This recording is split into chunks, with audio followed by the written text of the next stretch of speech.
That's what my life is. It's a fucking game. All right, let's do this. All right. What is this? Everon. Oh, yep. No, it is Everon. It's for sure Everon. Sharn. Yeah, well, Dragon Heist. So, welcome back, everybody.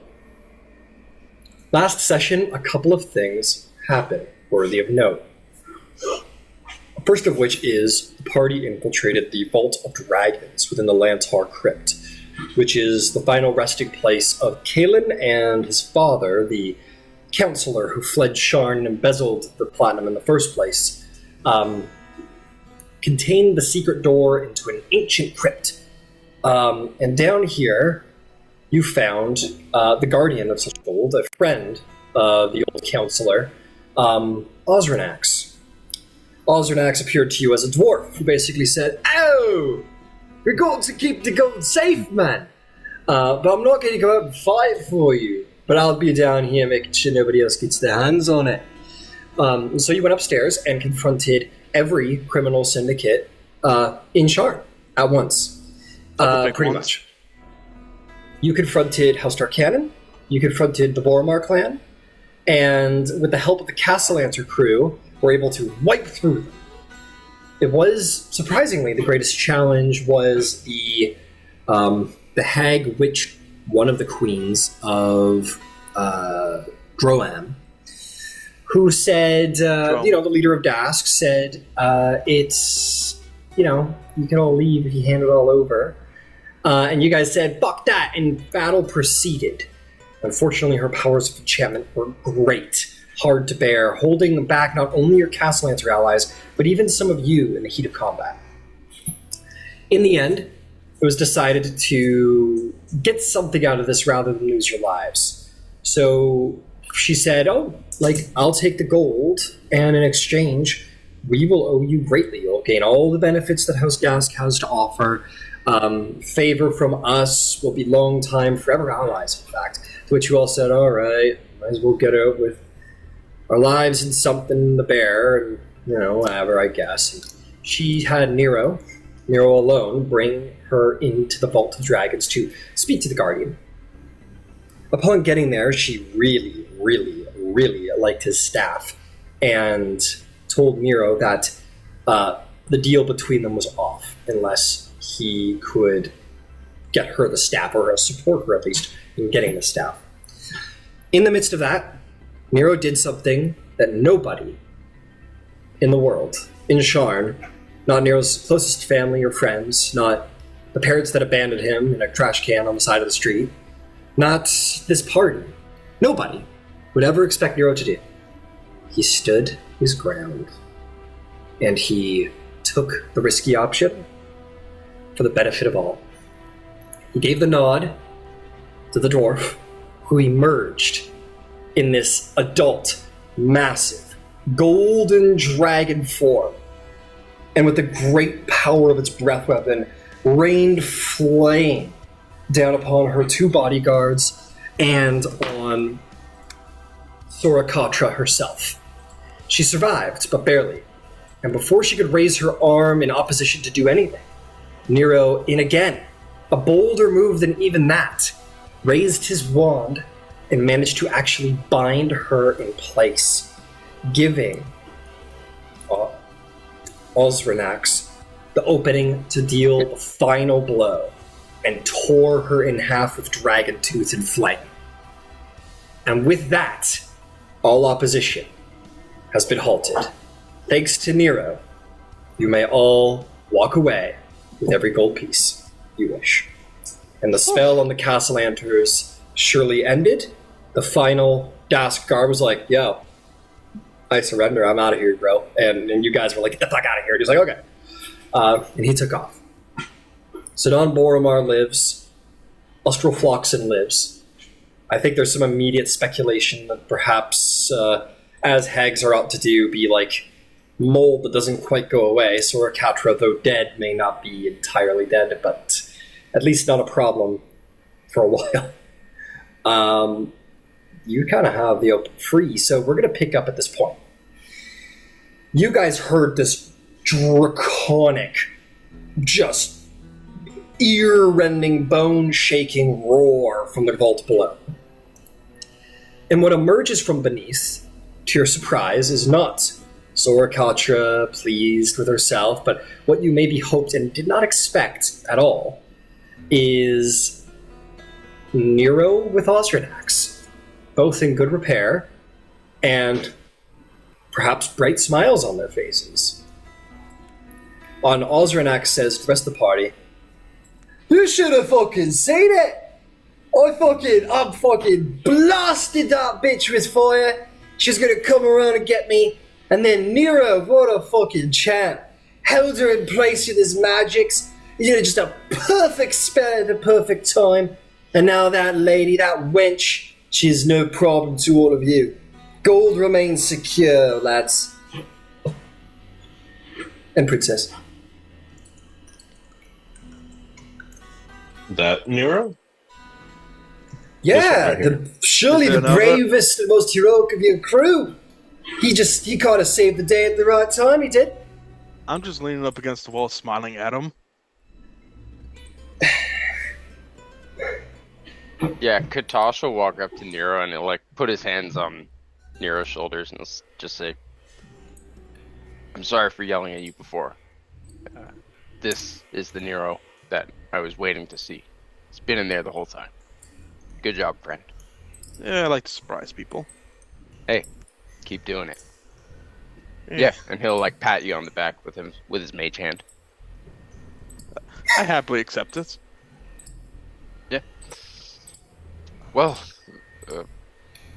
how's everyone doing? Does anyone need to be healed immediately?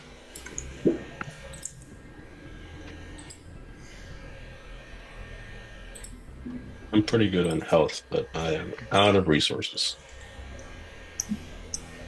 Yeah, I'm pretty well out as well. I'll be okay on health.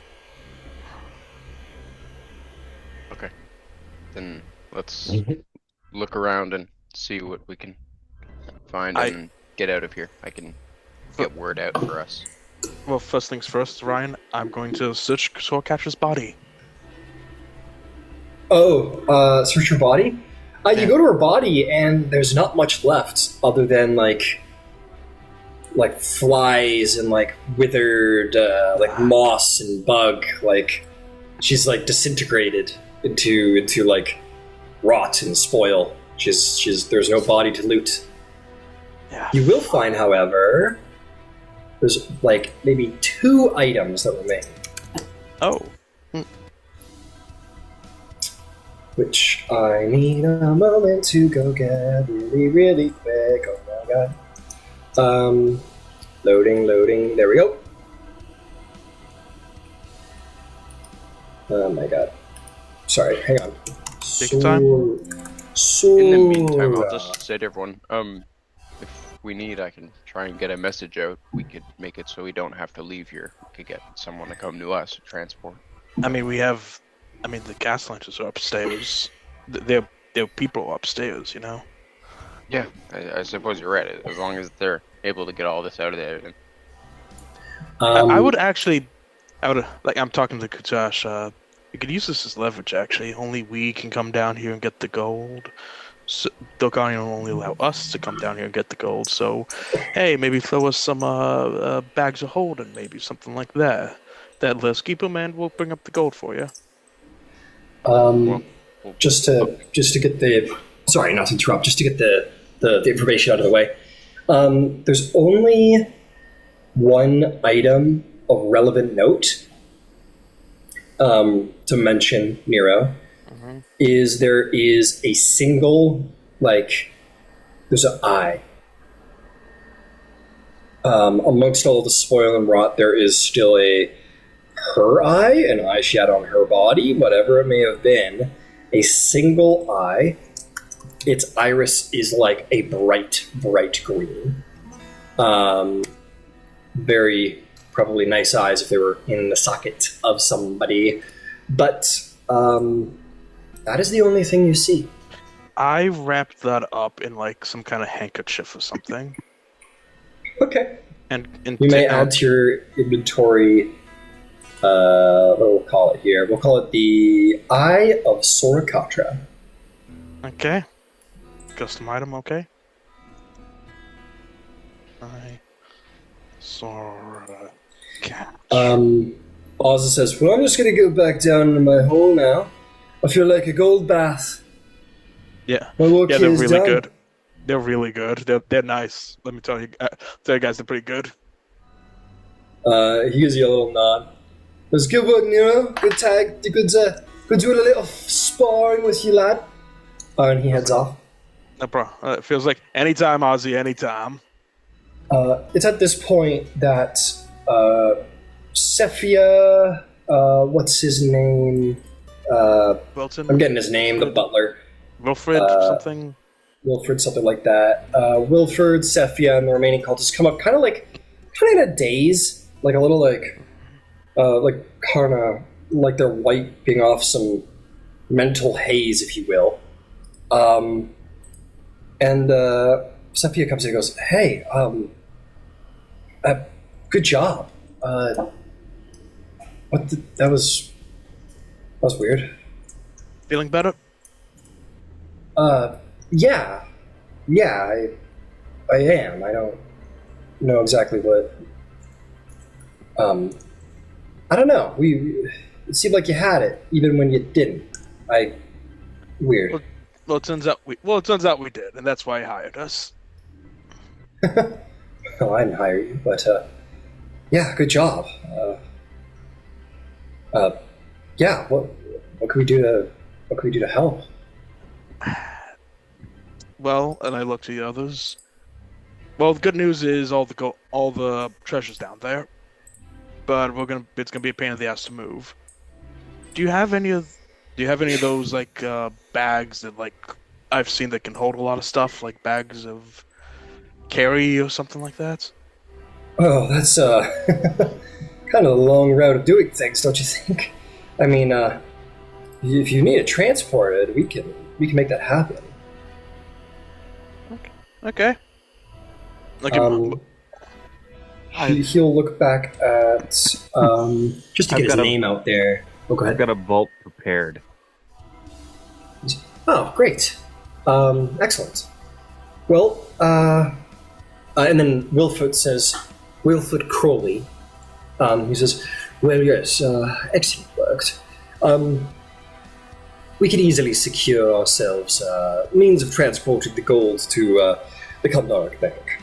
As you said, the moment it's there is the moment that all of this comes to an end. So, fear not, we will have everything organized. Excellent. And when do we get our cut? He says, just as soon as we get it into the bank. We understand the terms of the deal. I believe it was 10%, if I'm not mistaken, was the agreed upon amount. I myself have been given authorization to ensure all of the correct accounts, and you're all, of course, more than welcome to come along and make sure the transaction goes in a way that is favorable. I'll come along, sure. Like, oh, shit! Guys, where's Tally? Oh, yeah, Is he alive? Tally's still dead. Oh no, is he alive? I go up the door. Tally! I use my delusion. Tally! Tally, are you just still pretending to be dead around there? Yeah, he doesn't know how it went down. He's just kind of. They're trying to get me out. In that case, Gron will keep the two pistols belonging to the dead Sora's guards, because and he had the other two from down there. So I guess they're two more technically. Fantastic. I'll call dibs on Tally's cut. Okay, yeah, we should probably make our way over there and see what the hell's going on with him. Let's get his body. Maybe we can resurrect him. Maybe we have the cash for it at least. Oh, nonsense. People die in the line of duty all day. Actually, does Tally give you the sense that he would just kind of resurrect himself? I mean, he could if he would, but then again, all of us would. Well, we should honor him by ensuring that the several thousand gold that would normally belong to him perhaps finds its way into a charity? He is a big supporter of that Syrian refugee camp. Yes. Very well. It is yours to decide with what to do with. Divvy it up amongst yourselves, give it to well, perhaps find his body first. It might be good to confirm if your friend is actually dead before divvying up what remains of him. Yeah, I'll go. Just a personal opinion. Yeah, Gron, you want to help me look for his body? You can loot it. Why not? You can loot it! It's terrible. Okay. All right. Got one now. Easy enough. You guys can, you guys could feed the head over to the other place. Tally, do you want to get in on a new point, or are you just like in the room waiting to be found? I think after they finish talking about looting his corpse and all of that, he walks out onto the bridge. He's like,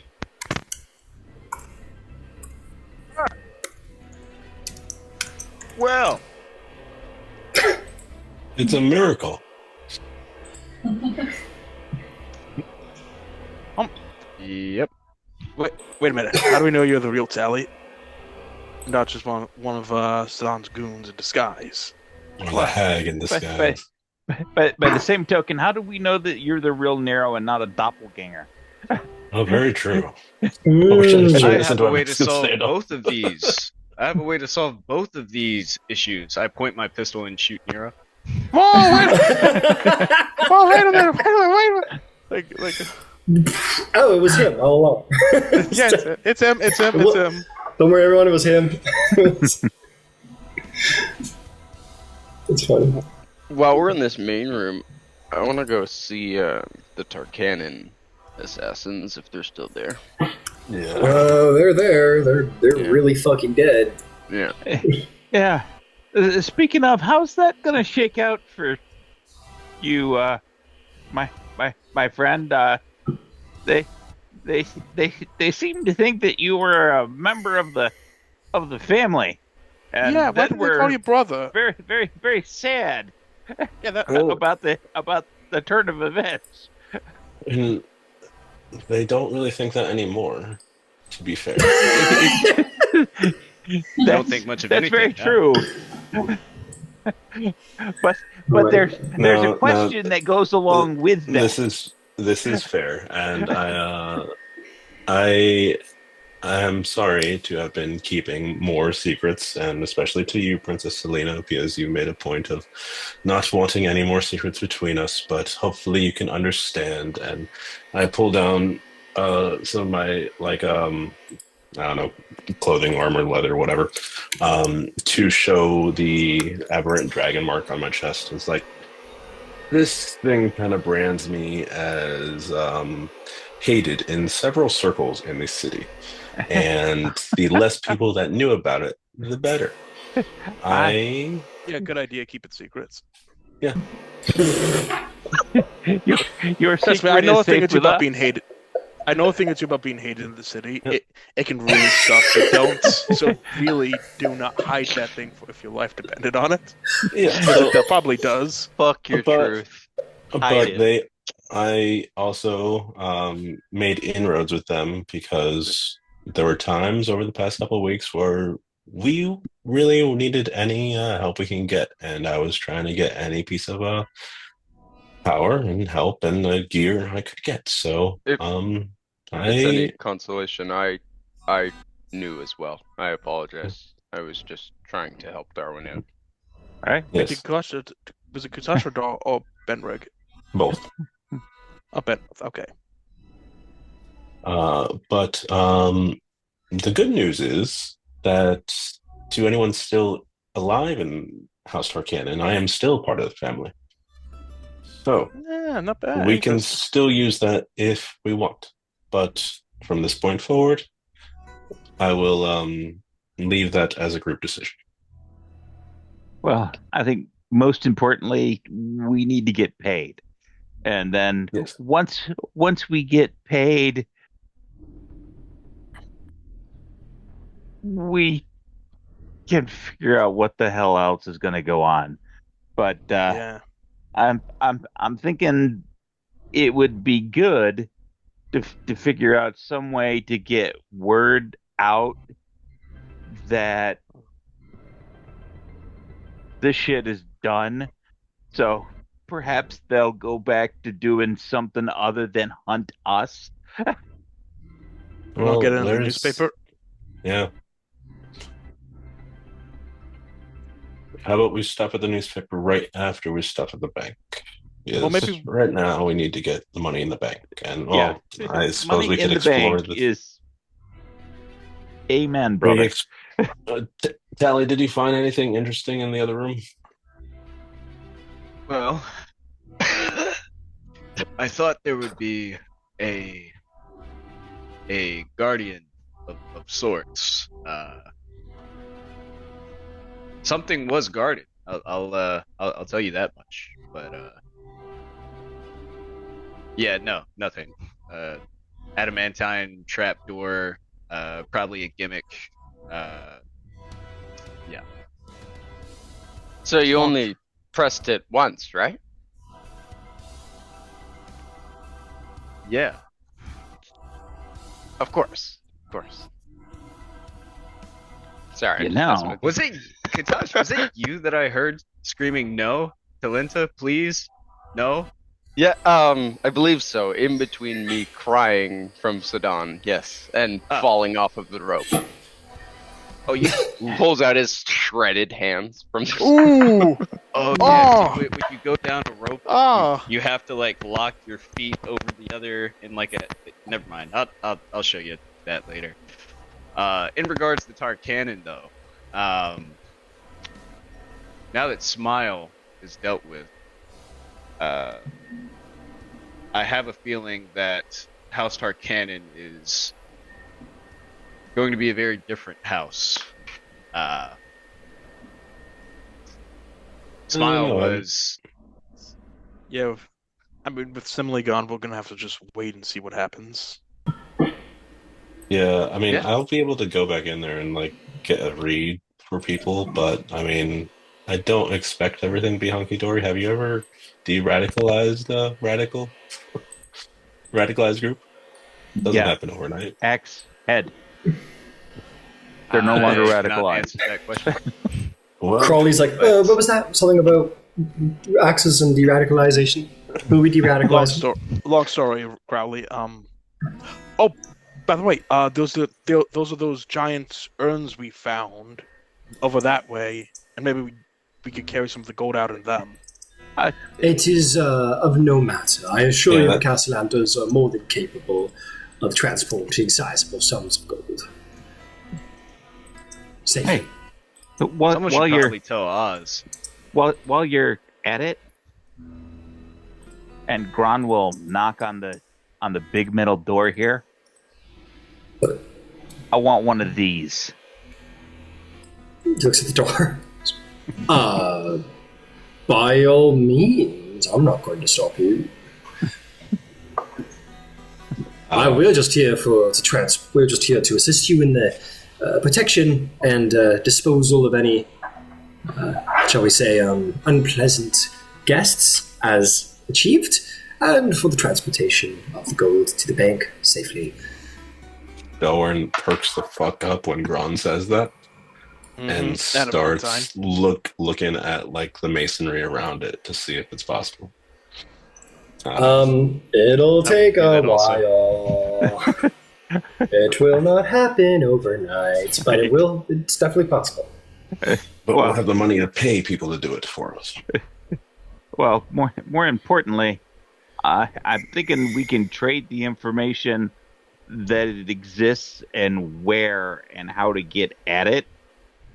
Now, if we only knew a smith in the neighborhood. Well, we don't know a smith, but we do know two. We know two, actually. Selena, how do you feel about all this?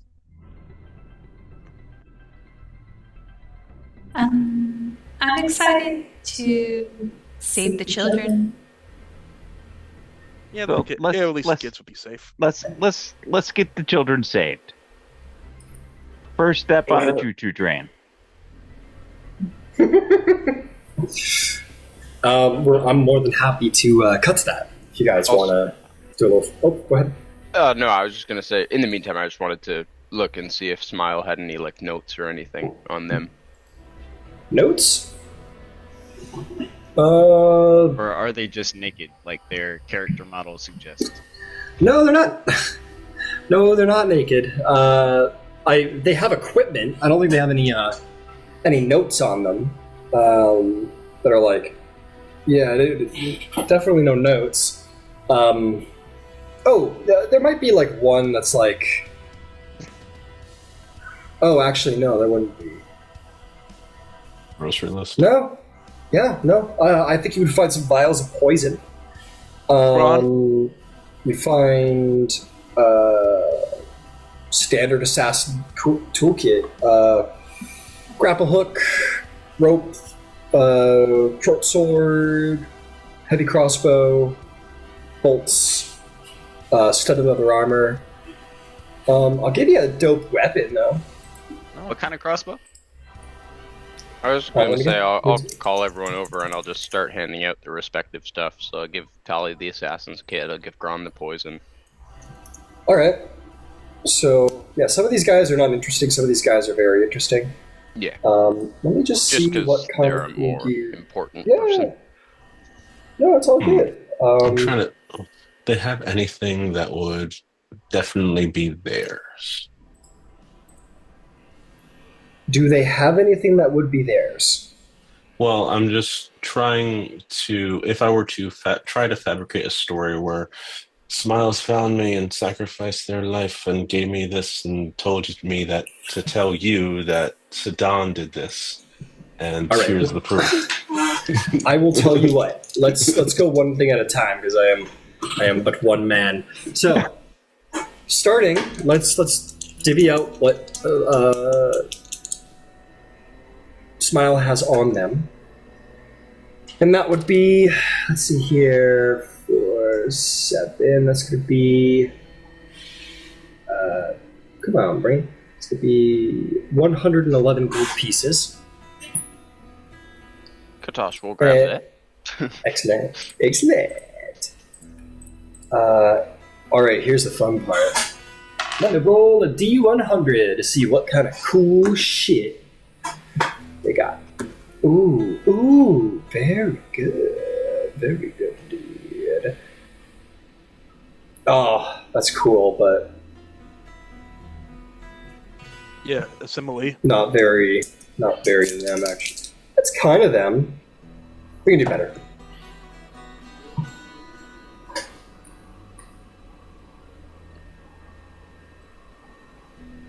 Oh, perfect. Smile is wearing something called a shift weave, which is a very rare magical item that comes out of Siri. It's sort of a lost art, in fact. And basically what it does is you can, like, sew outfits together, and they will, like, load into one another. And you could just, like, snap your fingers and, like, change what you're wearing. So it's basically like a wardrobe that you wear that you can change out by the snap of your fingers, and it can hold up to 5 outfits inside of it. So as you can imagine, a very valuable item to a changeling. Yeah. So if anyone wants a shift weave, that's what Smile's got. I would like that. You want to tell right. It being It is absurd. it is a very Syrian cultural based item. So yeah, if you want to. And hey, an infiltrator's best friend. Okay, magnifique. I think he has a moment, like, when he sees what it is, like disbelief. Like, I thought all of these were gone. Man, if there was only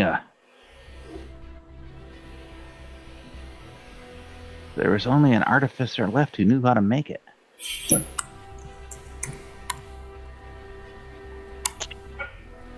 If you want me to take a look at it, I could try to learn. But No guarantees. Also, do you even have 5 outfits? I always see you wearing the one thing. Well, now I'll have more. Well, next question. Here, you can study. Oh, no, keep it for now. We'll when we get back to the base, I'll wear it every once in a while. But while you wear it, Very well. He kind of like leans in to Darwin. It's like, I don't stink, right? Do I smell? So I don't stink. Perfect. not to me. Perfect. You cast prestidigitation on Tally to clean off his clothing, make him smell a little bit better. Nero, you can add Hag Eye to your inventory. Actually, it is a magic item. Okay. Okay, interesting. I'm gonna do another little roll on the table for what Sorcatra had on her. Okay. Give me a quick. She might have something a little nicer on her. In fact, she was. Let's see. How did I have her at? She was at. Yeah. Okay. Step up a little.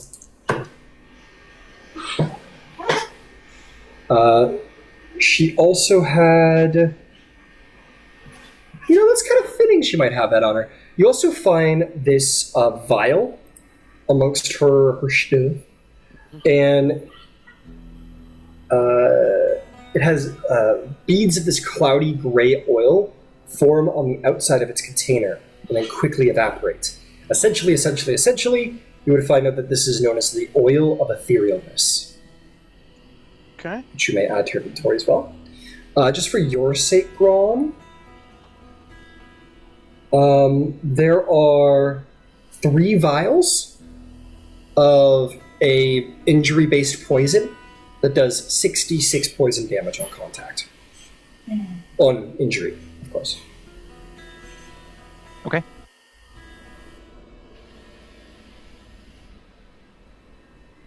Actually, make that 3, and then there's 2 that do something slightly different.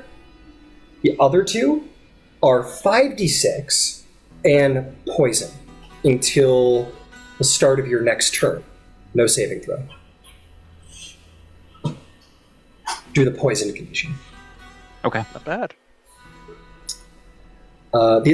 She has a light crossbow. Sorry, she didn't have a heavy, a light crossbow.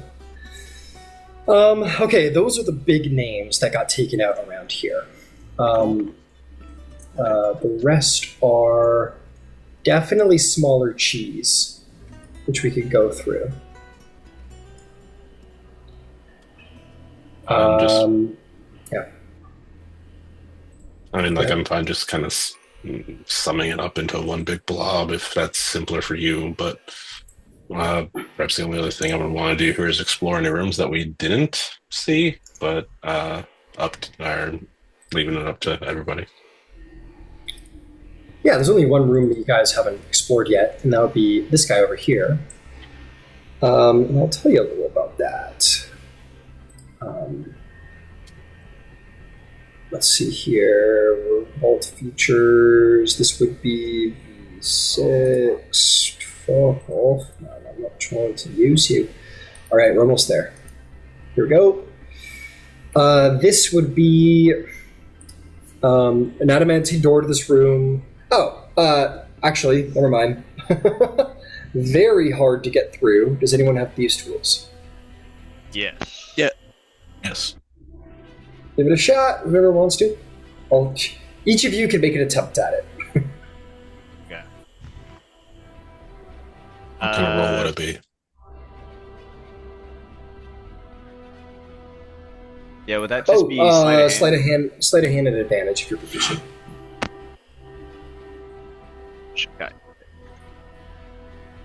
Shikai.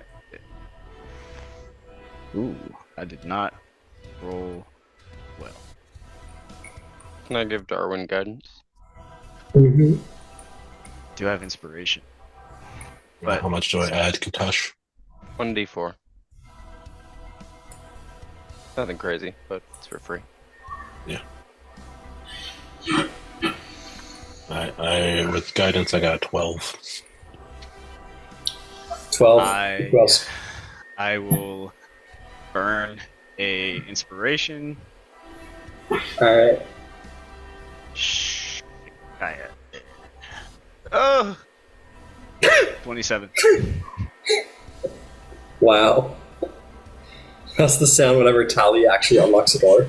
Stupid.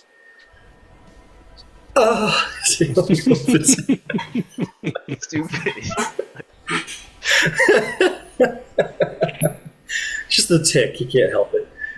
Yeah, you unlock the door. It was difficult. The tumblers seemed to almost be oh my god. The tumblers seemed to almost be like rearranging themselves. But you managed to get it done.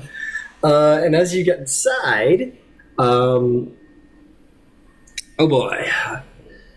The northeast and south walls of this 20-foot high room are adorned in dust-covered frescoes depicting dwarven smiths at work in their forges. An iron anvil sits atop a raised stone block in the middle of the floor. Both fixtures are draped in cobwebs. The frescoes, whatever, you look at them, you would see that the stone notices that the stone hammer being wielded by the smith in the fresco on the south wall can be taken away from where it rests. It isn't actually in the fresco. It's an item that has been put directly in front of it, and the perspective of the painting hides it. Would anyone like to remove the hammer? Go right ahead, guys. I'm back here. What do I gotta lose? I already died once today. Does anyone have a wand of secrets? Good idea. And Tally will pull out his, and he'll... You're looking for traps and hidden doors? Yep. There's nothing in the room. Katosh will put his hand out to Tally and say, I think the princess can do this one. It's suited to her. I trust you very much, but she's got the hammer. That makes sense. Yeah, and she's gonna set down her hammer very gently and Tally walks out. No. You got this, Selena. I And say he, from the back. He turns around behind the corner of the door and kind of peeks in. Not like I just gave you a very rare magic item or anything. yeah, she'll try to pull the hammer out. I don't know. Oh, King Arthur style. Yeah, you pull it out easy enough. You pull it out from the wall, and you've got a cool hammer. And while Selena goes around the room probably going, yay, swinging this hammer around over her head, someone might notice that... Oh, no, never mind. You would notice, Selena, that you look at the hammer, and you would see that there are dwarven runes etched into the side of the hammer. Do you speak Dwarvish?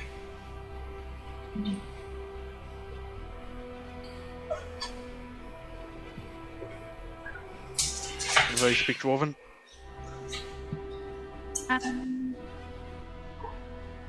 I don't concern myself with words that often, though, so I won't worry about it. Darwin speaks Dwarven.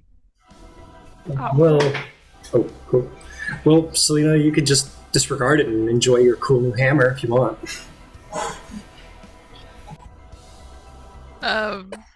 Yeah, I mean, if Darwin's like, yeah, I recognize it, then I'll be like, oh, cool, what does it say? Darwin would tell you it says, "Let hearts be lifted and battles won." Oh, it says, "Let hearts be lifted and battles won." I think that's what it says. That's an excellent motto. That's certainly a Selena motto. It's beautiful. Yeah, and she'll kind of marvel at her, at the hammer. Kind of look it over and get a better look at it. Yeah, it's a really, really super duper cool hammer. The room is full of cobwebs, but not this hammer. This hammer is yours, if you would want it. It's kind of like a smith's hammer, so I'll call it like a... It'll technically have the stats of like a throwing hammer, we'll say. Oh, it's not. It's not like a battle hammer. Yeah.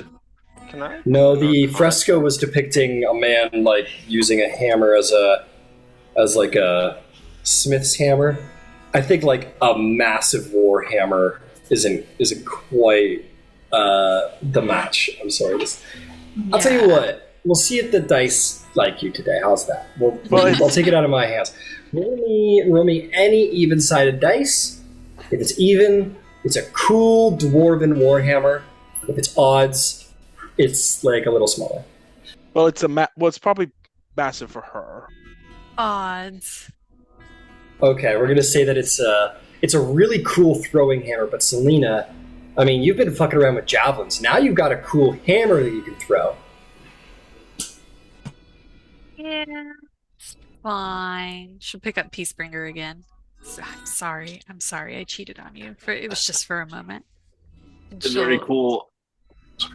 Oh no, it's okay. She'll just whisper to Peacebringer and apologize to it. All right. Is there any dwarven on the anvil? You wipe away the cobwebs, and there is. I was gonna say I want to help Darwin look at that if I could. Yeah, you two peek at it, and it says, "Let the hammer fall and the anvil ring." Hey, Selena, why don't you try hitting this anvil with that hammer right now? Yeah, come over here. Cool. Okay, sure. I love hitting things, and she'll. I'll hold Peacebringer. Whoa! Nice. Perfect. And she'll slam the hammer down as hard as she can on this anvil. Roll me an attack roll. As you hit it as hard as you damn well can. Oh. That's a natural 20. What? Yeah. Goddamn. You go, and be clear, this is a stone hammer. And you go, boom! And like light fucking explodes in the room as her hammer hits the anvil. People are thrown back against the wall with the cobwebs. The Zelda music starts playing when Link gets the Master Sword. And we're going to say that...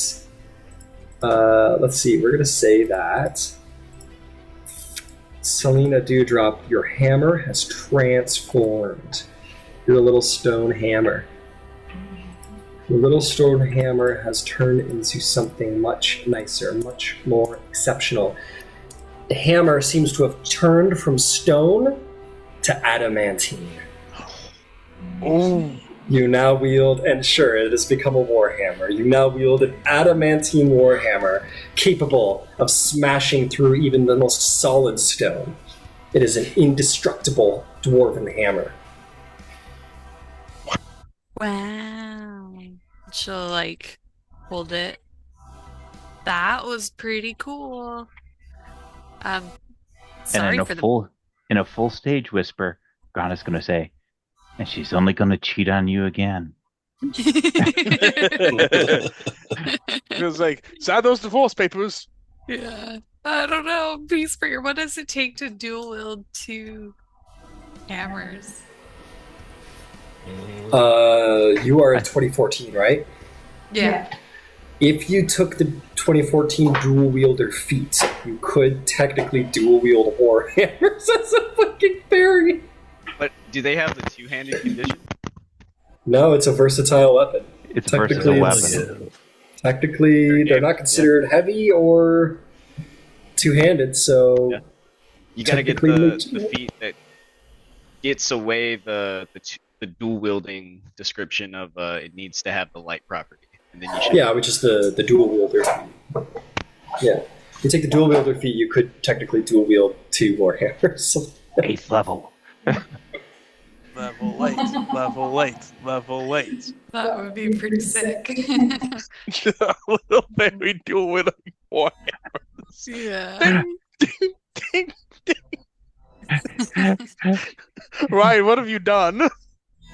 You rolled a nat 20. I was supposed to give her temporary hit points, but whatever. Okay.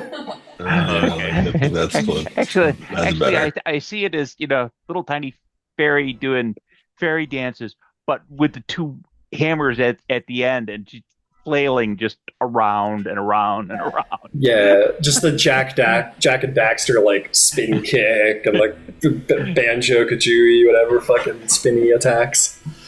Are there hammers on this wall? No, unfortunately not. No, yeah, like I was gonna say, discreetly, like Darwin tries to like hit his little tools on the anvil. Tally does the same shit with his rapier. He's like trying to stab the anvil. Your well, it's a magic rapier, so your rapier's fine. Yeah, you guys are just ding ding ding ding ding ding, ding, just trying to bash off, but unfortunately, it doesn't seem to work. Must Tally be a just fairy hears thing. in his head from the fucking rapier. Oh, stop it! Fucking imbecile! Imbecile! What are you doing? You fool! Alright, so here's what we're gonna say, folks. Let's just, if it works for everybody, we're gonna, not quite an epilogue, but just a couple of little things, just to tie some bows on some things, that's all. Before we get on to other stuff. So, the secret room with the urns and the gold and all that shit. I've already posted it, but I don't believe we ever divvied it up. So I'm going to repost everything within those urns. And I'm just going to say you guys could have sold it all and take coinage out of it or take items out of it. Feel free to divvy it up as you wish. I'm going to post it in the Zoom chat now. Contains... Just got to delete one thing that was taken from there.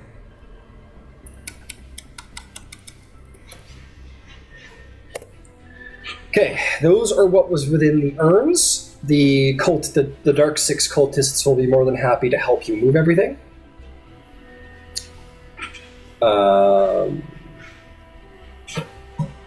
Yeah, the siege weapon now, especially as a hammer. Good God. Okay, cool. And then as for the rest of the dead bodies downstairs, guys, I'm gonna make all of our lives easy. Well, my life easy. And I'm just gonna say, between the rest of the dead bodies, let's just call it another 100 gold. Between the thug lackeys and the Tarkanan assassins and their initiate, we'll just call it another 100 gold pieces that they all had in them and spare coinage. If anyone wants any special gear off of them, they don't have anything particularly nice, admittedly. Tarkanan assassins would have had studded leather armor and short swords.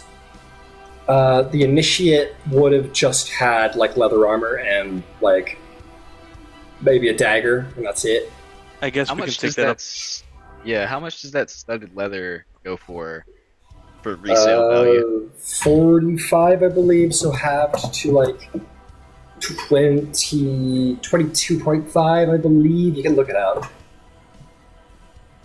And then the thugs, I gotta actually check on the thugs. I don't know off the top of my head. It's changed. I'm pretty sure they have maces and heavy crossbows. Ooh, what does it take to use a heavy crossbow? Martial proficiency. Martial proficiency, yeah. So they have leather armor, maces, and heavy crossbows. Yeah, I don't believe rogues get heavy crossbows, I'm afraid. But it's a fighter level. Do you not have martial proficiency as a fighter? I definitely have martial weapons. Yeah, so you're good. You could wield a heavy crossbow. And it is a dexterity, so you should be able to fully utilize it. I'll nab one of them sons of bitches. Go for it. And you should be able to easily gather a crossbow bolt case and the 20 crossbows over there. Okay, Cal, we're done. Monkey needs to go to bed. Somebody want to put stuff in the party equipment category? The party equipment category I wouldn't recommend using in the character sheet because, my campaigns are divvied up not based on campaign but player, so not all of you are all on the same campaign. Okay. Of the 100 gold the thugs had, that's like 15 for all of us. Okay. For each of us. As for the gold transfer, a number of Skyway private sky coaches are brought in. Gold is held on after the Dark Six people, they change up costume and give you guys winks. They haul some bags of gold onto... They're like, sorry, to you. We just fought together. Anyway, they load up some stuff onto this. Sephia's handprint on her face. Yeah. Slapping her. Yeah, she hasn't really made eye contact with you. I was trying to help. I'm sorry. She's like, no, it's okay. I get it. I don't really know what happened. It's all good. It was a lot. Hey, the heat of battle. It's all good. All good. Got a big welt. No, I can't. She pulls out a molar at one point, just like, fuck. No, I'm kidding. It's fine. Minus 1 strength, so it probably didn't do too much damage. You only need 1 molar, not 2.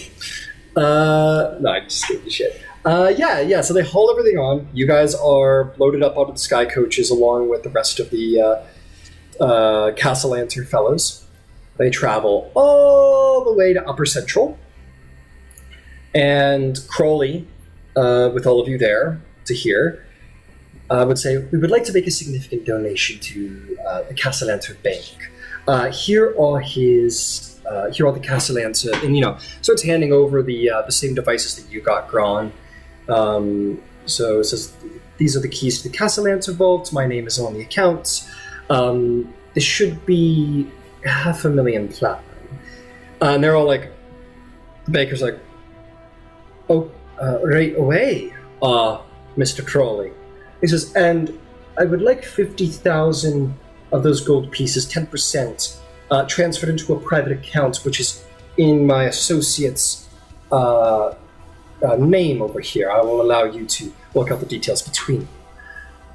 He goes, oh, all right, very, very well. So just to confirm, 450,000 gold pieces and various coinage will be transferred into the Castlelanter vaults, and 50,000 into Mr. Gron's private accounts. And we'll be adding the rest of these folks to that account. Aye, perfect. I'll make sure that passkeys are handed out. We'll get your information right now. And as it is with the fucking bank, secured as it is, probably takes like a good hour, probably 2. It probably takes a good 2 hours to get all the paperwork done with all of you guys, get all of you, have your passkeys handed out, your magical signatures attached to those passkeys, and the actual gold transferred into the bank itself. It's just like hauled in through the door. That draws a lot of attention. Mr. Crawley, despite being a butler, does have some class about him and kind of sits with a nonchalant folded leg, sipping some tea. All of you would be well provided with tea and biscuits and whatever you might please. Sephia alone remains. The rest of the associates kind of keep an eye on the Skyway coaches, and then when they're done, they just kind of disappear back into the city. And everyone in the bank watches as 500,000 gold, it's in bags and chests and whatever, and holding by Kandarics. So it's like, it's not obvious, but also like, that's like the 50th chest that is coming in. People just keep walking in, yeah. Yeah, that's the 50th chest in a train of chests that's been coming in the last hour. So people are like watching, maybe a little crowd's gathered around. The town watch, the Sharn watch hasn't been called, nor any member of the King Citadel. The Kundaric Private Defense Force is actually posted outside, which is a rather impressive cadre of like black armored dwarves who stand kind of bare forearmed with like axes and shields across their backs, keeping a very, very, very close, tight watch and everything, and are actually active. Sorry. Here, let me finish. Yeah, sorry. And are actually like actively securing each individual chest before they make their way into the bank with like various wards to ensure that no accidents happen before it's fully transferred to the bank physically. It's a very thorough and secure process that is heavily guarded.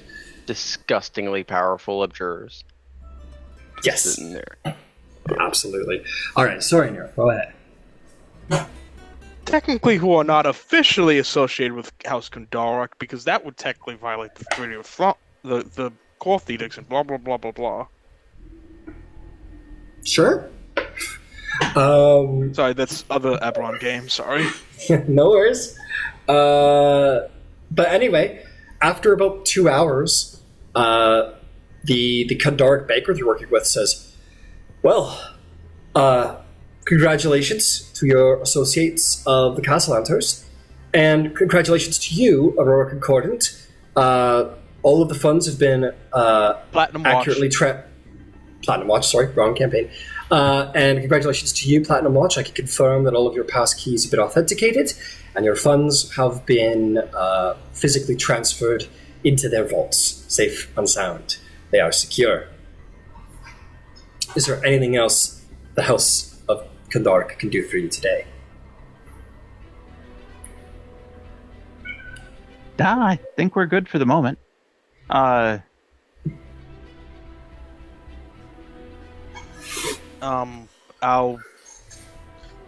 deposit like.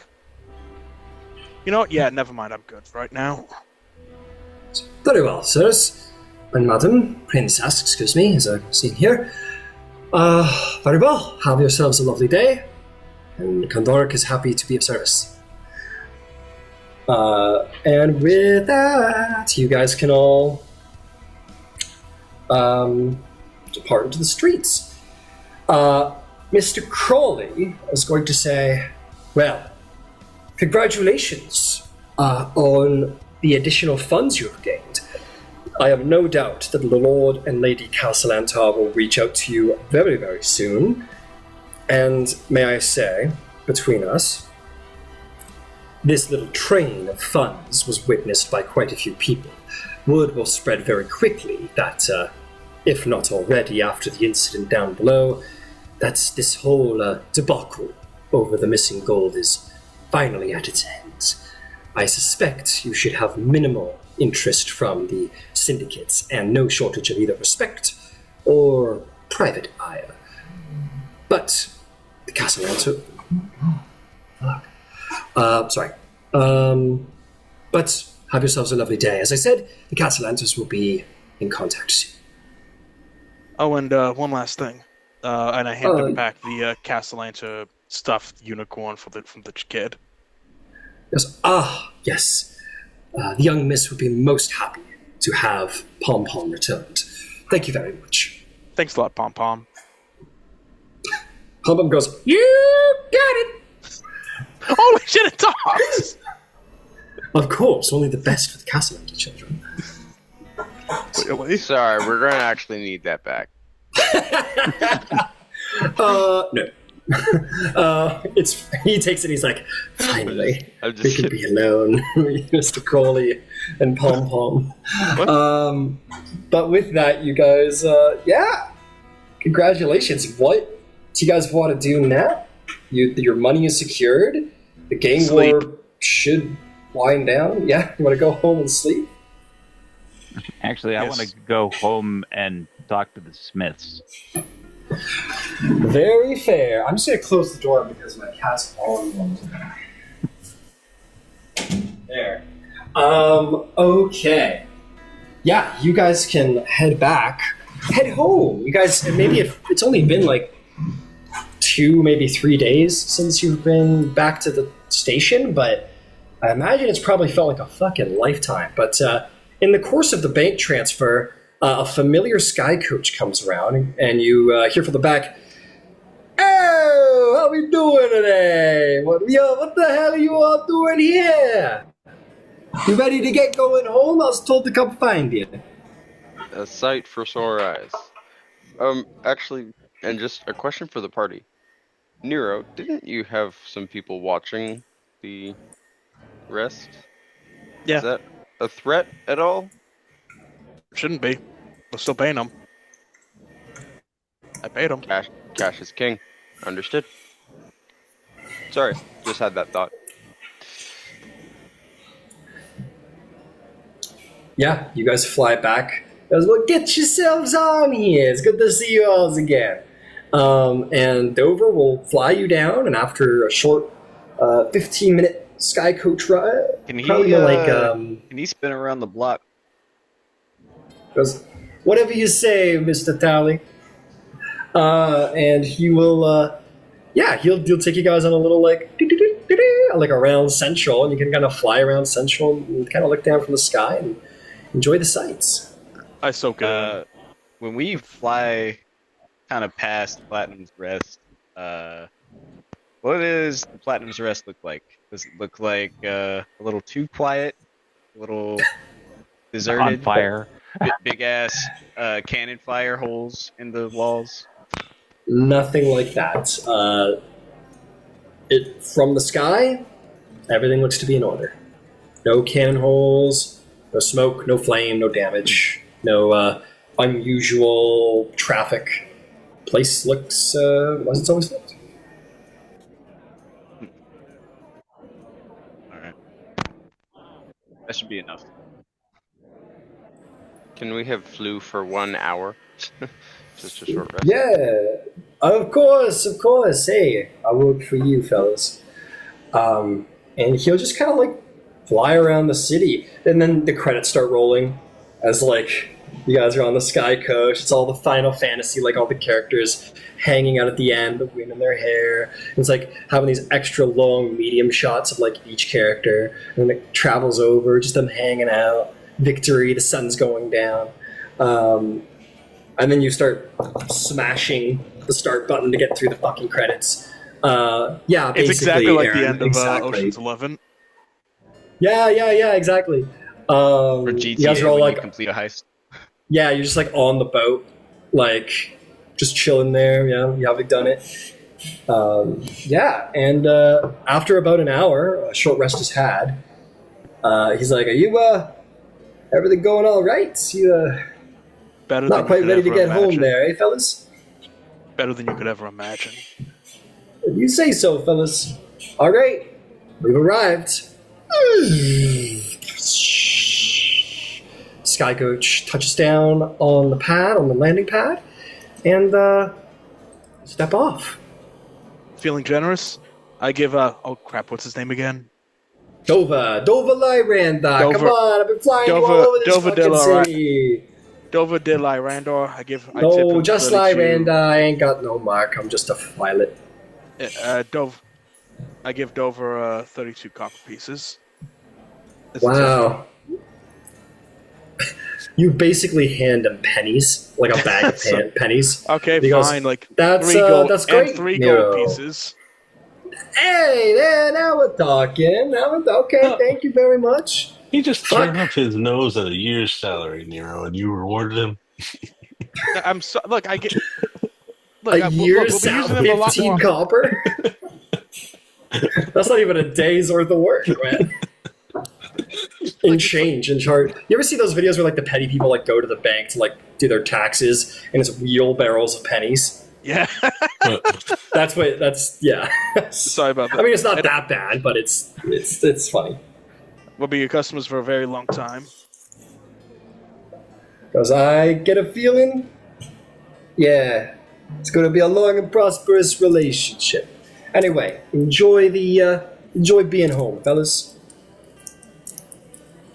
You guys walk inside, and to your surprise, no murderer assassins, no fierce-looking halflings, no enemies being the key word. No enemies to be found. It seems that home is where the home is, and all of your mercenaries are still there guarding the place.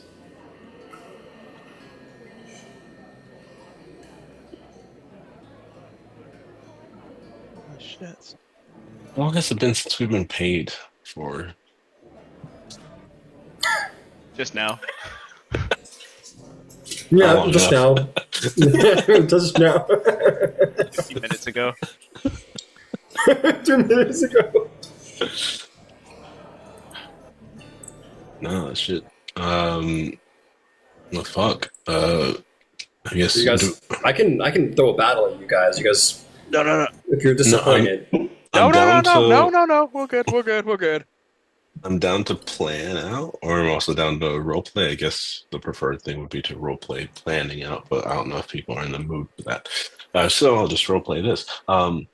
So I want to sleep, but I would also be very amenable to talking about what we want to do with our new windfall of gold. We'll figure that out later. Yeah, let's let things cool down for right now. Yeah, I'm gonna celebrate a little bit tomorrow night, maybe. Well, we live in a bar, essentially, so yeah, there's no reason we can't throw a few back tonight. Yeah, let's get high on our own supply. Why not? Yeah, you guys So many start people that. free I got another drinks. project I need to start. I'm gonna come with you, Gron.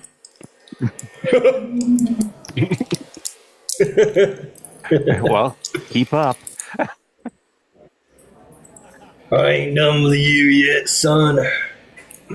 That All right, you guys head out. beg an interesting question, Ron. What are you going to do?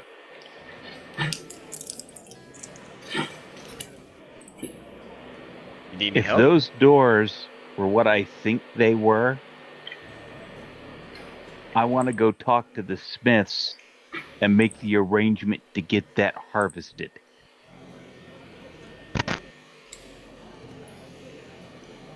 My word.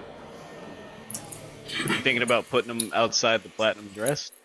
No, I'm thinking about having them made into armor so when Sedan shows up to fuck with me, not only do I know that he's coming, but most of his friggin' nonsense gets stopped at the goddamn door. Because that job ain't done yet. I'm also looking for the armor. I agree with Gron. We absolutely need to chill and lay back and enjoy ourselves, but this stuff is going to take time for it to happen, and the sooner I start that ball in motion, the better.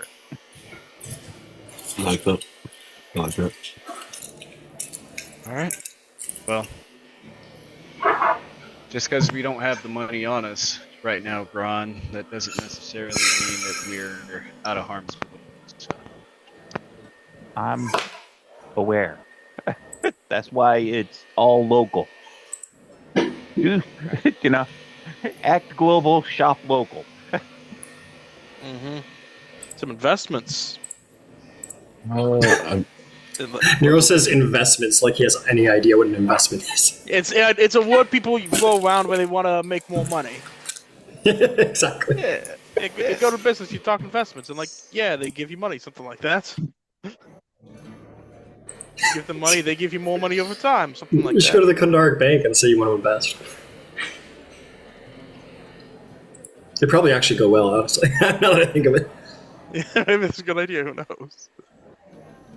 I guess this can be, you don't have to answer now or come up with anything now, but would the, I guess, higher tier options of the Bastion stuff for bases be within reach now, or that's still gobs more gold than what we have? No, I'll say that's within reach. I will say that's within reach. Not yet. There's gonna be a bit of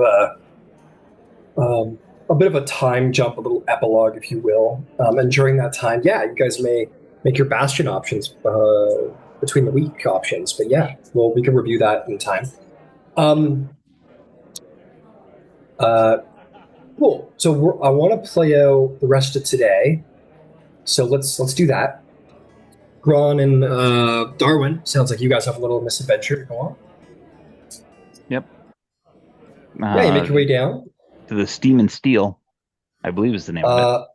Yeah, absolutely. Avi's like, good to see you, boys. How are you today? You two look like you look like you've been through it and back. We have. And I see. Do you two have a part of a day? I can compensate you for your time, and you are going to be well compensated for your time. But we need to take a small trip. But I have a sky coach waiting. Embrick goes, what is this about? Good to know what we're being commandeered for. If I'm right, a adamantine bonded door the size of the front of this shop. All right. And there's more than one door. Well, he looks over and goes, yeah, let's, why don't we say, what are we doing right now? He goes, nothing, babe, nothing. All right, let's just go. Let's just fucking go. Let's just do it. And you guys can, and they'll just like load up the shit. We're closing early today, folks.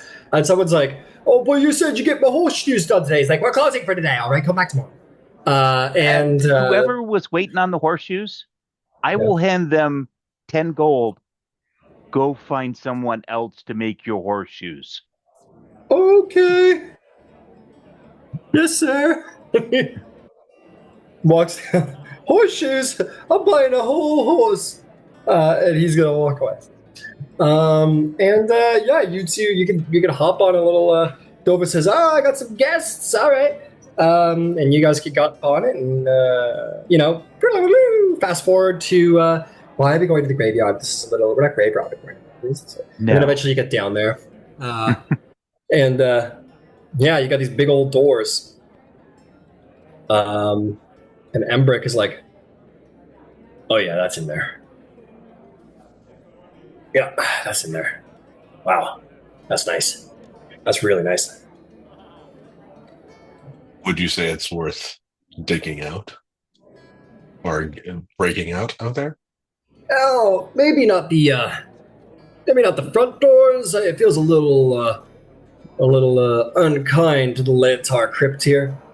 But these ones inside, however, this is like a separate system, right? Indeed. Yeah, it'll take some time. It'll take it'll take some transport. I need to hire some masons, but I could start preparing. This could be quite a job to work with, but who could do with that? And I want to put my name at the front of the list. Oh yeah, I'll bet. Understood.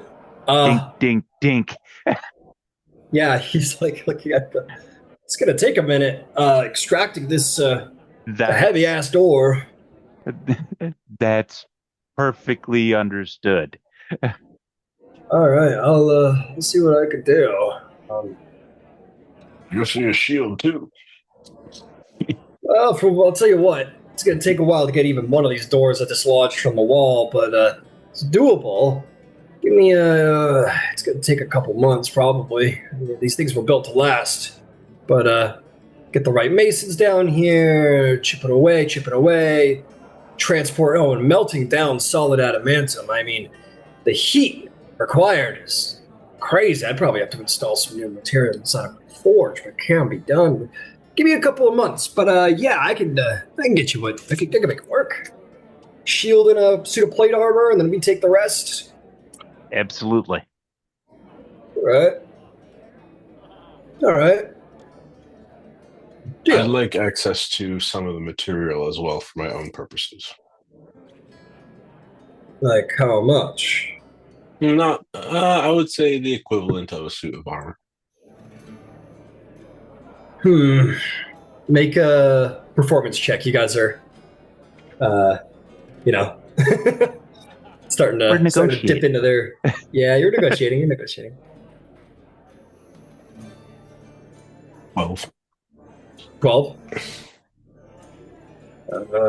You see, it's going to be quite an investment on our part. I mean, we're going to have to basically install a new forge that can reach the heat signatures required to melt down adamantine, and transportation costs and labor costs for the masons, and not to mention These any all sound projects. like one-time costs, and the furnace itself would be an investment so that you could then work with more adamantine in the future, just with the rest of these doors as well. Yeah, sure, but it's a ton of upfront costs that dip way into our savings. It's Darwin, sure. do you think that you could get them access to the foundry of Antar?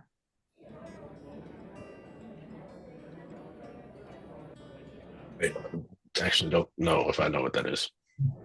That's where they where we met you down yes. in the cogs, the place where Bendrig dipped his hammer in, and it came out all sorts of sparkly, shiny, fucking awesome.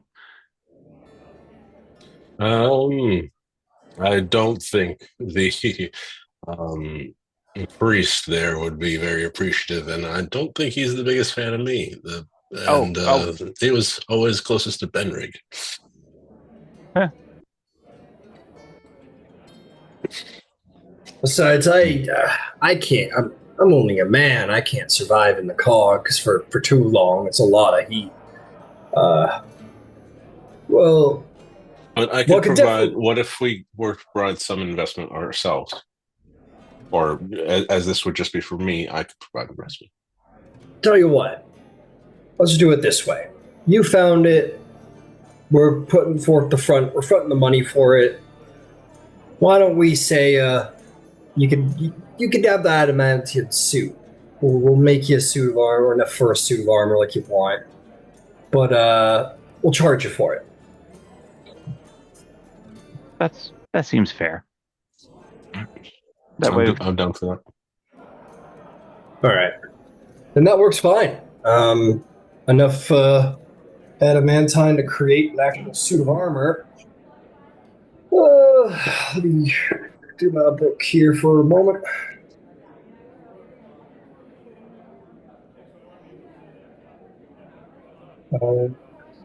What's there?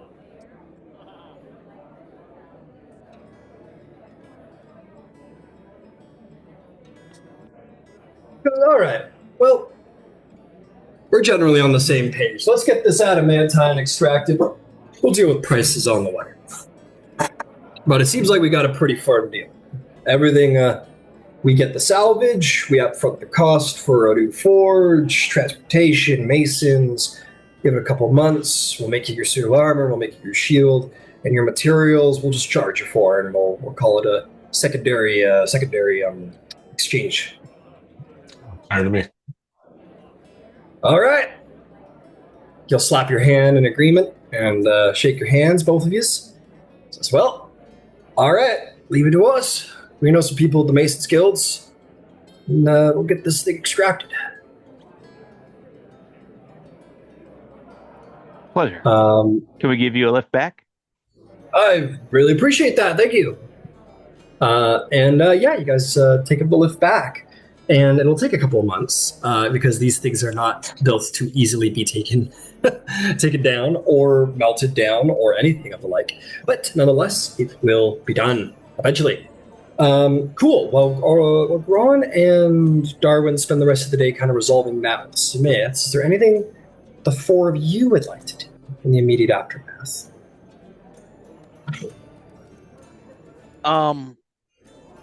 First things first. Next chance I get, I'm gonna call up my buddy Remus. Okay. We're gonna have a boys' night out. Sure. Yeah. You call up Remus. He shows up. Goes, hey Nero, what's going on? Get dressed tonight. We're partying. I have one outfit, so I'm ready to go. All right, let's go. I don't make too much. I don't know how to disguise the spending, but like we throw back as many drinks as we can. We go to the whole house. We have a lot of fun. Yeah, you guys go down the street to the part of Tavik's Landing, like just a little bit beyond your neighborhood. That is like, yeah, it's like brothels, theater, and drinks, and it's just like low district entertainment, and it's a fantastic time for sure. Getting all kinds of trouble. Yeah. Yeah, magnificent. What about the rest of you?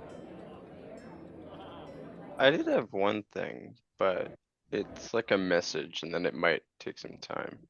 Yeah. Yeah, if we get back to the rest, Katosh will retire up to his room. And then would he remember, just because I have like notes about the esoteric order, but I don't have a specific name, like a specific person from the esoteric order that we had met? Barnabas. I believe his name is Barnabas Blastwind. Awesome. You may speak to him. Yeah, I would like to send a message to him. Yeah, sure. What would you like to? What would you like to send? I'll cast Mark sending. off like a silver, or yeah, sending. Absolutely, go for it. I'll just say. Sorry, I gotta think about this. Of course.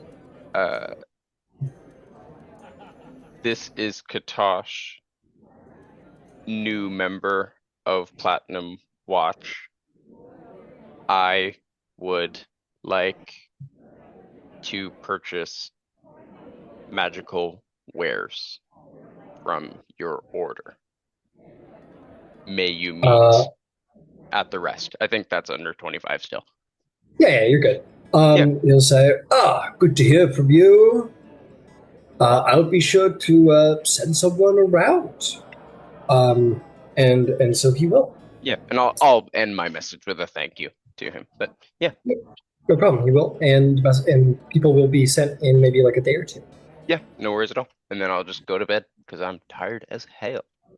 Fair enough. Maybe party nights tomorrow for some people. Yeah. No worries. What about Tally? What about Red Hand Marshal, Warden, Templar, Magister, Princess, and Major Drive?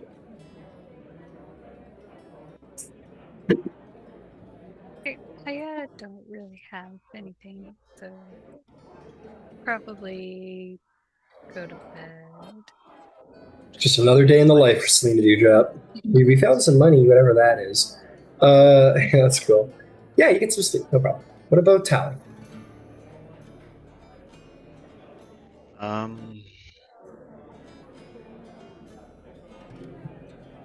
I think he would honestly just be smoking a cigarette, like on the balcony,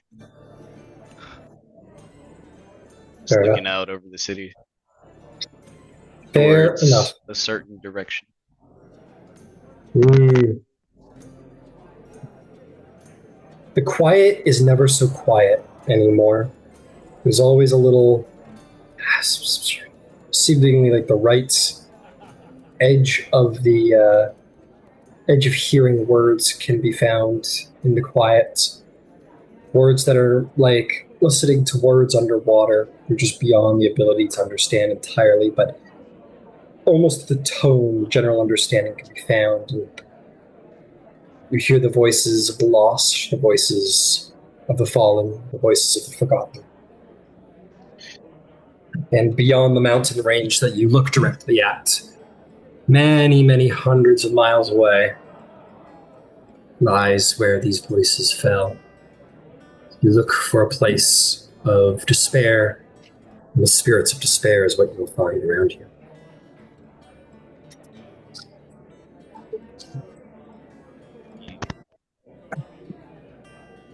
Now, I want to open the table up for just a quick something. This is going to sound familiar to two of you, but a bit experimenting with new role-playing games. trying new things. And there's a mechanic I really enjoy, and I'm test running it with another game, and I want to do the same with you guys too. I'm going to give all of you inspiration, and you deserve it anyway for a job well done. And I want to add a new function to inspiration. If you wish, if you wish, you may expend inspiration to create a narrative coincidence of your choice, so long as it's plausibly possible, and of course approved by myself. And my approval is not for I want it to happen. My approval is it is at all possible. And as long as it's within the realm of possibility, that can happen. So, for example, if you're at the library and you're trying to figure out about abjuration magic, and you roll really garbage, you could say, I'd like to spend my inspiration so that an expert on abjuration magic is coming to the library today to have like a talk. Or, you're trying to find something. You're like, oh, I'd like to spend my inspiration, and maybe there's like a black market dealer down that alley or something like. So just to create a coincidence, that's all. So have fun with that. We'll test run it. This is just for a little bit, see if it works, see if it doesn't. Maybe I'll take it away, maybe we'll keep it going. Let me know what you think, if that seems interesting to you. I like it. Yeah, sure. Cool. Okay. Very cool, very cool, very cool.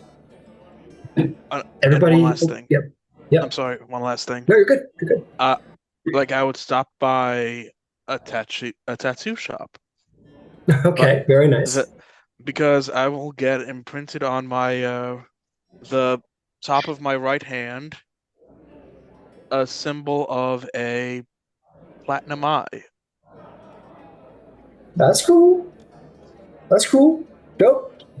I'll tell you what, for all of your drinks and all of your enjoyments and your tattoo, why do you mark off 10 gold? How much? 10. Okay, 10. Okay, no problem. I'll also mark down in your bank accounts, because I forgot to do that.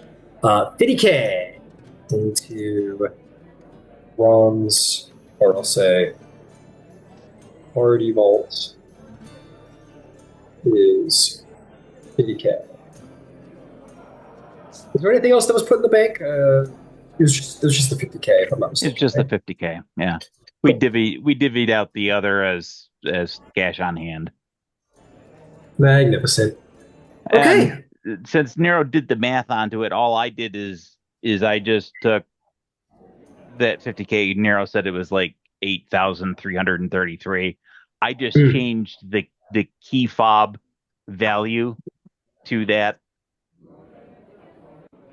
because that just seemed the easiest way to slice it. But as long as, however we want to book that, that's fine. Mm-hmm. And as a reminder, you all have passkeys to this bank vault, which you would need to be able to access it. It's not enough to come in and just be like, give me my money. You got to have the passkey. Because there are people who can change their faces. Okay. So, you all go to bed. You all get a very welcome long rest. Some of you will awaken with a hard headache. Some of you will awaken feeling refreshed. Some of you excited that some of the dangers passed. But what is most interesting is that there is going to be some mail for you guys. I'm going to say your ghost, Elaine, says, welcome home, everyone. Some of you just slipped right off to bed. I have some fabulous news. Some mail has came from you from an Orion courier. I could not pick it up and deliver it by hand because I am a ghost. But it's sitting on a table near the front door. There seems to be one for each of the 6 of you. So, by all means, please go take a look at your earliest convenience. They looked rather fancy. Thank you. Nero will slowly make his way down because he has a hangover. So he pushes past Nero. He goes to the door. Fantastic. Nero, Elaine goes, oh, Master Discfall, you look like you've had a rather rambunctious I've made you a little Bloody Mary, sir. And he will hand you a Bloody Mary. Thank you.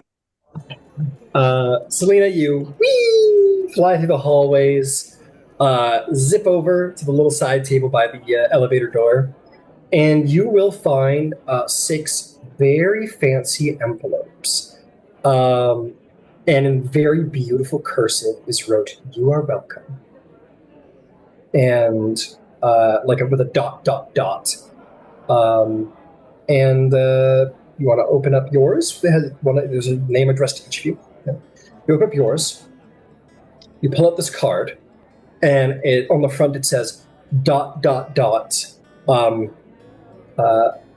To a magnificent feast. The sides are beautifully like the envelope is like beautifully decorated, like very high fashion. You open it up, and a little magical illusion of like butterflies and little Tweety birds and whatnot kind of come pouring out just for like a little second, and a little spray of perfume, not too harsh on the nose, just like a nice little scent comes out as well. All little minor illusion attached to the envelope. And inside are the details, a rather extravagant invitation that invites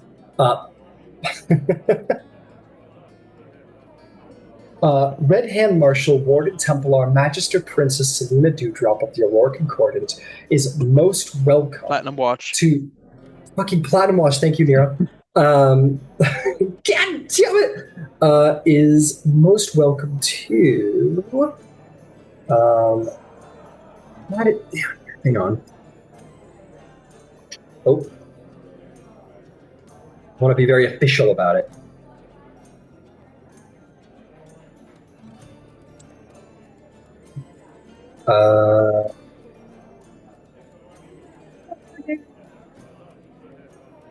There we go. You are welcome to the House of Castlelanterns Lee Rune Feast at their estate in Skyway. You will be an honored guest and are most welcome, essentially. It is dated on Tarsak the 9th, which is 2 days before the twins' birthday. And yeah, that is about a month from now. And you get the sense this is going to be a very lavish grand ball.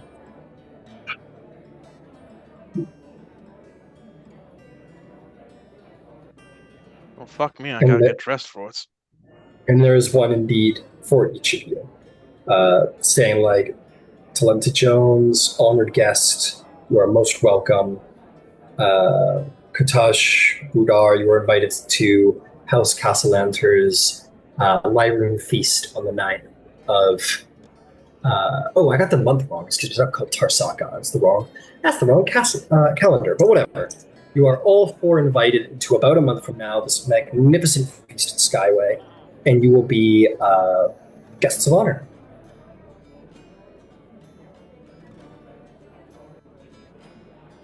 How sideways do you think that would go?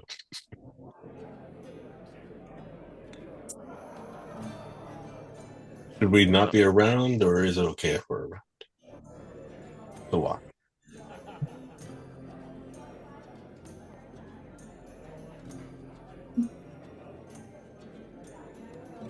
I like the Castlelanterns, and I want to meet their children too. So Let's go. I think it's okay if they're around.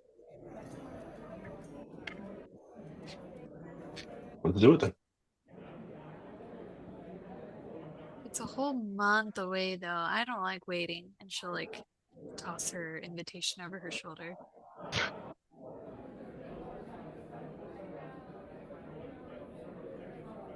Well, they seem like the people who are going to want that.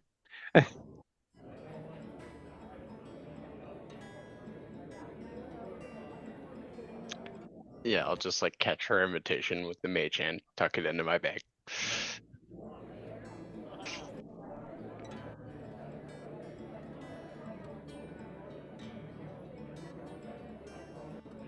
I mean, if you want to go, we'll go.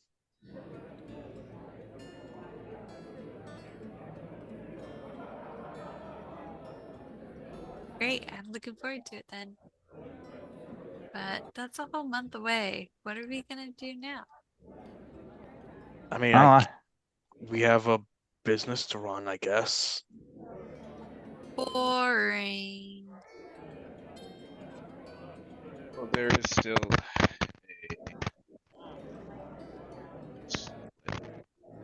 You're breaking up. Move your mic a little closer.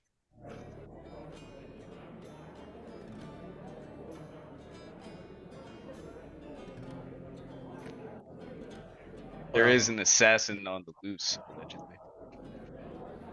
There's that. I've got one other thing that I need to do today, but you guys take the skywag and walk there from here. This is a new morning, right? Yeah. This is the next day. This is the day after the heist. Gotcha. Cool.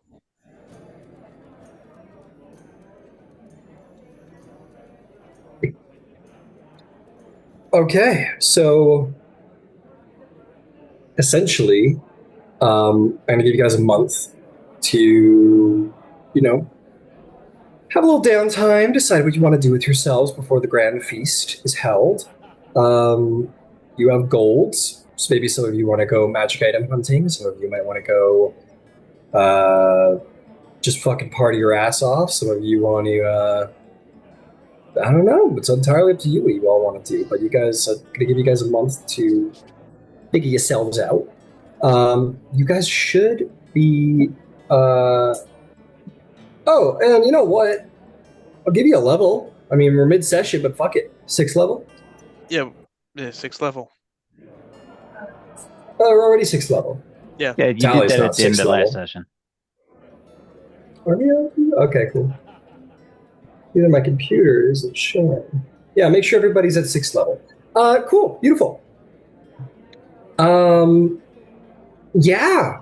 So I'll tell you what, just to, I don't know, give you guys some time to maybe noodle on what that might be. Also, think about what you want your characters to get up to past that, because there'll be some time past that before the next great adventure begins. Why don't we just take an early break? Take an early break of 15 minutes. When we come back, we'll kind of go through each of you and see what you get up to over this month, and then maybe have the feast if we have some time. Okay. How's that sound? Yeah, that sounds like a good idea. Deal. That over? Yeah. So I was just gonna leave that till between sessions. Yeah, I think that's something right. good for doing it between sessions. All right, then that's what we'll do. I'll put it in the Zoom chat anyway, so anyone can go take a peek at it. And just so everybody notes, the two things that they would want to have to. Well, I'll wait till everybody's back. I'll wait till everybody's back. Talk about it in a minute.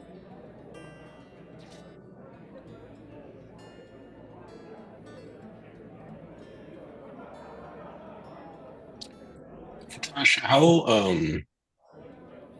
when you establish a telekinetic or telepathic connection, does that persist, and what's the range on that? Let me check. Mind link response. When you're using mind linked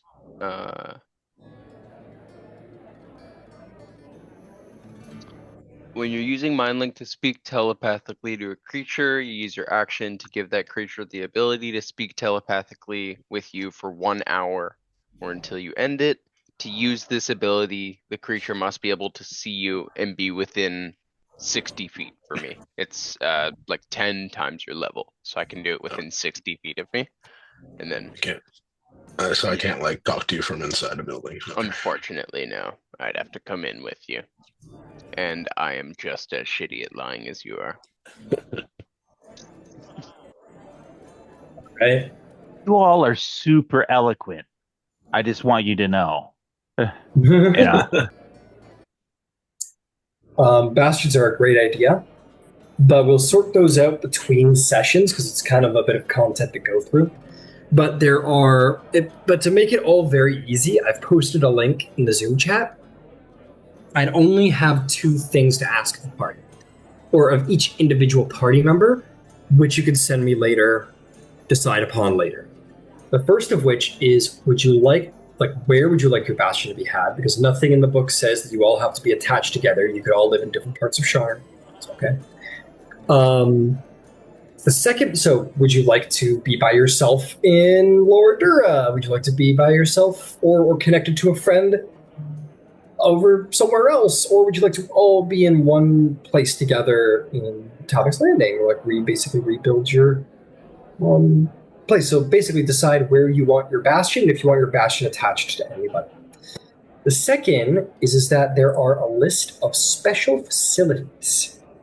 Now, you guys are level 6, which means that you are eligible for 2 special facilities that are considered 5th level special facilities. You get 2 for free.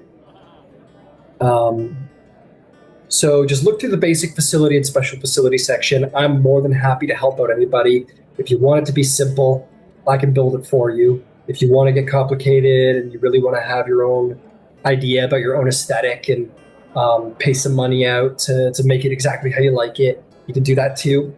However you want to do it, just let me know between games. So you just got to figure out where you want your bastion, what special facilities you want, and if you want to throw out any extra gold to enhance the place with basic facilities like storage closets or dining rooms or kitchens or whatever. You get 2 basic facilities, 2 special facilities. Message me anytime if you have any questions. If you're not interested in having a bastion, you can just live in the fucking Platinum Rest. It's all good. Darwin? I think I understand, but just to clarify, the 2 level 5 and 2 basic, is that per player or shared? Per player. That's per player. Yeah. So everybody gets 2 basic facilities. Basic facilities are bedroom, dining room, parlor, courtyard, kitchen, storage. Like I said, you can look in the book. It'll tell you everything you need to know. The sizes of the rooms are in there as well, which you get to start out with. How much it costs to expand, how much it costs to add. And you get 2 special facilities of the level 5 variety. Which, if you're curious, include an arcade study, an armory, a barracks, a garden, a library, a sanctuary, a smithy, a storehouse, and a workshop, all coming with their own special benefits. Some help you make money, some help you make little magic items, some help you have a staff of soldiers ready to go to defend you at any given time. It's up to you. Totally up to you. Message me anytime if you want some help. I can bring that out. Okay.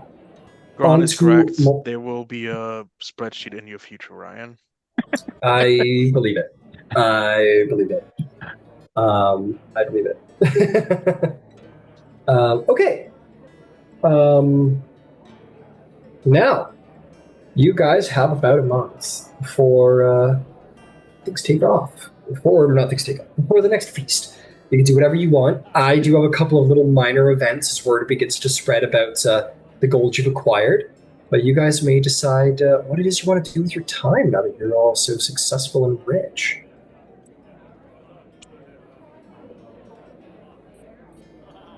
Someone want to go first? I'll happily go first because mine is the simplest and most complicated all at the same time. Awesome.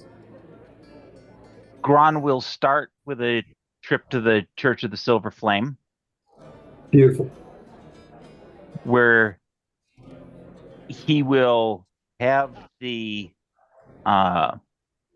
invitation, date, time, and it's a couple of days before the twins' birthday. Okay. All of that information will go to the Church Elders of the Silver Flame, including the fact that the Castlelanterns are worshippers of the Dark Six. They are planning... Now, before you do, I want to make something very, very clear just before you do. As Gron's a very smart guy, I want you to make me an insight check.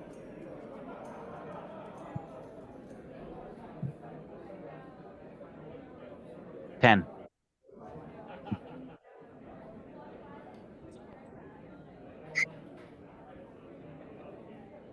I'll put it in simplest terms. if they are Dark Six worshippers, which is illegal, it technically means you have aided and have been colluding with Dark Six worshippers and provided them a significant sum of gold, which would implicate you as well, and the rest of your party. So just be aware that as you go to implicate them, you are heavily attached to them, having secured a significant sum of funds for them. Just be aware. And the Gron is going to confession. Got it. Okay, understood.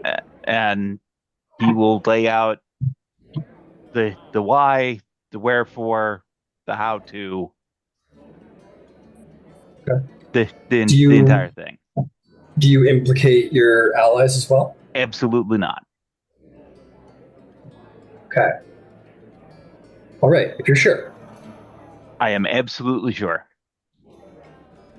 All right. Let me get back to you on that, because that is a very, very significant thing to happen over the course of the month. Like I said, simple and complicated all at the same time. Absolutely. Okay.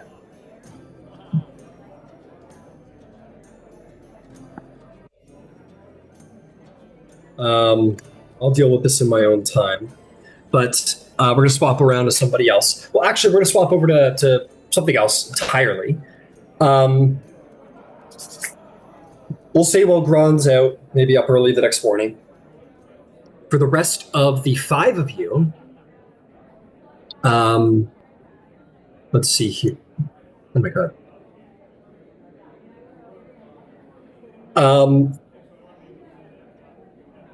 Where is he? Somebody knocks at your door, not the restaurant, or not the what is it called? No, thank you. Not the Platinum Rest, but on your guys' general apartment door, maybe one of your staff comes to you and goes, "Hello, there is a Mr. Avi of Siri at the door who wishes to speak with one or some of you from Terminus Tastes upstairs. He just wanted to speak to you. And if you do so, you'll see this sort of. Yeah, I'll go. Yes. Okay, 2 of you will go if nobody else. He's just at the door. Oh, Selena will go. Okay, cool. He's just standing at the door. He's this sort of portly guy, very much the classic bartender look. He's got a bit of Sam from Game of Thrones. You know him. He looks very much like him if he were a bartender or a tavern owner. And he's got his hand in his hat, his hat in his hand, very humbly. And he says, and he goes, "Thank you very much for seeing me today. Thank you very much indeed. I must admit my embarrassment to come here today, but I could use a little bit of help. You see, I am in a bit of debt with the Boromar clan. Things have been a little tight as of late, and they have been sending me threats as of lately. I fear for my well-being. I owe them this money, and I'd be more than willing to pay it back, but I would wish very kindly for some generosity to see my debts paid. I understand that we are competitors, and this is a very large ask, but I have nowhere else to turn, and I would wish to request this generosity from you. It is 1,500 gold pieces. It is a sizable sum, but I am more than happy to pay it back in time if I am given time. I'd much rather be in debt to you than to the Boromar clan. Will you help me?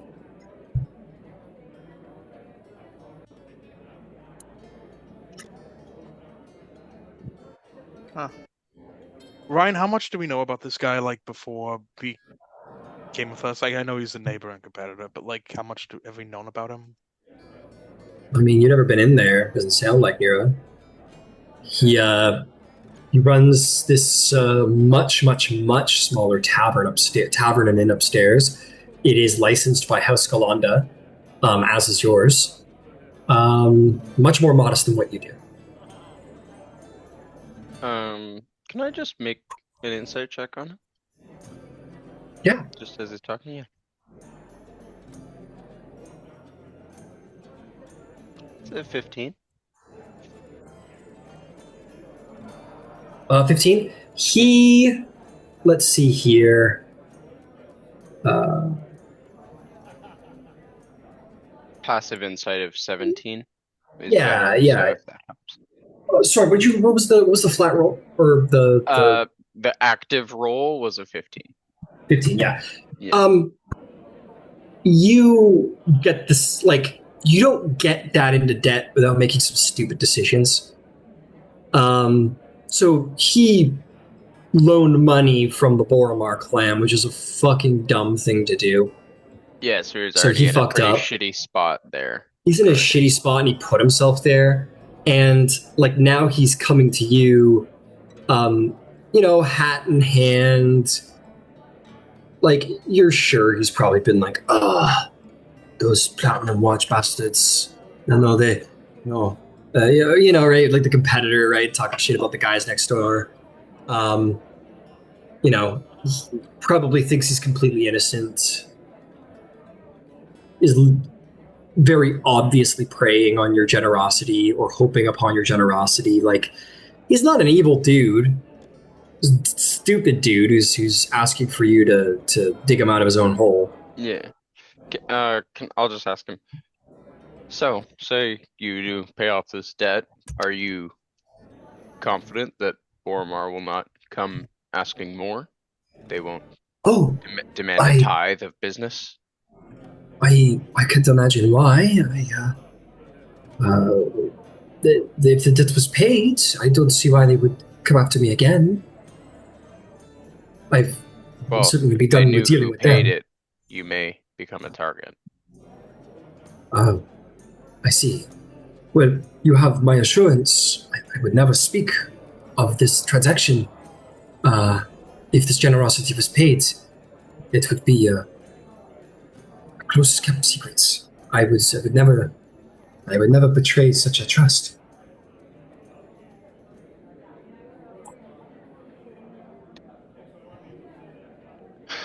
Well, I can't levy the full sum now, but I can help you for the time being. Some of this is generosity, other of it I will expect to be repaid at your availability, but here, and I'll just start writing a note for a transfer of 1,000 gold. Absolutely. Sign it. Yeah, he goes, yeah, and you can write a bill. Yeah. No, you're totally good. Come into means, but there are others who need it too. This is what I can offer at the time. And you're giving him the 1,500? 1,000. 1,000. It is, thank you very much. Yes, I thank you very, very much. It is a good start. I wish. And you can see there's that, like, he's thankful, but he wants more. You know what I mean? Like, he isn't saying it, but you can see that there is a level of disappointment. But you know what I mean? It's that person where it's like, oh, it's a definite relief, but they wanted more, and whatever. But he goes, thank you very much. Thank you very much. I will pay you back when I can. Thank you very much. I must go. I must secure the other 500 gold pieces elsewhere. But thank you. Okay, hold up. Hold on.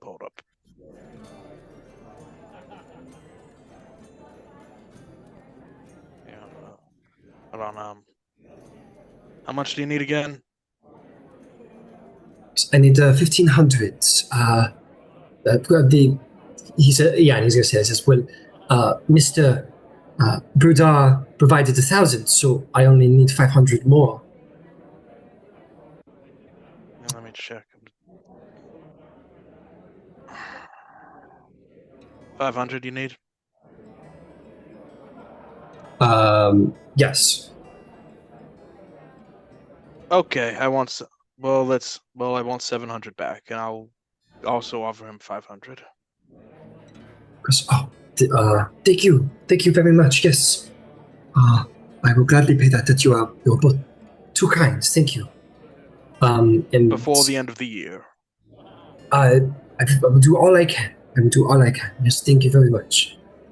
And he very, very like, oh, thank you. Just like can't stop saying thank you. He scurries off with his letter of credit from your bank vault, and I'm going to mark that off as we will be subtracting. Yeah. Specifically signed from Katosh Buradar's cut. Yeah, and you can make payments through bills of credit, so you're good on that part for sure.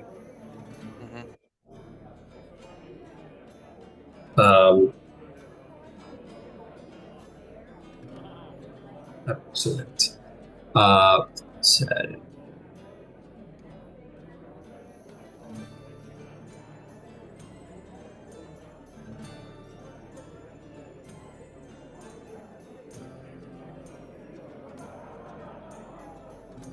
Katosh also just say, thank you, Nero. I maybe was greed myself not levying the full sum, but thank you for helping.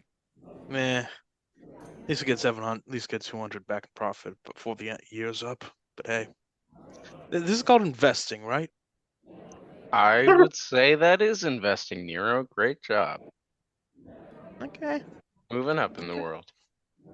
Not bad. I'm an investor. There you are.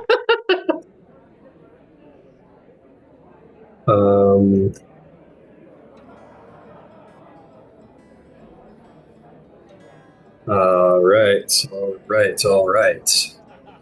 Just marking down that debt that is owed.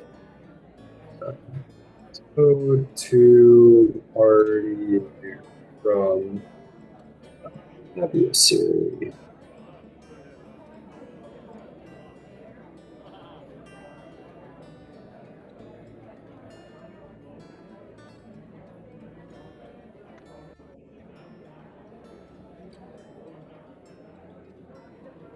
Okay, cool. Just taking notes for myself. Okay, who is up next?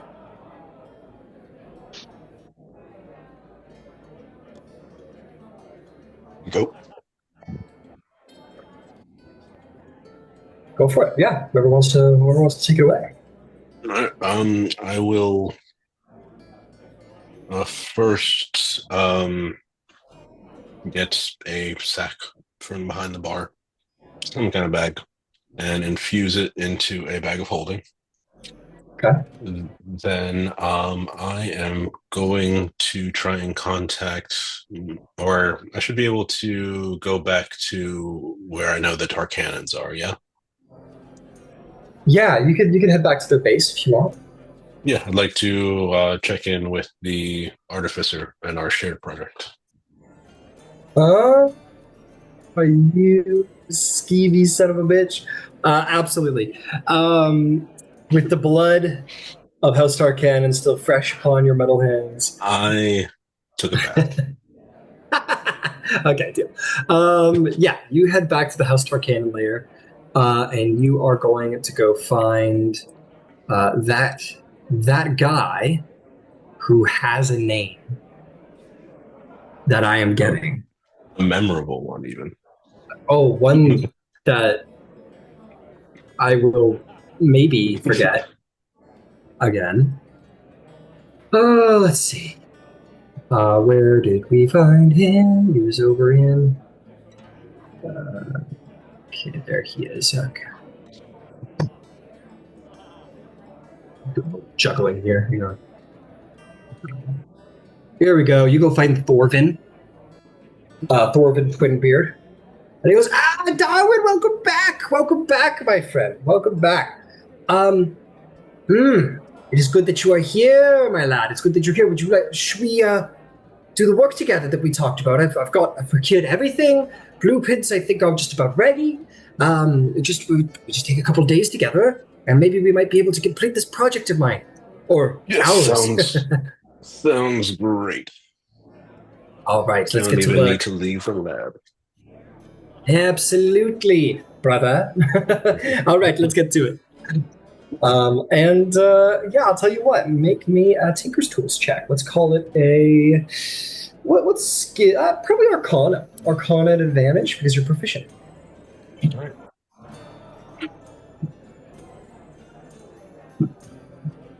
Uh, 26. All right.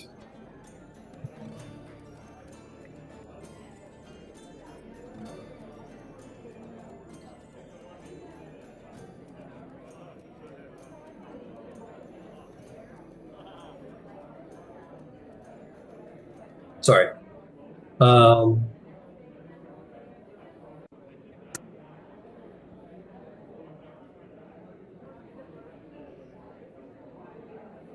Trying to figure out Gron at the same time.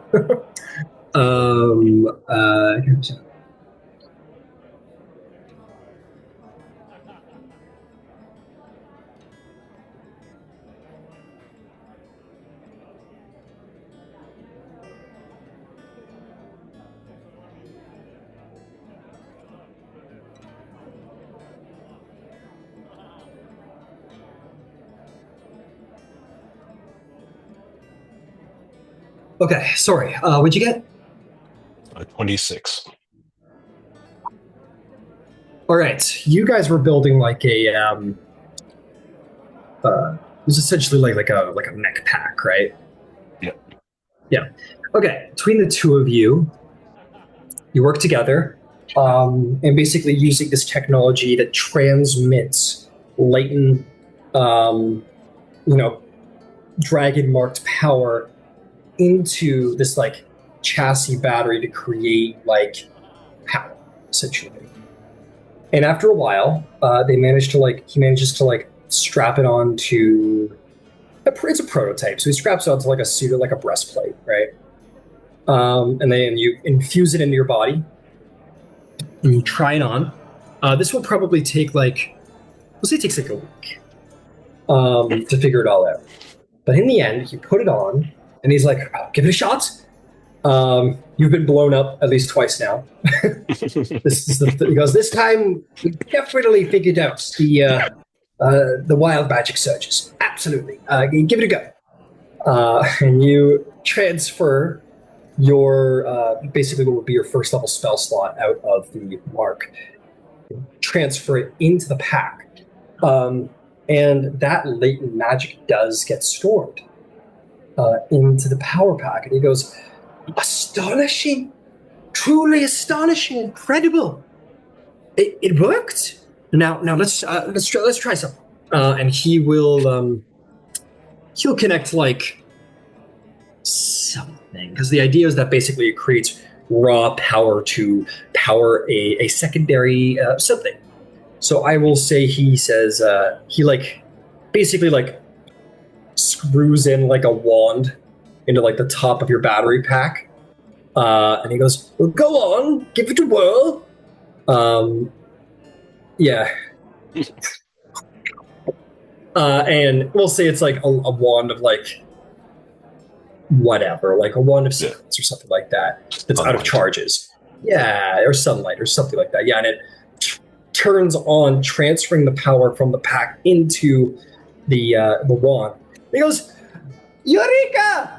We've done it! Yes. And then I go and hug him. He goes, oh, Darwin, my brother, we've jumping up in joy. He goes, we did it! Oh, the applications, Darwin, the applications!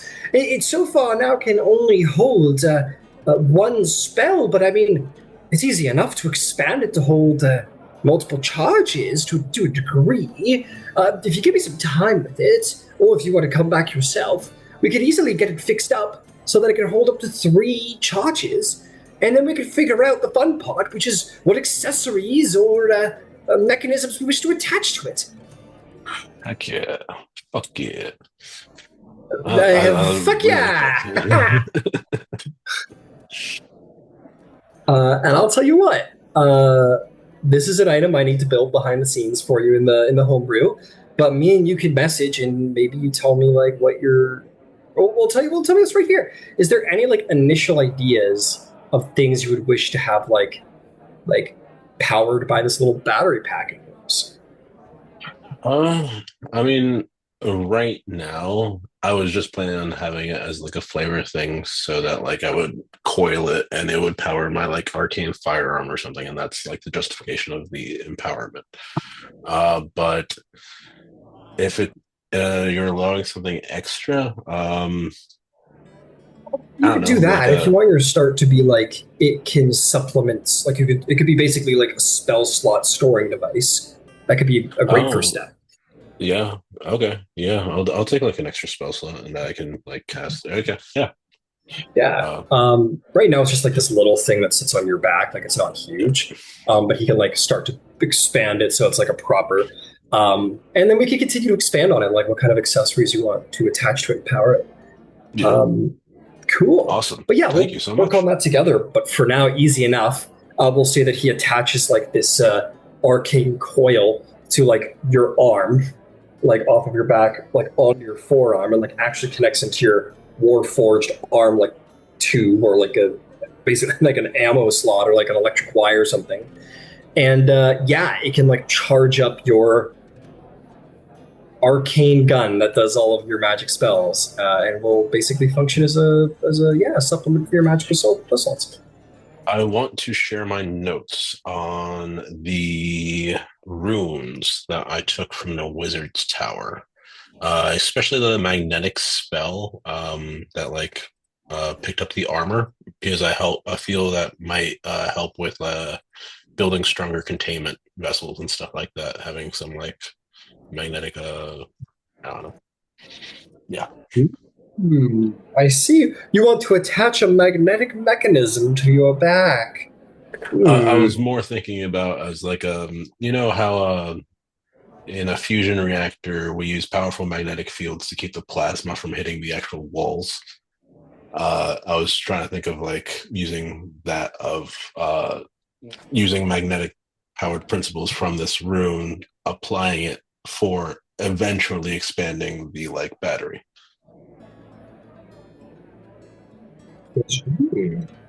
Very interesting, Darwin. We achieved one magical milestone, and now you wish to jump several hundred years into the future. This is the exact kind of thinking that we need. No, he got. No, you're totally good. He's ecstatic. He's like, absolutely. Let's figure it out. This is what magical exploration is all about. And like I said, we'll work together, and this could be an item that builds over time. But for now, it'll be considered just like a. I'm gonna look at the spell storing ring and probably essentially make it like a modified spell storing ring that allows you to like not store a spell, but basically store your raw aberrant dragon mark magic and then use it as like an extra spell slot essentially. Gotcha. And then we can expand from there. Makes sense. That is something I have to build and actually write a little note for myself. Sounds great. Cool.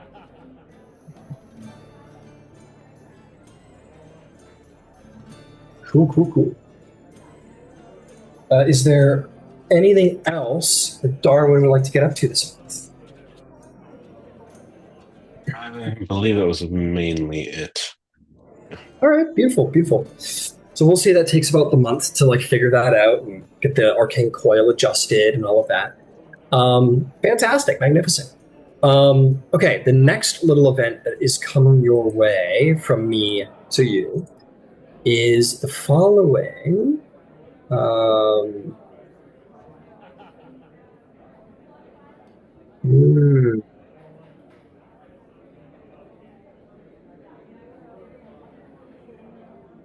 Okay.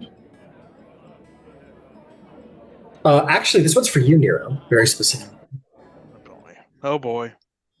Oh no! I just got to get a name out. You're not only brave when there's a dragon backing you. You're brave all the time. I can be brave, but I'm not invincible. I'm a squishy mage, remember? No, don't worry. Nobody's coming to kill you. Maybe. Alrighty then. Maybe. Okay. Nero Duskfall. You, my friend, are approached by Toshlin Euphira, who disappeared after a while. But at some point during the month, she approaches you and says, "Hey, Duskfall, mind if we talk?" Okay. Great. I insight check her first to make sure, like, is this something? Because when you go For private, what? like, make sure, like, is she like intending violence towards me at all? Well, say she comes and finds you in her bar, and she asks you to take them to somewhere private. So you suspect she's not here to ambush and kill you. Okay, I'll take her to my room. Okay. Nice room you got here. It's something. Yeah, it is some. So, listen, I wanted to talk to you about the,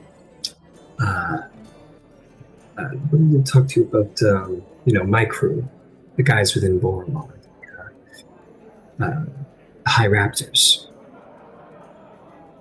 So,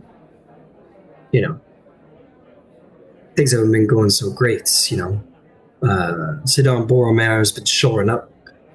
He's only got, he took a pretty big hit, fighting all of you guys, essentially, in the gang war and everything. He's been sort of consolidating his forces and clamping down on people taking cuts off the top and so on and so forth. So, the High Raptors, we're gonna be honest with you, we're struggling a bit.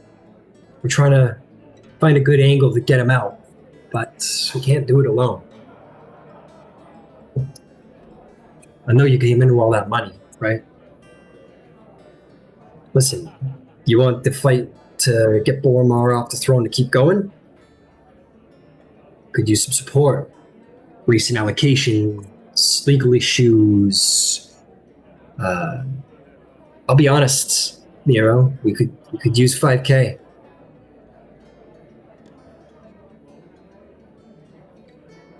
That's very expensive for a man who owns a humble nightclub in Tavik's Landing. Oh, come on, let's be honest with one another. I mean, everybody heard about that train of treasure chests that came out of your sky coach up in Central. Everyone knows you guys have the gold. Look, I'll be straight with you. We need the money and we need it back. If we don't get it, Sidon's going to track us down and we're going to either have to get out of Sharn or we're going to be dead. You want the High Raptors to stick around. This is it. I'll be honest. I'm kind of on my last leg here. Oh. How much do I believe her about being on the last leg? Make it a side check.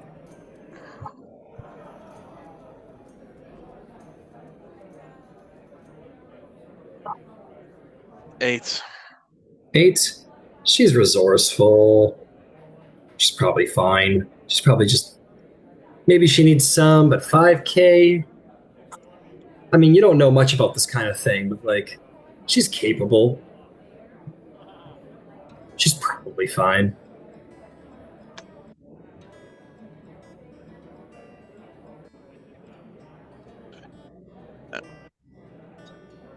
How much do I get back if I do back you? Beyond Sidon.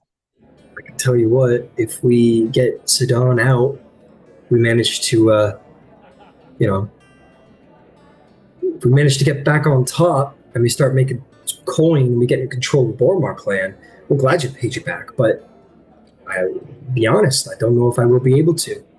I'm not asking for a loan. I'm asking for a favor. I'm asking for a donation. My crew, it's tough. It's hard to be a criminal organization inside of a criminal organization that is keeping a close eye on its members. How about this? Also, when I hand it over to you, The plain people around here still want Sadan's head on a pike. You point us in the direction of places that would hurt him. Sure.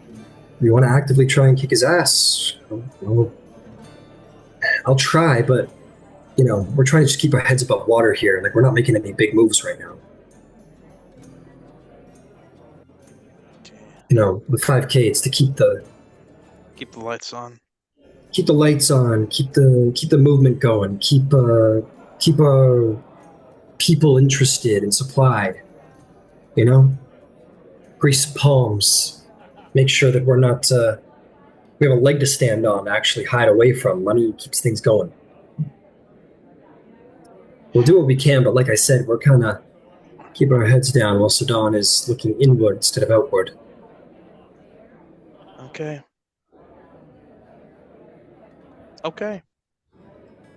Remember who your friends are, and I'll gift to the 5K.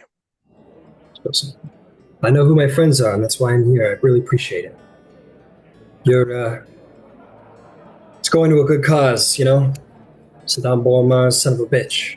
And this will make sure that at least there's a couple of thorns still stuck up his ass, All right. Good job. Now go be a thorn. You can bet on it. I really appreciate this, Nero. You're a good one. Remember your friends. I do. And she'll take your letter of credit, and she'll stuff it in her pocket, and she will get out of there before anyone is looking a little too suspiciously in your direction.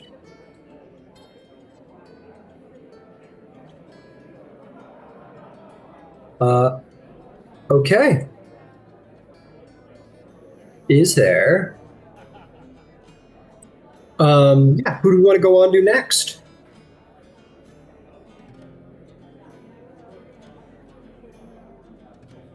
You know what? Kutash, go first. I was just gonna say, when do I know when the esoteric order might show up? It's been about a day or so, I think. Oh, yeah. We could absolutely play out that if you want. Cool.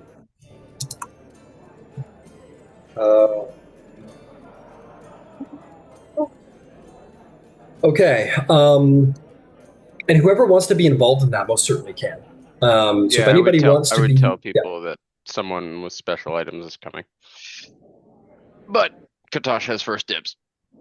Okay. Magnificent. Okay. I'll come too. Here's the deal. I'll say it's Bonnie, actually, because some of you guys got Bonnie into the Esoteric Order, if I'm not mistaken. Yeah, she is the changeling. Yeah, she's the changeling from the Drunken Dragon, who you guys were like, we don't trust her friends, but Bonnie's pretty cool. Yeah. So she shows up. She goes, well, it's good to see you all. Thanks again for your help. Of course, glad to see you're doing well. Oh yeah, there you go. Never been a barmaid. I'm doing good, thanks. Well, let's get down to business, because I'm sure we're not here for a social gathering. You want to spend some of that hard-earned coin that you definitely don't have. All right, let's see what we could do here for you. So, there is a finder's fee to get you all, the items in front of you that you want, or a selection of them. If you want me to be specific in finding you a very specific item, I can look for that one thing. Or you can simply provide me with coin. Me and my associates will do all we can to talk to the nobles, the collectors, the mages in town, and bring forth a selection of magical items that you might wish for sale. And also give me a price bracket of, after the finder's fee, how much you'd be willing to spend on magical items. Yes, of course.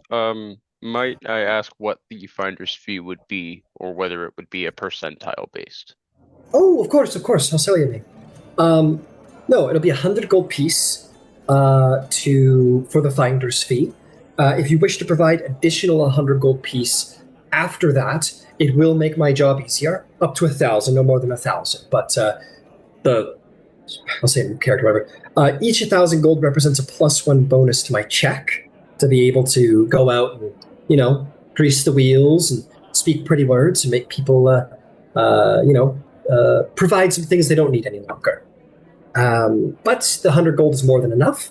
If there is multiple of you who wish to do this, you can provide an additional 100 gold as an additional finder's fee for that particular person, or you guys can just both split the 100 gold into 50 and make it a single sort of round.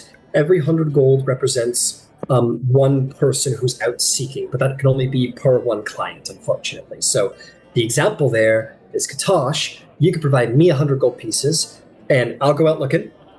And if Mr. Duskfall wanted to have a selection brought before him as well, he could either pay 50 of yours, and he could kind of look in on what I bring to you, or potentially double the number of magical items by providing me 100 gold pieces himself. And then there'll be a selection for Nero and a selection for you. Sure. I'll tell this to the party. So why don't we just go down the order then? So let me know who is actually here at this meeting who'd like to have some magical items procured. Mr. Duskfall, Mr. Berdar, Mr. Darwin. Is there anybody else? Lena. All right. Lady Dewdrop has arisen from her great sleep. Mr. Dead Guy? Yeah, I think I would like to. I like to imagine Selena's sleeping on her bags of money. I would be willing to pitch 100 gold myself for the finder's fee. If anyone would like to add, I'm sure that would increase our chances. Magnificent. Yeah. And just as a note as what you can expect, Mr. Berdar, up from anything from, if it's nothing specific and you just want a selection, it'll probably be anything from 1 to 4 items for you to select from. Fantastic. All right, so I've got 100 gold from Mr. Berdar. Is there anybody else who'd like to provide 100 gold or more? All right, Princess, 100 gold from you, it sounds. Donate 100. Very well. Mr. Dead Guy, Mr. Duskfall, did you want to provide 100 as well? So this is, I'm sorry, correct me if I'm wrong. This is for a specific item or for general procurement? This is for general procurement, but you can provide the same fee if there's something very specific you want me to look into. But you would only get that one item potentially if it's available somewhere in the city.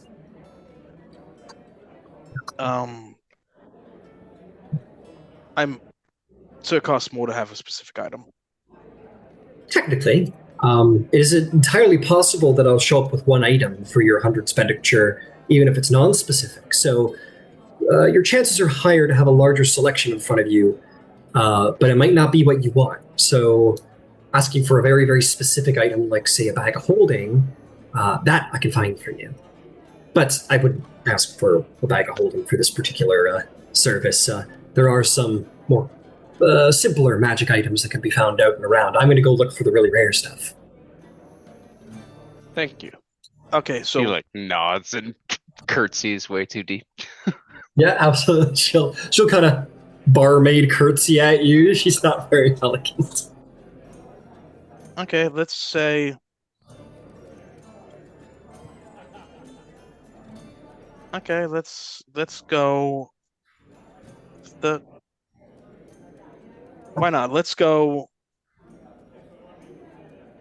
Why not? Let's throw money around a little bit. Let's go 300. All right. I just want to remind you there, Mr. Nero, that this is only the finder's fee. This isn't the actual price of the magical item you might be purchasing. Just as a reminder. Okay, never mind. Give me the two. Give me the 2 back. Okay. Sorry. I'm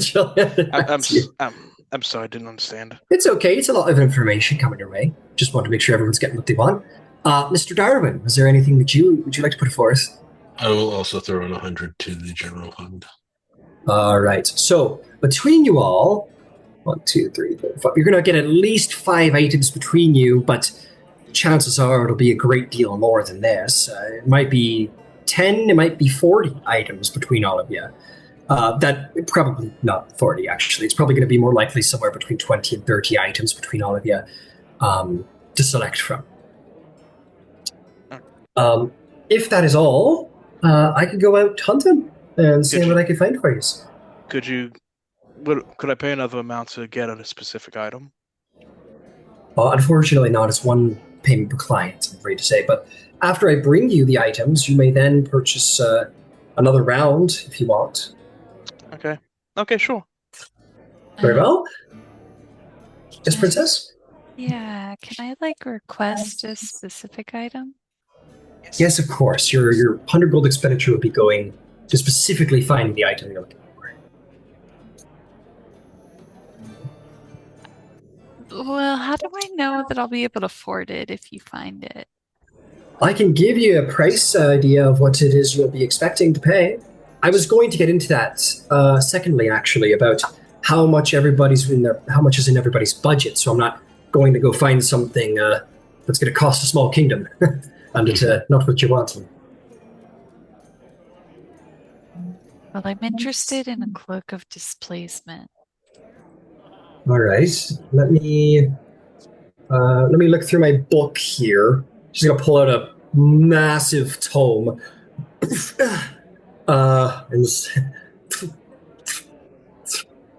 does that for like a couple of minutes. She's like That's a flipping through really good choice, Princess. Yeah, my probably least favorite magic item to hand out. But it is Soraya, so all right, let's see here. Too good. Hang on a second. Hold. All right, here we go. These are hireling costs. I'm just looking for them magical item costs. Magical items, truly fucking annoying.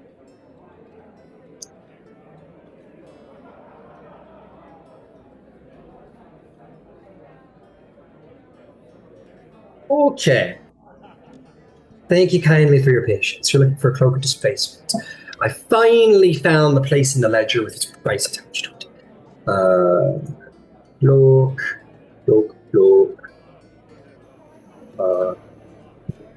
Displacement. There we go.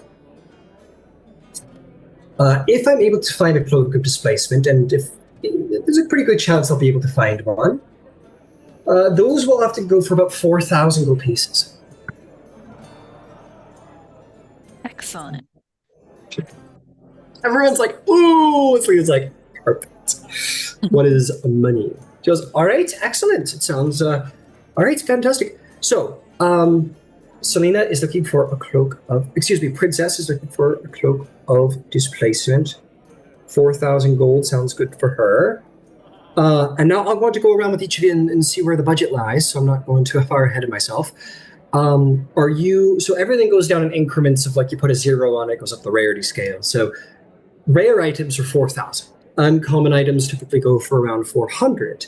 Commons go for 100, actually. So what is our price bracket for the lot of you? Mr. Bradar, how much are you hoping to spend on a magical item? Or 2 or 3 or 4. Yes. I was wondering if perhaps I could pay 3,500 for the excess of customers I have just acquired. 3,500 for the excessive customers? Yeah, rare. Just because Oh, I got a you want bunch to- of customers for him and for 500 less.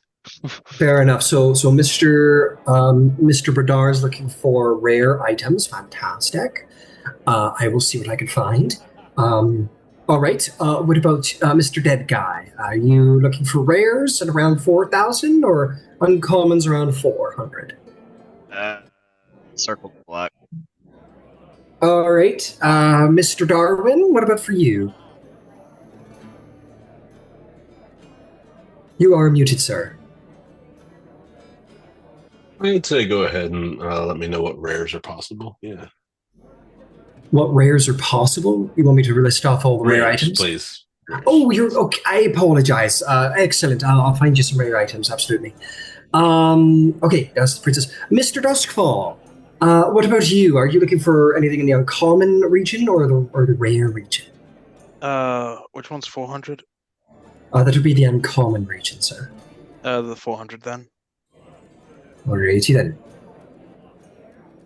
And having circled the block, Mr. Dead Guy, would you like for uncommons for about 400 apiece or rares for about 4,000 apiece? If I might make a little recommendation, many of your friends have gone for rare items, and I expect they probably will not be purchasing all of them. Having a nice selection of lower price items might be nice. Sure. Let's go for an uncommon item. Very well. I'll see what uncommon items I can find for you. All right. Well, thank you very much, and I will be back to you all in about 2 weeks. And we can go through a little auction, why don't we? Well, not really an auction. You get it. Thank you. I will just bring all of these hundreds and hundreds and hundreds of gold pieces with me now. And she'll hand her up. She probably gets a letter of credit. Okie dokie. So, I want to ask you how you want to go about this. Do you want me to list all the items all at once, or do we want to go person by person and just kind of like go through their items person by person? Probably all the items, right? All the items. Yeah, let's do that tonight. Yeah, let's go. Okay, let's let's look through. Okay, first things first. I want to see if that cloak of displacement gets up, because that's ones I can check off pretty easily. She goes a licking. I'm going to be rolling complications for all of you, just in case there might be one. No complications for Selena. Who knows? Who knows what might happen? Sharn's a big city, lots of people. Okay, for you, Selena. Okay, she has a decent charisma score, because she is a barmaid. Let's see here.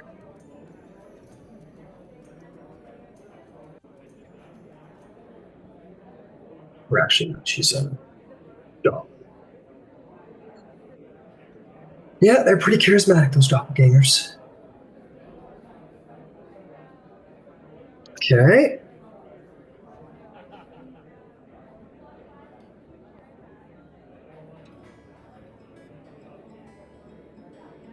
This would be...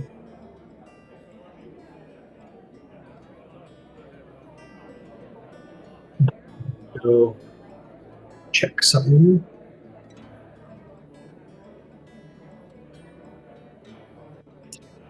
No, not that one.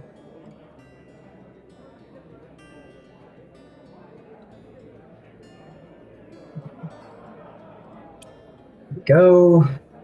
So I gotta bounce through a couple of books to get to the results of all of these guys. Let's see here.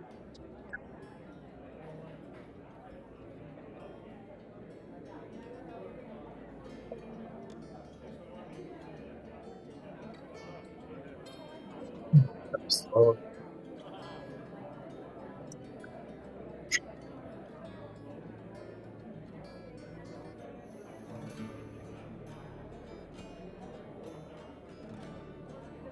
There we go.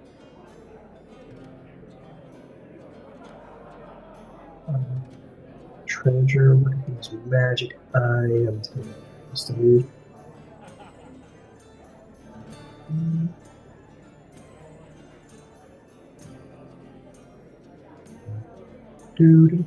Sorry, I clicked the button a whole bunch of times. Well, I guess I could just do that. It's okay. There we go. Okay.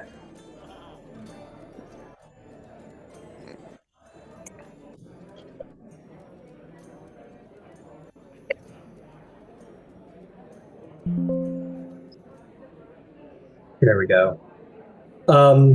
Okay. At least as far as looking for your item goes, Selena, she's unsuccessful finding the cloak of displacement. I'm sorry to say. Oh man, but it is possible she might track one down, or one of her associates might track one down through the other party members. So do not lose hope, do not lose faith, just yet. Okay, so Katosh, let's do yours now. Cool. I feel like these guys were the best people to call for this, right? Probably. Oh yeah, of the factions, absolutely. Yeah. Red Cloak's like, I found an axe. It's got blood on it. And God I bless found them. an axe with a skull attached to the blade. There's nothing God bless- wrong with axes. And God bless them. Of course not, That's Gron. Of course That's not. exactly what we love about them. I like Mage Hand Gron another ale. Nice.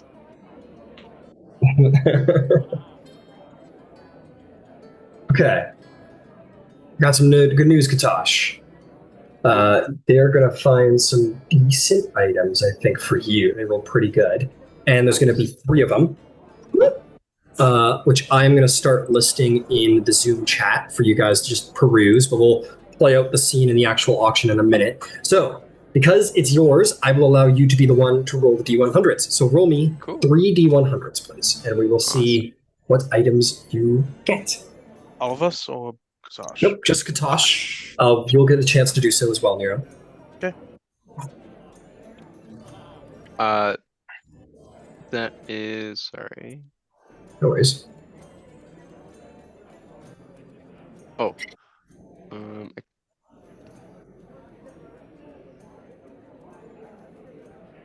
Got it. Sorry. 75, 55, and 4. Or yeah. Okay. 75, 55, 4. Okay. The first item she brings forth is the potion of supreme healing, which is the best kind of healing potion that exists. Yeah. The second one, going down the list here, 5.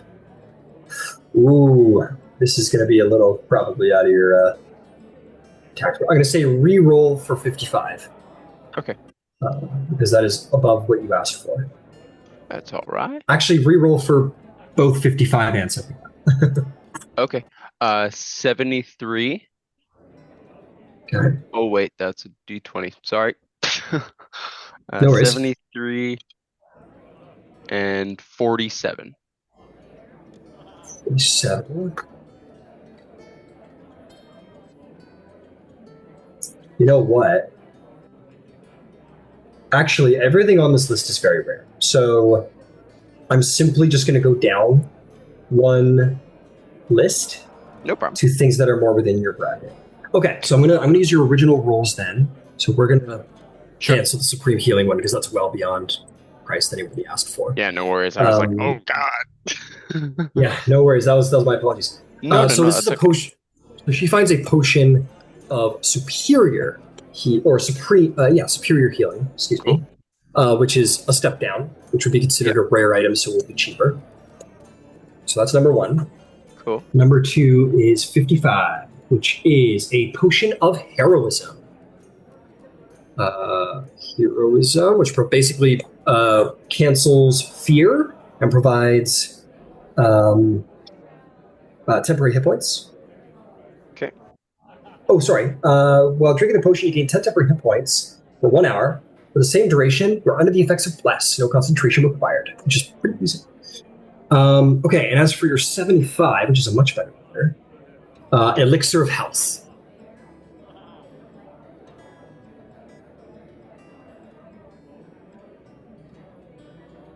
How's that different from healing? That one increases your hit point maximum. Or actually, excuse me. It cures any disease afflicting you. It removes the blind, deafened, paralyzed, and poison conditions all at once. So one is for health, one is for status effects. Okay, moving right along. That is going to bring, I'm just going to go down my list here. That would be, I've got Talenta marked next. Talenta Jones, if you'd be so kind, would you, I got to roll the dice to see how well I do for you.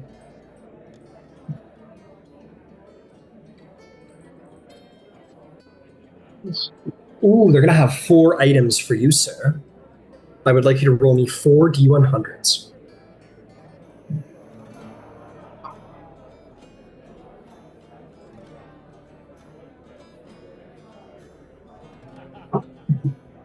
You've got it. First one is a 5. 5?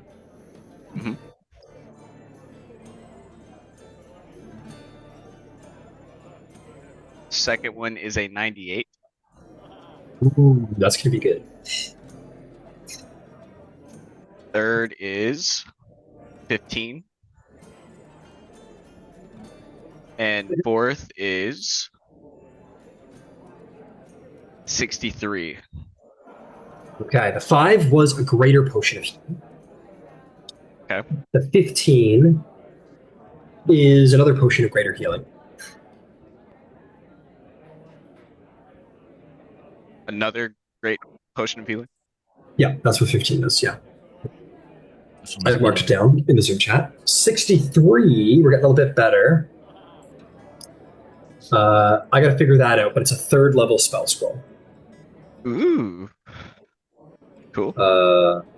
I gotta figure out what's going in there. And last one, 98, which is exceptional. Okay, that's interesting. A Saddle of the Cavalier. Saddle of the Cavalier. Yeah, I'm sure will be very helpful in your dungeon adventure coming up. I'll tell you what, if the items really continue as they're going, I'll provide a little potential help. But in the meantime, let's keep going down the list. Nero, you're up next. Let's see how well they do for you, sir. Okay, 3d100 rolls. Okay. Okay, first coming up. Oh, hang on. Yeah, 3d100 rolls, exactly. 100. Damn, dude. They'll find a drift globe. Might be very helpful for the upcoming adventure, actually. Yeah. 77. Spell scroll level 1. Okay, and finally. And finally. 82. Spell scroll 1st level again. Excellent. Last but not least is Darwin. Let's see where the dice lands for you, my friend. Landed very well, actually. That is going to be... You're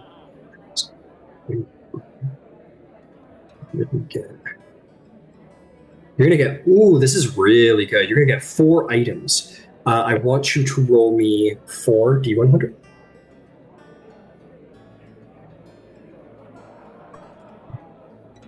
$62. Okay. 81. 75 and 63. These are all really good rolls, Darwin. Very, very good rolls. They're logged in D&D Beyond. Understood. I'm going to actually have to go down the table. I'm actually have to bring you down a level because these are all like legendary, very rare items, actually.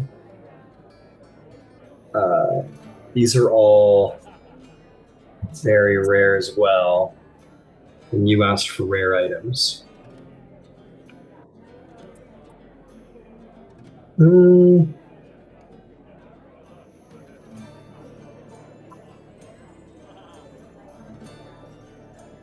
I'll see if I can find anything that's just straight up rare on this list.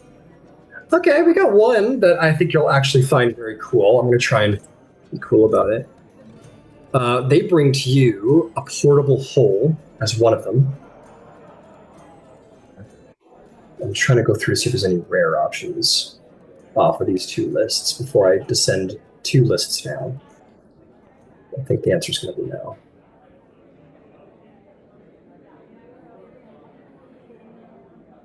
Yeah, I got to descend the list again.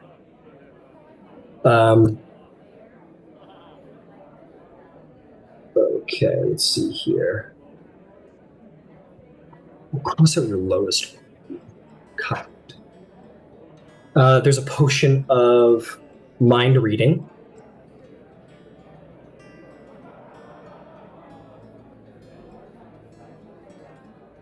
Going up from here, this is 75. Another elixir of health. So I'm going to go update elixir of health up there, ×2.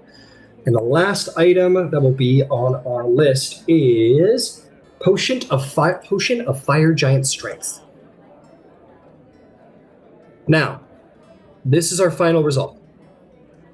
With that said, I gave you guys the option of narrative coincidence and also inspiration. We like to play a little bit more flexible.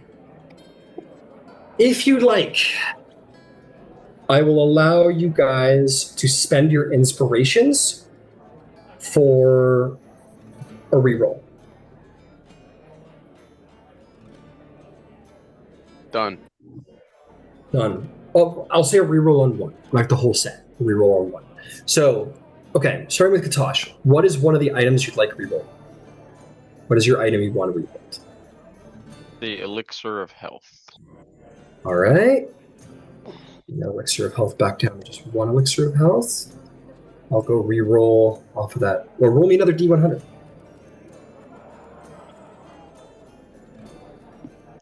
$52.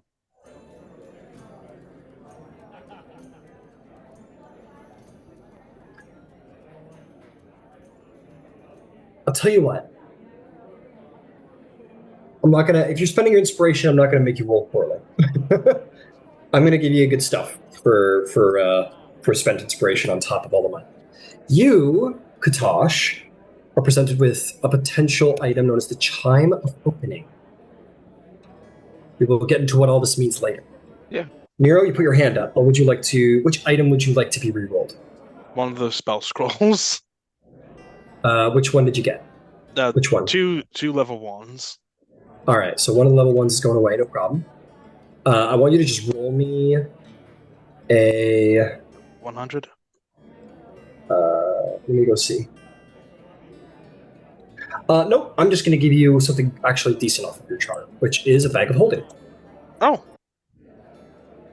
What about Tally or Darwin? I'll spend it. I'm a human. I get a new one every morning. Fair enough. What is the one that you would like rerolled? I think one of the potions. Which one? I got. We got 2 greater potions of healing, right? Yeah. So I'll reroll one of the greater potions of healing. Okay. I want you to just roll me.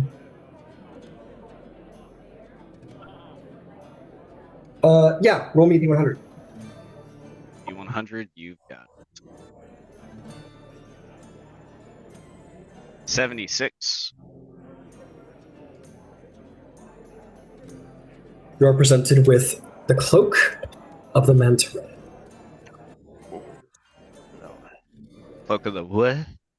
Manta Ray. You swim good. That's what that means. Last but not least, Darwin, are you spending an inspiration? Sorry, no. Okay. I'm good.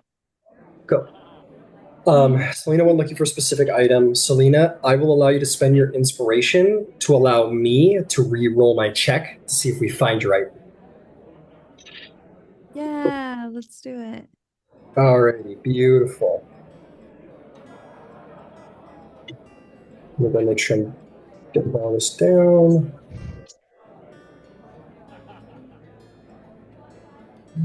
Head me to the item section of the book, please, and thank you.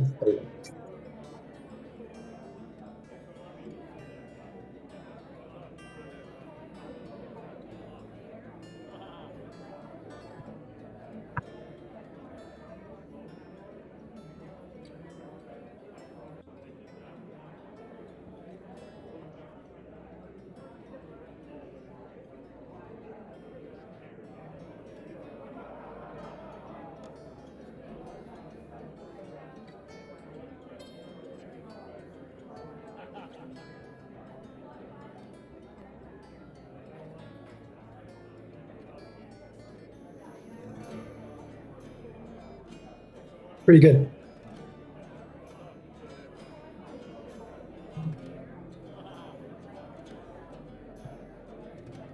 The cloak of the mantis, or the cloak of displacement, will appear before you for 4,000 gold pieces.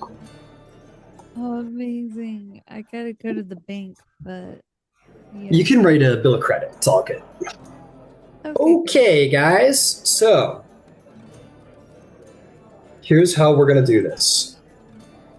There's some last things that need to be determined, which are mainly the magic item or the spell scrolls. Here's what I'm going to do. Who got spell scrolls on their rolls? It was just Nero. You did. Nero and Tally. Okay. Nero, you are a sorcerer. You are a 2014 sorcerer.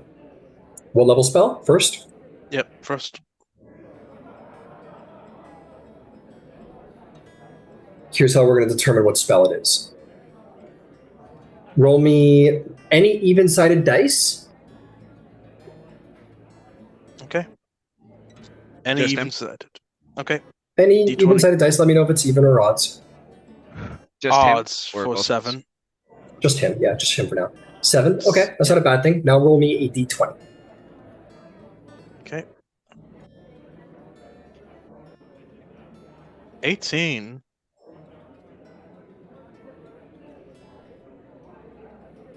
It is a spell scroll of Grease, Okay, Grace. according to the dice. Yeah, Darwin's like, let's go. You're welcome to buy it if you want. Yeah, anyone's willing to. Nobody's got a problem with it. The game. Spell in the game. Okay, I'm writing that in there. Okay, as for you there, Tally, your third level spell scroll. You, my friend, are not a caster, I believe. Yes. Not currently. No, not currently. We have a cleric, sorcerer, an artificer, and a paladin in the group that are casters. Roll me a d4. See from which spell class I will be picking from. I'm also a wizard. Are you? Magic initiate. So I have wizard Doesn't spells. count. Wizard Doesn't count. spells? Okay, doesn't count. Too bad. One? It was a 1. Whoa. Oh. That's crazy. Wow. I am the That's stupid. So that is going to come from the artificer list, actually. What? Roll me any even-sided dice, Talon. Even? 100 is even. That is true.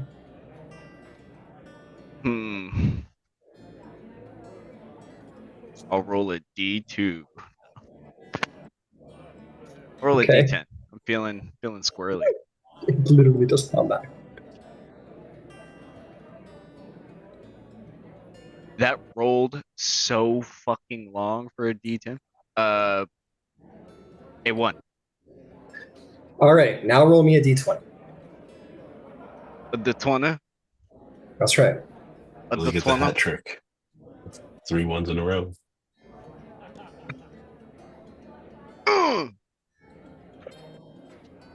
That's the sound that Tally makes unlocking a lock. It's Did you the roll hat one? trick, baby. I don't. In D&D, it's not that impressive. 3 ones in a row. I think I suck at this game. Yeah.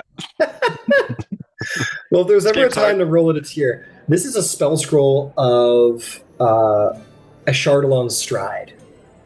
That's not a bad one. It's actually a pretty fucking cool spell, I'm not gonna lie. So, let's go down the items, and I will tell you what they fucking do. Does anybody need an explanation of the potion of superior healing? I'm more than willing to give it. I just wanted to know if, like, we could, you know. I think we know what it does. Okay, yeah.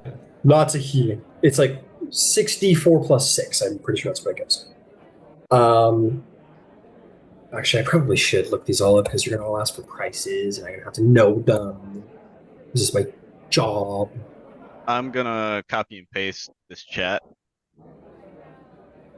put it in the group chat. Potion of superior healing. Potion of heroism.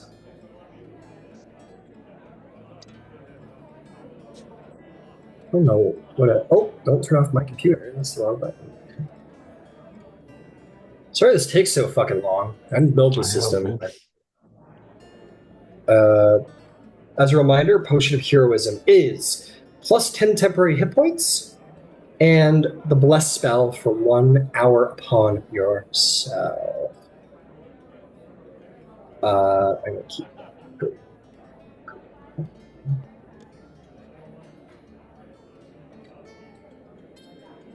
Okay, next is the Elixir of Health. I'm just looking them up all here to be prepared. But yeah, start talking about it if anybody wants anything. The Drift Globe, that just follows us, levitates, follows us, and emits light for like 60 feet, right? Yeah, it has like 3 functions, which I will look up and tell you about at this very moment. Yeah, it can do light or daylight.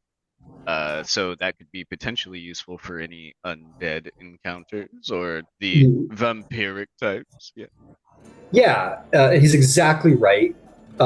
Weighs 1 pound, 60 feet. You can command it to either emanate the light spell or the daylight spell. Daylight is once per dawn. You can also issue a magical command to have the globe float off the ground and follow you within 5 feet. And then a whole bunch of shit about how that works. But basically it just floats beside you and you can like grab it out of the air. Yeah, so it's a little lantern that floats around with you. It's kind of cool. Anti-vampire device. I've played some D&D games to do with like vampirism and undead and stuff. Drift Globe actually is a pretty beast item for those I can't see how it wouldn't be. Yeah. Yeah, pretty, especially against like wraiths, shadows, specters, shadows that like have daylight sensitivity and everything. Just like absolutely devastating. The daylight spell, who would think? It's like the greatest spell. Oh yeah, and dark elves, yeah. Do you dark elves are fucked. More up your alley. I can already do light pretty much at will. I mean, I have the daylight spell every day, and I can cast light as a cantrip. I was actually a little bit interested in this chime, actually. Yeah, the chime. Okay, I'll make my thing easy real quick, Ryan. How much for the bag of holding and the globe? Bag of holding is 400. Globe is also 400. Ooh. Time of opening is 4,000. Actually, no, my apologies. It's 2,000. Oh, nope, they changed it. It's now 4,000. Sorry. But basically, it's a hollow metal tube that you wear around your neck. As a magic action, you can strike the chime to cast the knock spell. The spell's customary knocking sound is replaced by a clear ringing tone of a chime, which is audible at 300 feet. The chime can be used 10 times. After the 10th time it cracks, it becomes useless. So my apologies, it's actually a consumable item, so it will only be 2,000 GP, because there's only so many uses of it. But yeah, basically unlocks anything you want, pretty much. 10 times. 10 times. Yeah. Yeah, I will purchase that, thank you. And my mage hand will start scribbling a script. 2,000 gold, and you may add the chime of opening to your inventory. Absolutely, not attunement. Great item. I'm gonna just That's keep honestly going. probably it for me. That portable hole is cool. It is. Portable is very, very cool. So portable hole, fine black cloth, soft as silk, folds up to the dimensions of a handkerchief. If unfolded into a circular sheet 6 feet in diameter, you can use a magic action to unfold it, place it against a solid surface, whereupon the portable hole creates an extra-dimensional hole 10 feet deep. The cylindrical space within the hole exists on a different plane of existence, so it can't be used to create open passages. Any creature inside the open portable hole can exit the hole by climbing out of it. You can take a magic action to close the portable hole by taking hold of one of the edges and folding it up. Folding up the hole closes the hole, and any creatures or objects inside the extra-dimensional space remain. No matter what's in it, the hole weighs nothing, like next to nothing in your hand. It's a hanky. When the hole is folded up, a creature within the hole's extra-dimensional space can take an action, athletics check.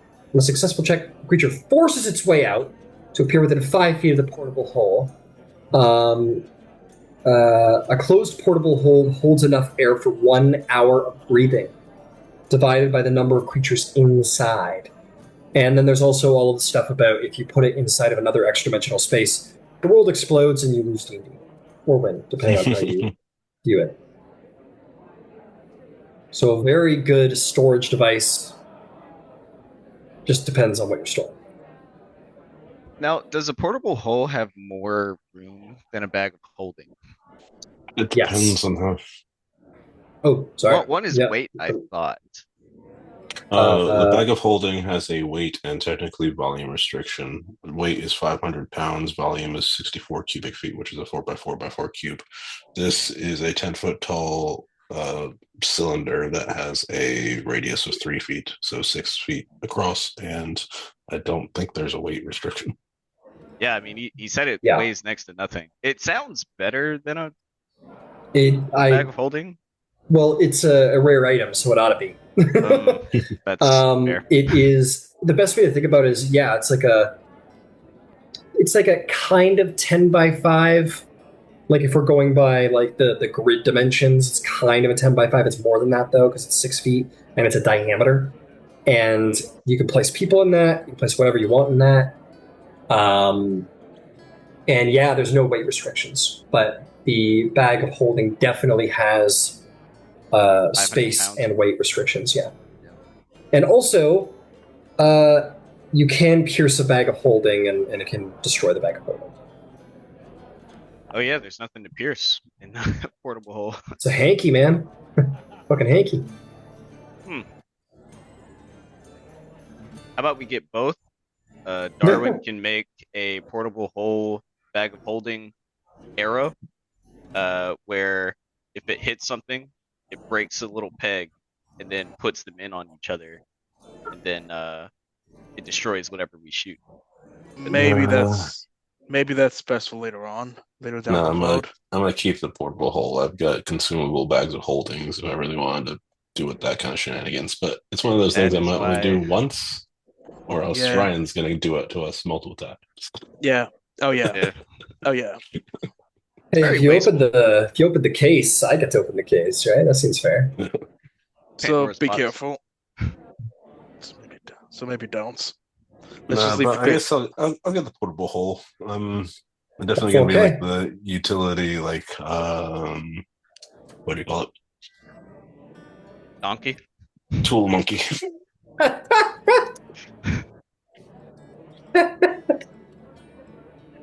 You wish you were his ass. All right, Cloak of the Manta Ray is basically, it's very simple. You throw that bitch on, and you can breathe underwater and swim at a pace of 60 feet. It'd be very useful. How much water is going to be in the dungeon? I don't know. It's an uncommon item, so it's only 400 gold. It's kind of a steal. Like, if there's any water at all. Yeah. This is just your swim speed now. Like, you're just fast as fuck, boy. Yeah. Want to see what it looks like? Which I think will seal the deal for you. Sure. Honestly, if I had Cloak of the Manta Ray in some other campaigns, some campaigns would have ended up very different. Probably. I think this is the one. Go in there. Silver lump. I still think about what he could have been. I believe it. Why would it put it in the fucking chat? Okay, I'm gonna put it in Zoom. I mean, Facebook.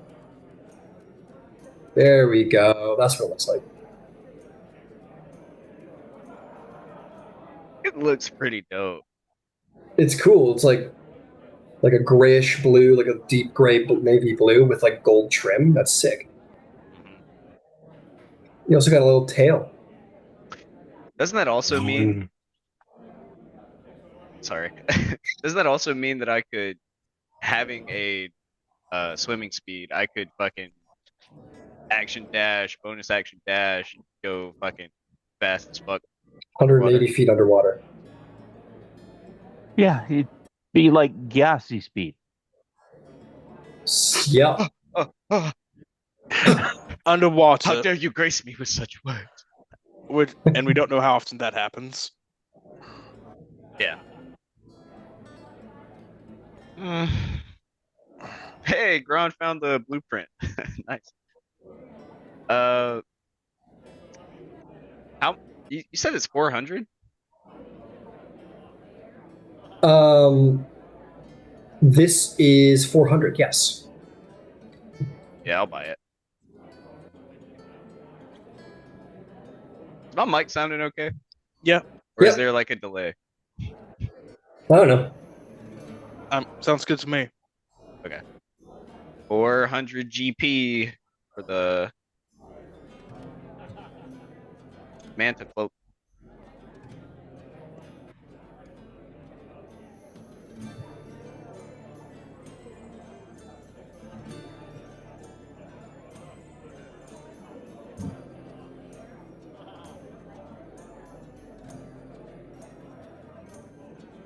Okay.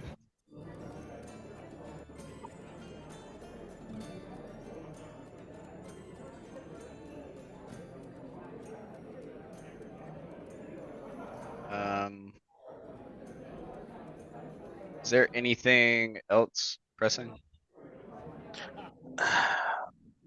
I'm thinking of the drift. Like, if Darwin has the hole and the bag of holding, the only thing I'm debating about is the drift globe. Well, someone can buy the bag of holding. I have my own, and I only bought the portable hole. I feel like that's enough stuff we can carry. You can never have enough inventory capacity. Dude, How the much? story of my Never. fucking life in every RPG ever.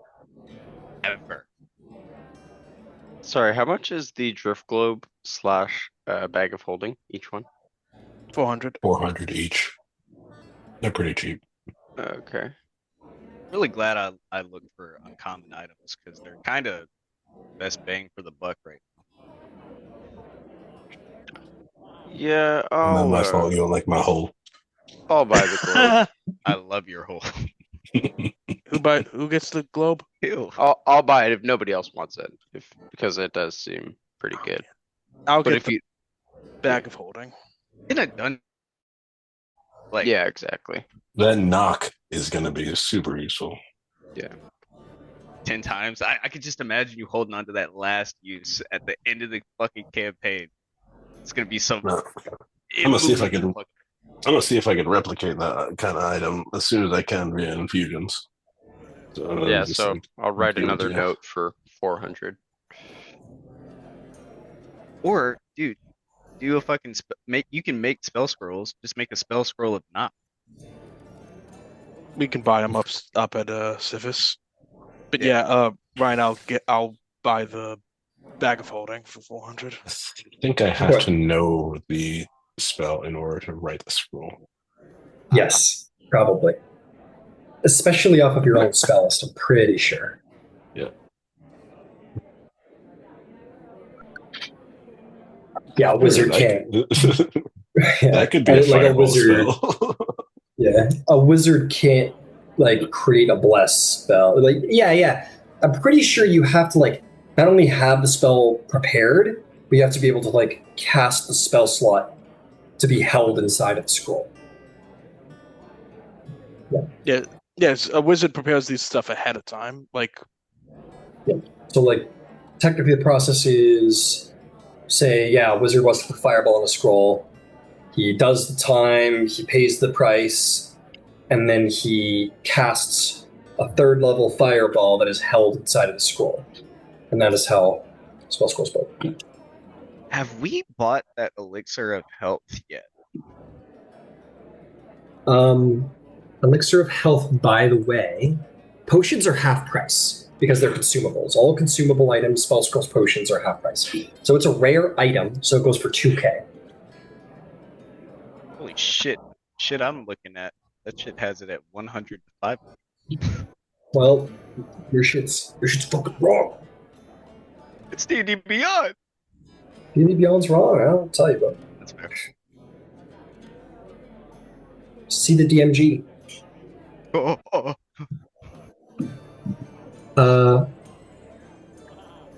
Oh boy. Well, I'll tell you what. If any of you want to take another second to look through things, I finally have a couple of things on my end that I want to complete before all this finishes. Yeah. Let's do it. I've already okay. posted it in the chat, so we should be good to continue. And the feast Yeah, stuff, we'll still go back to this. I just want to give you guys can take a chance to look it over. Okay. Yeah, we can figure this out off session. Yeah, Floon is always, up at your place. And he goes, hey guys. And you're like, oh no, that's not Kalen, that's Floon. And Floon's like, hey, how's it going? Man, you guys have the best, absolute best tavern in all of Tavixland. Very impressive stuff. I heard you came into a bunch of gold lately. I've got a question. Do you think you could cover my gambling debts? I'm like 500 gold deep, man.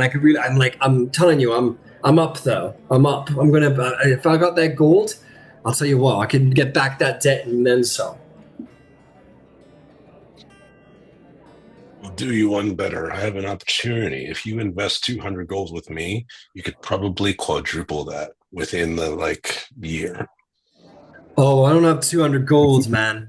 I don't have 200 gold. I'm asking for 500 actually. So I don't know 200 gold. Who is this guy? This is Floon. This is the guy you originally rescued. That you thought was, or you rescued with Kalen. He was Kalen's really good friend, who got captured because he was mistaken for being Kalen. I remember. Remember? Level 1? Yeah. So he's like, let's come on, guys. We go way back. Come on. We go way back. You saved my life. Save it again. Why don't you? What's your game? My game? I'm really into Dragon Heist. Love it. Love it. Some say I'm addicted. To them I say, you're a quitter.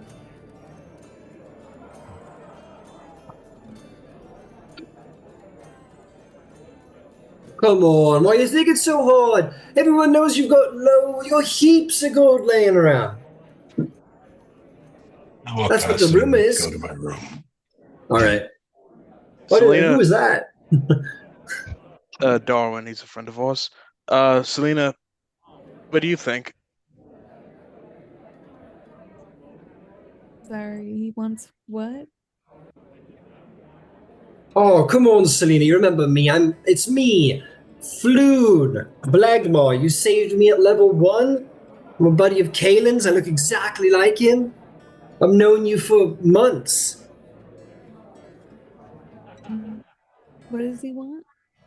I want 500 gold pieces to cover a gambling debt. Because we're good friends, man. Come on. Could really use some help. Oh, I don't have money for things like that, but I wish you all the best. Oh, well, you're sweet, but, come on, Tally. Talenta Jones, you're a great hero. Everyone knows you're a good guy. You know what it's like to be a little down on your luck. What are you implying? Nothing, just that, I don't know. I'm sure you know what it's like to have ups and downs and hills and valleys. Everyone does, right? That's all I meant. Didn't mean nothing by it.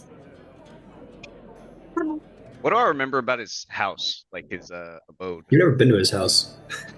You don't know where he lives, in fact. So, yeah, everyone was very surprised to find out that he has a wife. That's including Kalen, who's known him for years. Okay. and Tails, the storyteller who hired you originally. I'll front him. I'll front him 500. Oh, Tally, mate, you're the bomb. I appreciate you. I really do. I really do.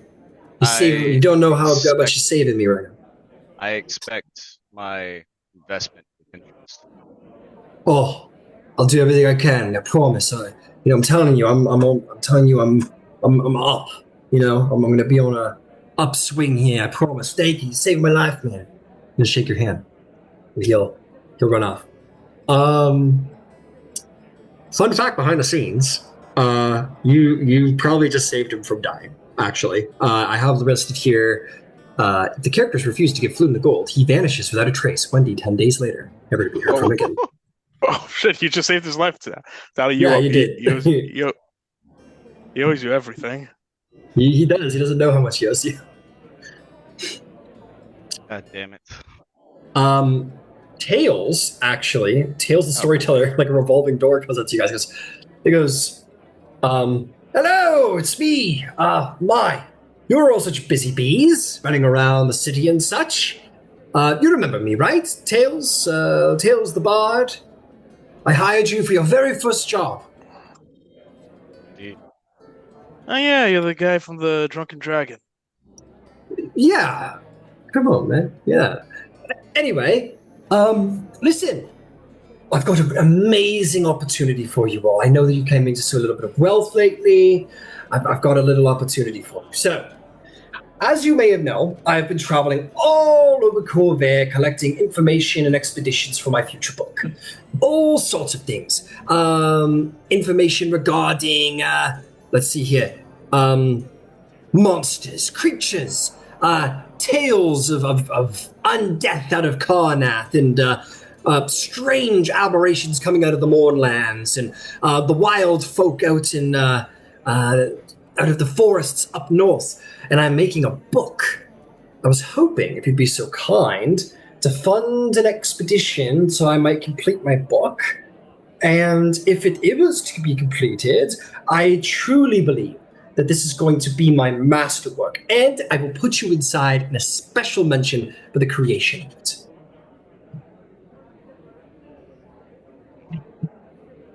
How much?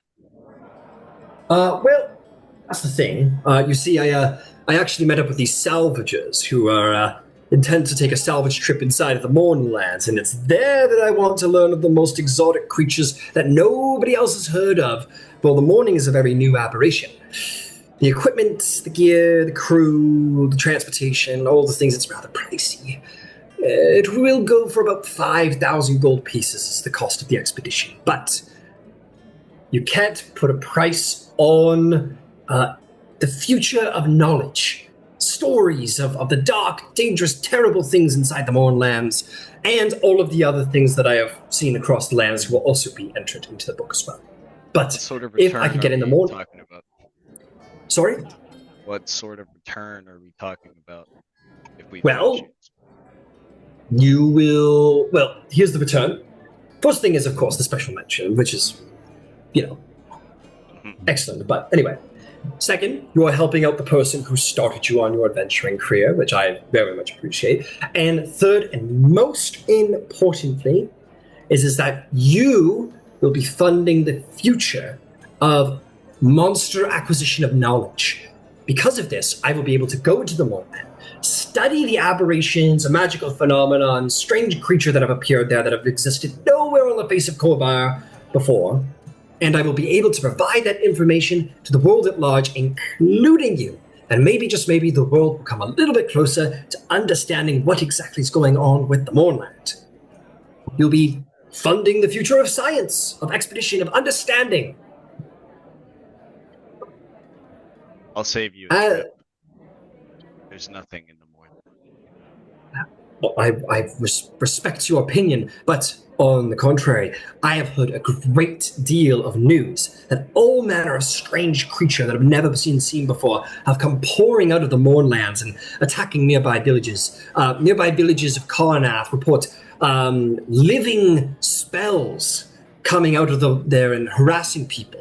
Other people report giant trees licking black ichor coming out from the Mournlands. Some people have even reported, in fact, out of New Siri, have received many warnings from House Madani about wild magic tornadoes that come out of the Mournlands. There are many strange creatures inside and within that must be studied and understood.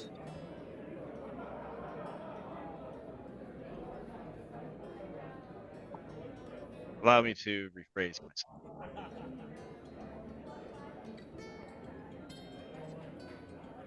There is nothing left worth living in the Mournland. A grim truth indeed. But perhaps through these creatures we might learn more about the morning itself. Do you not think that that's important? I suppose. Excellent. And that is why I have come to you to ask for a little, to assist in my fund for my expedition into the Mournland. Well, Darwin, this is up your alley.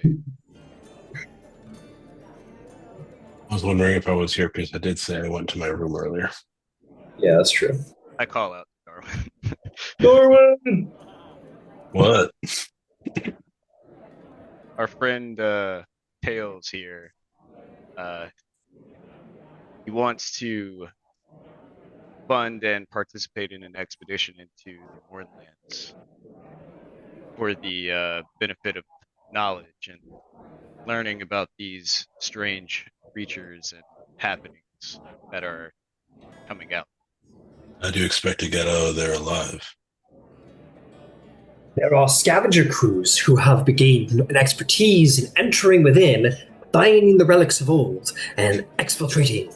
It is a little bit of a, shall we say, a grey industry. Not necessarily illegal, but morally dubious. I would hire one of these salvager teams who have made this sort of secret entrance in and out of the Mournland. Hire them for protection and escort through the Mournland. And how much would you need? 5,000. 5,000 gold pieces. It's a bit too expensive for me alone. It is an intriguing area. I won't deny that. I have studied much. I have studied the people here in Sharn. I've studied the people in the forests all the way north and out in all across the Corvair. It is just the dangers of the Mournland I have not yet secured information for my book. It is there alone that will complete my magnum opus. Good, maybe help keep people alive on the edges of the Mournland. Oh, yeah, here's what I could do. I will give you all a free copy. How about that? If the book comes out and it's a success. Along top, helping the future of everything, whatever. So, what about news if you find anything interesting out there, or rumors of interesting of course. I would be more than happy to share with you the sights I've seen, the tales I have to tell when I return. Absolutely. And my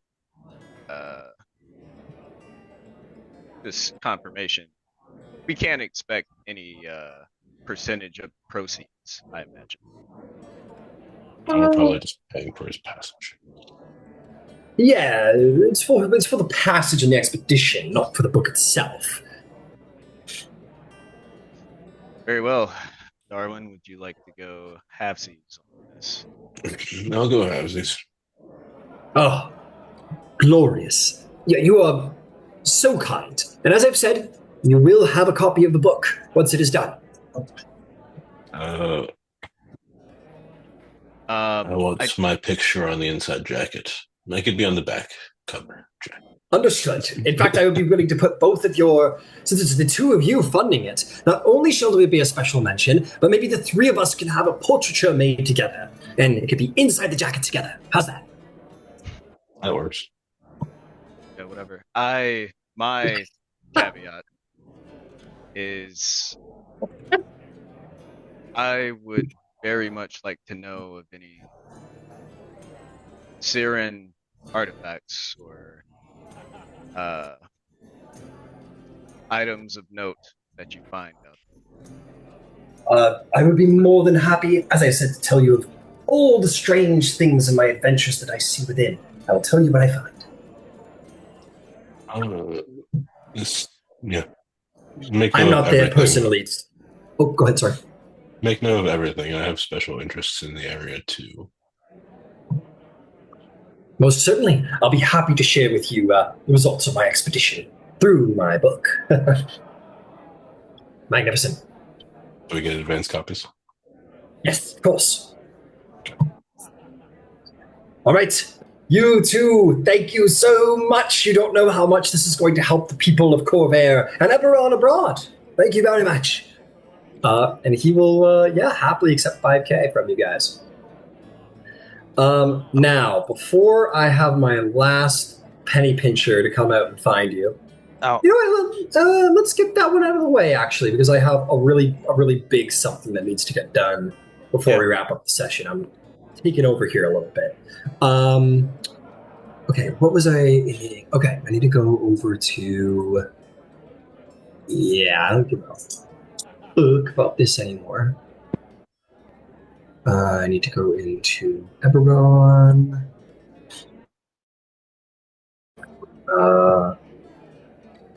Okay.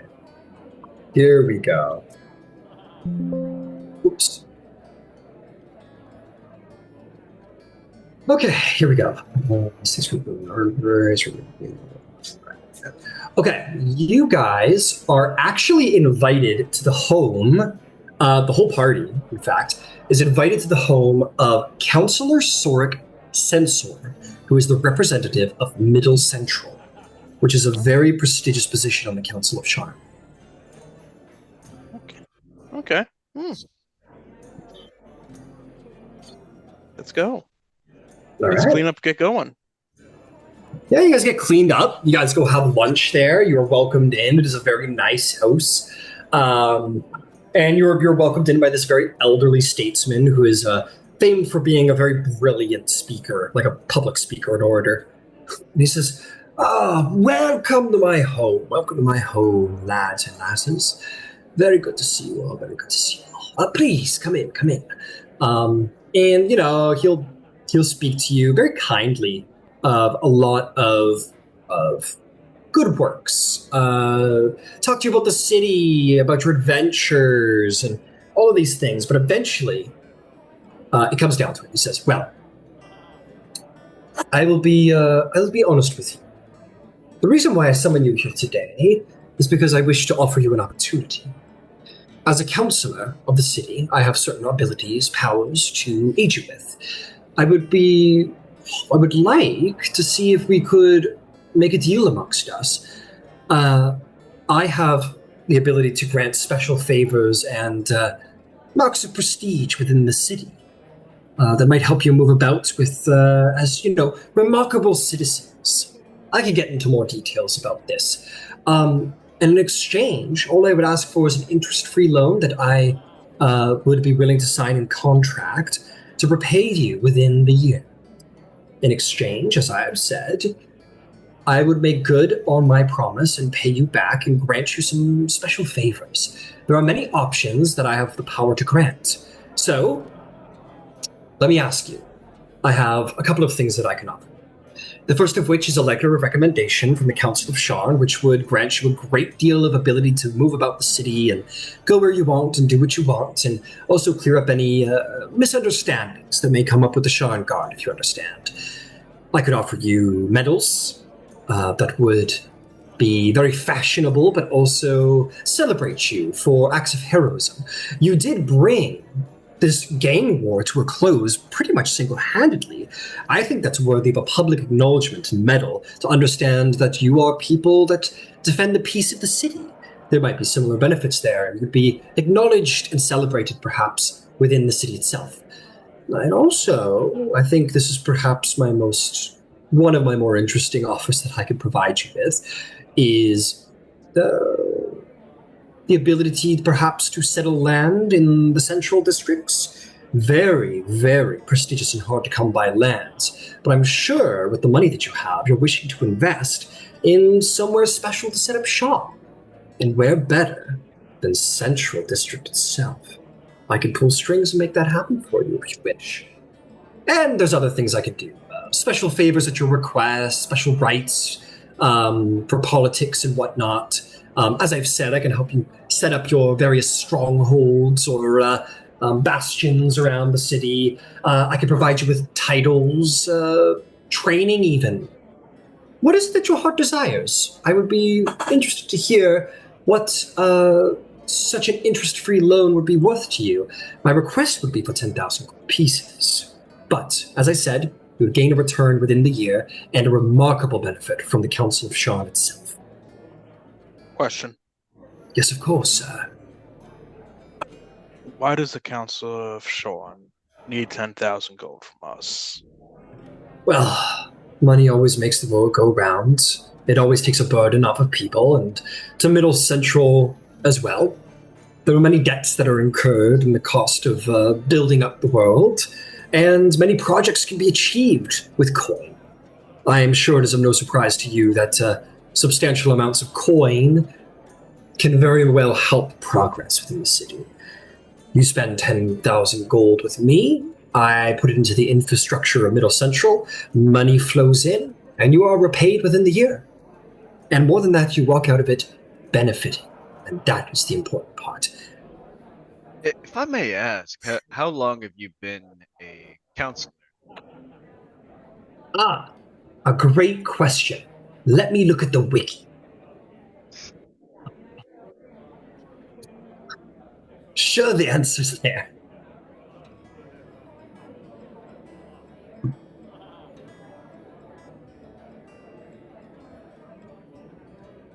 It says here that I'm actually a half-elf and not human, in fact.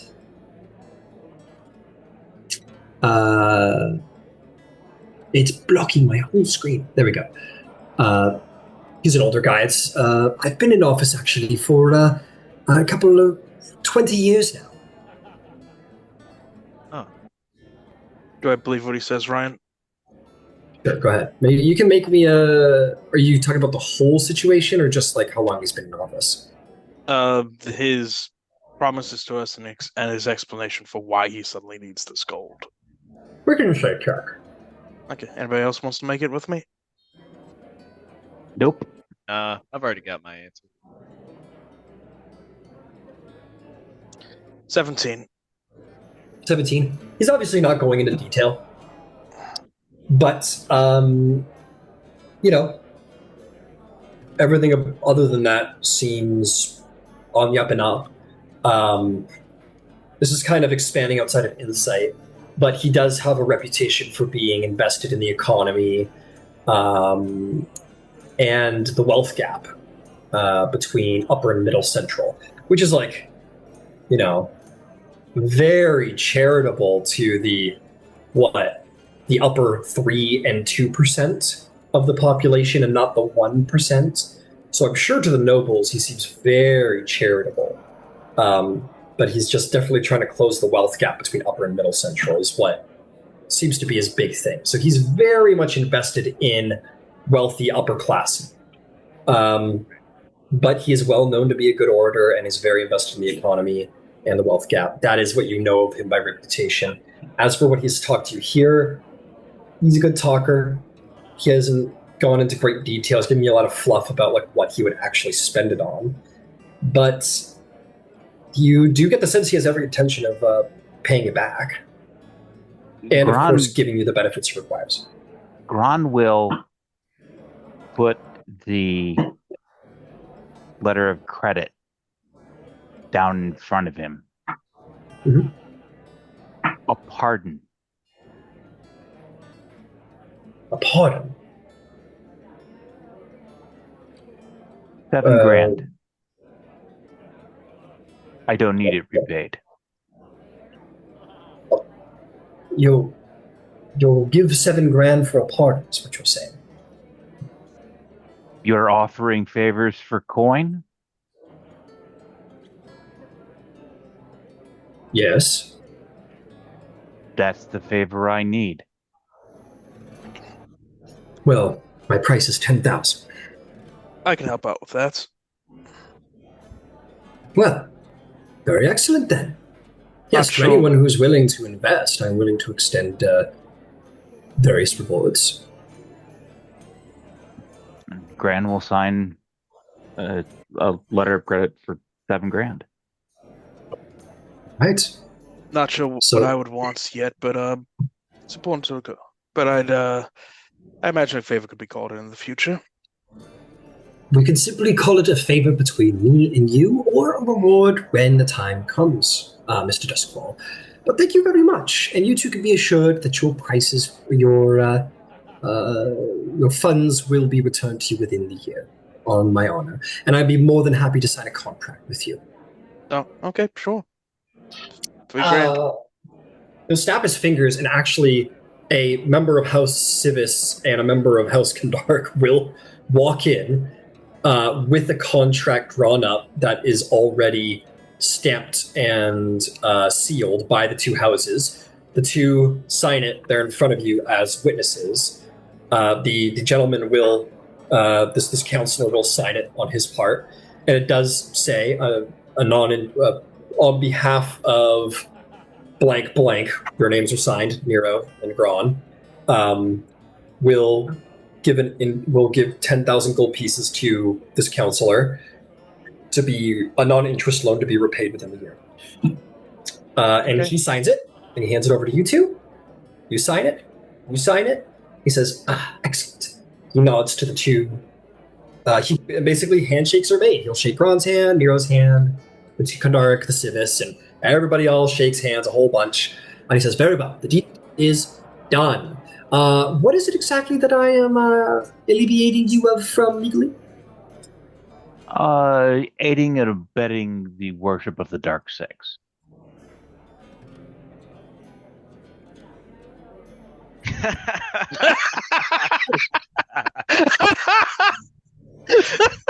The face, dude. He's like, You should have asked him that before ahead of time. That's exactly what he's thinking. He's like, and you know what it all comes down to? The shit Ron has been talking about since day fucking one. The fucking contract. You don't read the contract. Like, come on. The instant that they were willing to put it on paper, Gron was absolutely sold that this was a good deal. Yeah. So, which actually brings me to the next point. This is what happens over the next year concerning Gron's little confession. Ooh. Next year, month. This happens over the course of the next month. Okay. Things happen considering things actually end up happening pretty quick, and you'll hear why. I'm going to change the music because the vibe is going to change pretty dramatically around your lives. When does the kid fucking thing happen? 2 days after when the feast is meant to be held. Okay. All right. Here's what happens. Gron, you go to the Cathedral of the Silver Flame in the Upper Central. You speak to the High Prelate of Sharn, who is known as Maven Shad, who is a stoic old hawk. And you confess all that you said you've confessed. You speak of the gold, you speak of the Castlelanterns, you speak of the child that was accidentally sacrificed, your association with the Dark Six, everything of your adventure. And I want to include Kolat Tower, the demon that the clan Boromar folks had bound there and lost control of, and the secret base and the teleport token to get in. Okay, let's go easy on me here. I worked hard to get this result for you. I understand.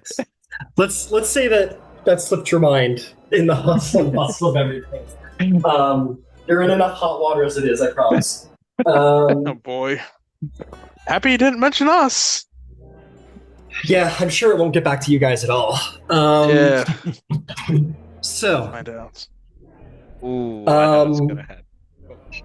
you confess to aiding a noble family, the Castlelanterns, in delivering 500,000 gold for a ritual of appeasement to the Keeper, insisting the money was meant to save two innocent children's souls. You omit your allies' involvement.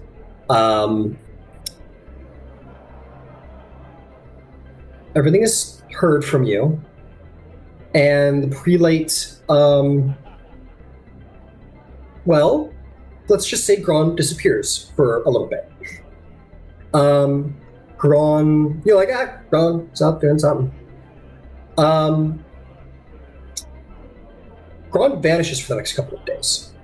Gron, you are being held by the Templar Order within the Cathedral of the Silver Flame.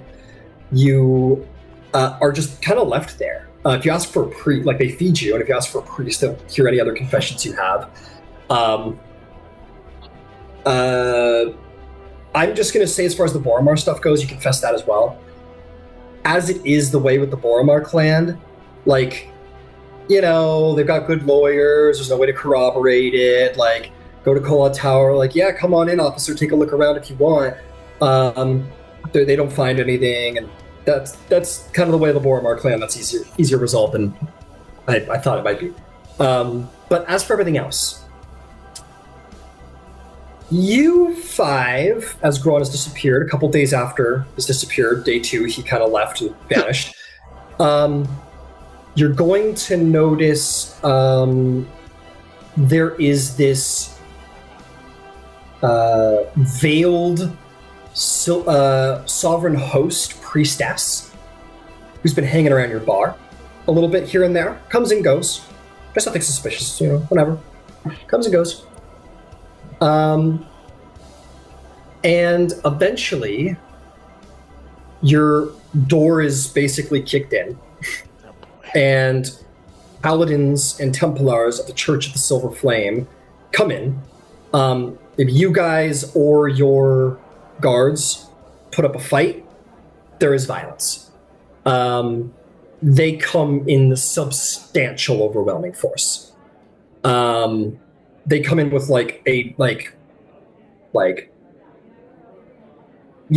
they come in with probably 20 full-fledged paladins, and they fucking wipe the floor with your mercenaries. They don't kill anybody as long as it's not brought to that point, but they come in.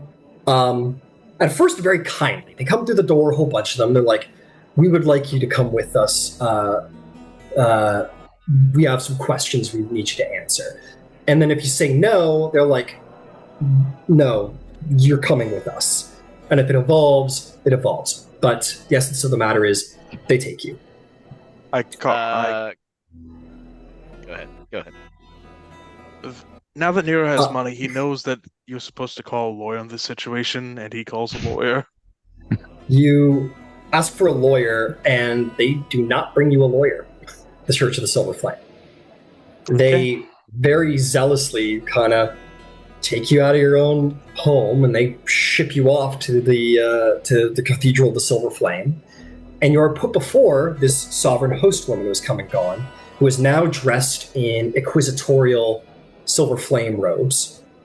And without any legal care in the world about the law of Braylon, they put you all under zones of truth and interrogate you about what's going on, essentially. Yes, Tally. When the whole kick in the door situation starts happening, can Tally fucking do something to get the fuck out of there? I'm going to say, Tally, because of your specific abilities, I'll allow you to flee into the city if you wish. Okay. You have fucking disengage, dash, stealth, fucking, if there's anyone who can get away, it's you. I'll say roll me a stealth check. Okay. To be fair, let the dice decide. Shikayate. Heroic inspiration. Right.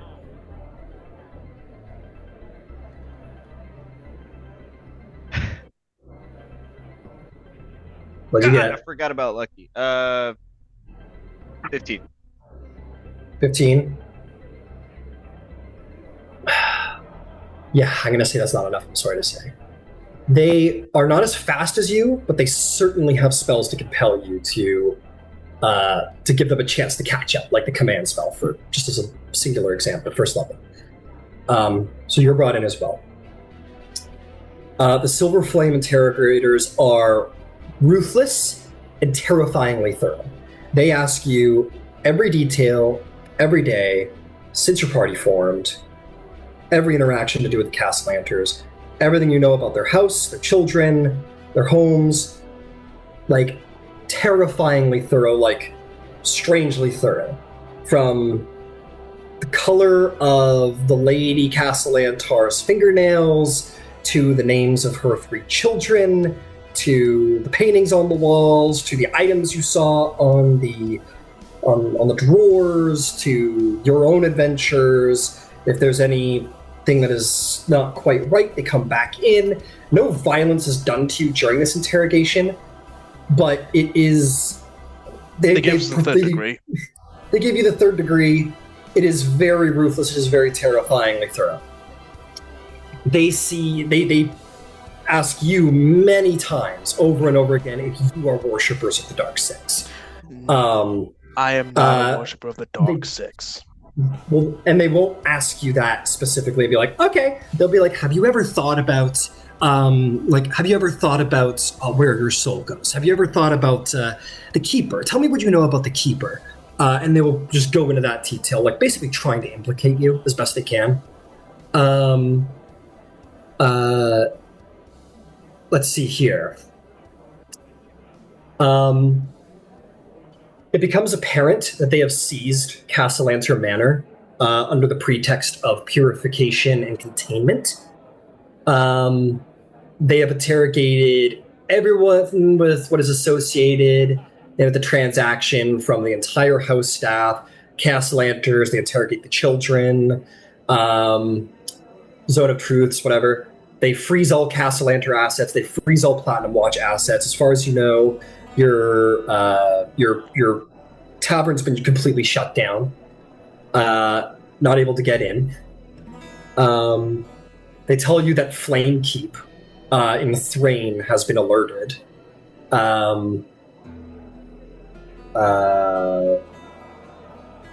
Yeah.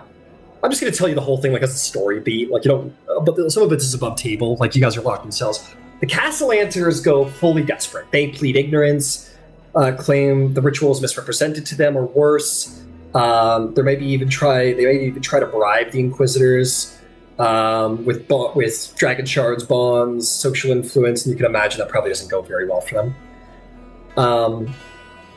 Now, on the opposite end of it, because we'll say some of this stuff did occur, like the magical item gathering, Gron, your request. Because of your request with the Council of Sharn, they do alert the Braelish Crown of what's going on, and there is a huge political scandal about all of this. The Silver Flame isn't beloved in Sharn. They're considered largely zealots. And Braelish Clown and the City Watch issue formal protests to Flamekeep. Inquisitors start storming manors, arresting nobles associated with the Castlelanterns. Braelish Parliament threatens to expel the very religion of the Silver Flame from the country. There is, and it creates a brutal triangle. The Silver Flame is trying to purify corruption, root out Keeper, Dark Six Worshipper, any means necessary. The Castlelanterns are trying to get this ritual done to save their children's lives, but they have been separated from each other, and their children have been locked up, and time is running out. The Sharn elite all want this to go away before the city's fragile peace that has just been achieved falls away. So while the Templars' confessions are technically aligned with their faith, it does ignite a power keg of faith, politics, money, so on and so forth. Now, it becomes down to you, Gron. When all of this is revealed, you especially are informed of everything that's going on. You are given the full rundown of everything that's going on per your confession. These 5 are treated like criminals, basically. But you, while interrogated harshly, ruthlessly even, are treated as a fellow brother who has made a mistake. And they inform you of everything that's going on, and you are left with 2 paths before you. you are left with the Martyr's Path, where you might be able to turn this as seen as a misguided purity, a hero who tried to do good but consorted with devils, in which the church would strip you of your rank, spare your life and the lives of your allies, and assign you to penitence in a Silver Flame hospice within Thrain for long-term cleansing. And this is what's presented to you by, like, maybe this sort of like old hawk who you met, who's like, this is what you need to do, basically. The second is sort of the Redeemer's Path, where the Inquisitor, however, comes to you and says you may just be a vessel of the Flame's will. That because you stooped into this darkness, such as all in the Church of the Silver Flame feel, per the shadow within the flame, there is also the light. You may very well be the Flame's will, and offers you a sanctioned mission to lead them into Castlelanter territory, purify the manor, capture all evidence of the Keeper's cult, and do this all in front of the Templars to restore your honor before the eyes of the Silver Flame and Thrain, but only if you survive the fallout. This, of course, would, however, tie you forever to the Church of the Silver Flame as like a redeeming knight, essentially. Either way, the rest of the Platinum Watch will be under suspicion forever. But if you choose one of these two paths, they will release the rest of the party under deep suspicion. The Gron will choose to be a martyr. Okay. If that's the case, you five are all released. Finally. And you see the spectacle. A massive spectacle is put forward this past month. And it's like the day before the feast. Or when the feast would have happened. And the Lord and the Lady and the two children and Gron are basically like put up on display before with the Inquisitors and the Templars all present. And they say, let it be known what happens to Dark Six worshippers. And they kind of like go down the line. They say, this Lord and this Lady Castlelantar sacrificed their own child to the Keeper of the Dark Six. And everyone, just cut their heads off. Fucking mob mentality, right? Do we see any of this? Yeah, you're all there. You see this, and like they're up there, like it's like the gallows. There's no gallows. There's no actual noose, but it's like the gallows, basically. On display and says, "Fear not, good people. For one here who has been greatly misguided in their purity, did seek out and indulge themselves in such evil, but came forth. For we all know the darkness within the flame is one that can corrupt even the most pure Templar, but it is in redemption, it is in this that one might be appeased. And so thus, the misguided purity of this Templar, may it be an example to all who have delved too deep into the dark arts. Let him be stripped of all rank, but his life spared.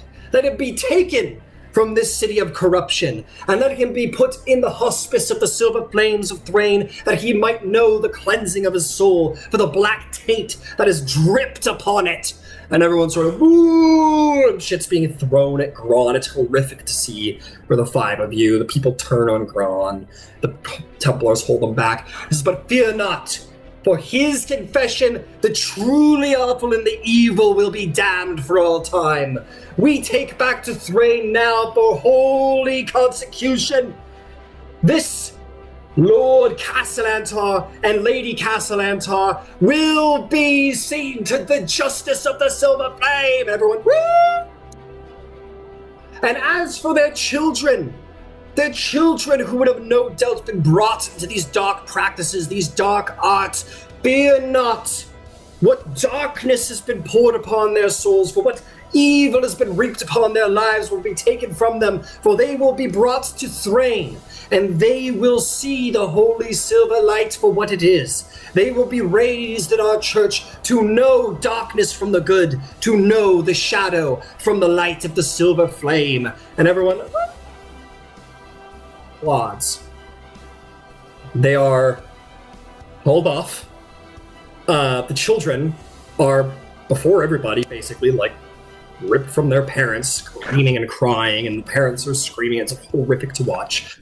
And the two Castlelanterns and Gron are put in the back of this, like, caged airship. Well, actually, are going to be loaded onto an airship, actually. All 5 of them, in fact. Now that I'm going to revoke that. They're all taken onto this airship, but children are taken from the parents in front of everybody. And you guys see Gron basically covered in fucking rotten vegetables and fruit and shit being loaded up on, and you all kind of catch wind of each other before Gron vanishes off to Thrain, perhaps forever. Is there anything that anyone would wish to share in this moment, break through the crowd and get to Gron to say something, or just a look, or Gron, you as well? Is there anything at all for any of you?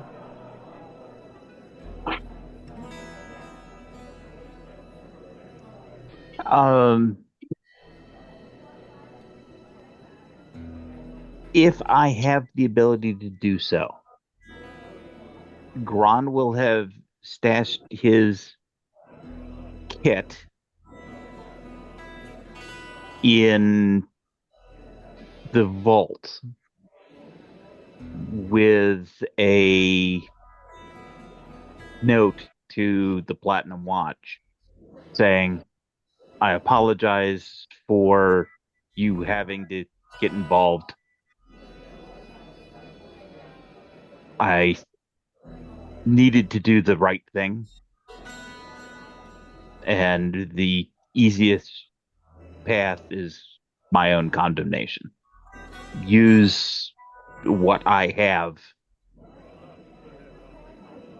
in surcease to any harm that I have caused." And his axe, the future request for the armor, all of that is part of that bequest.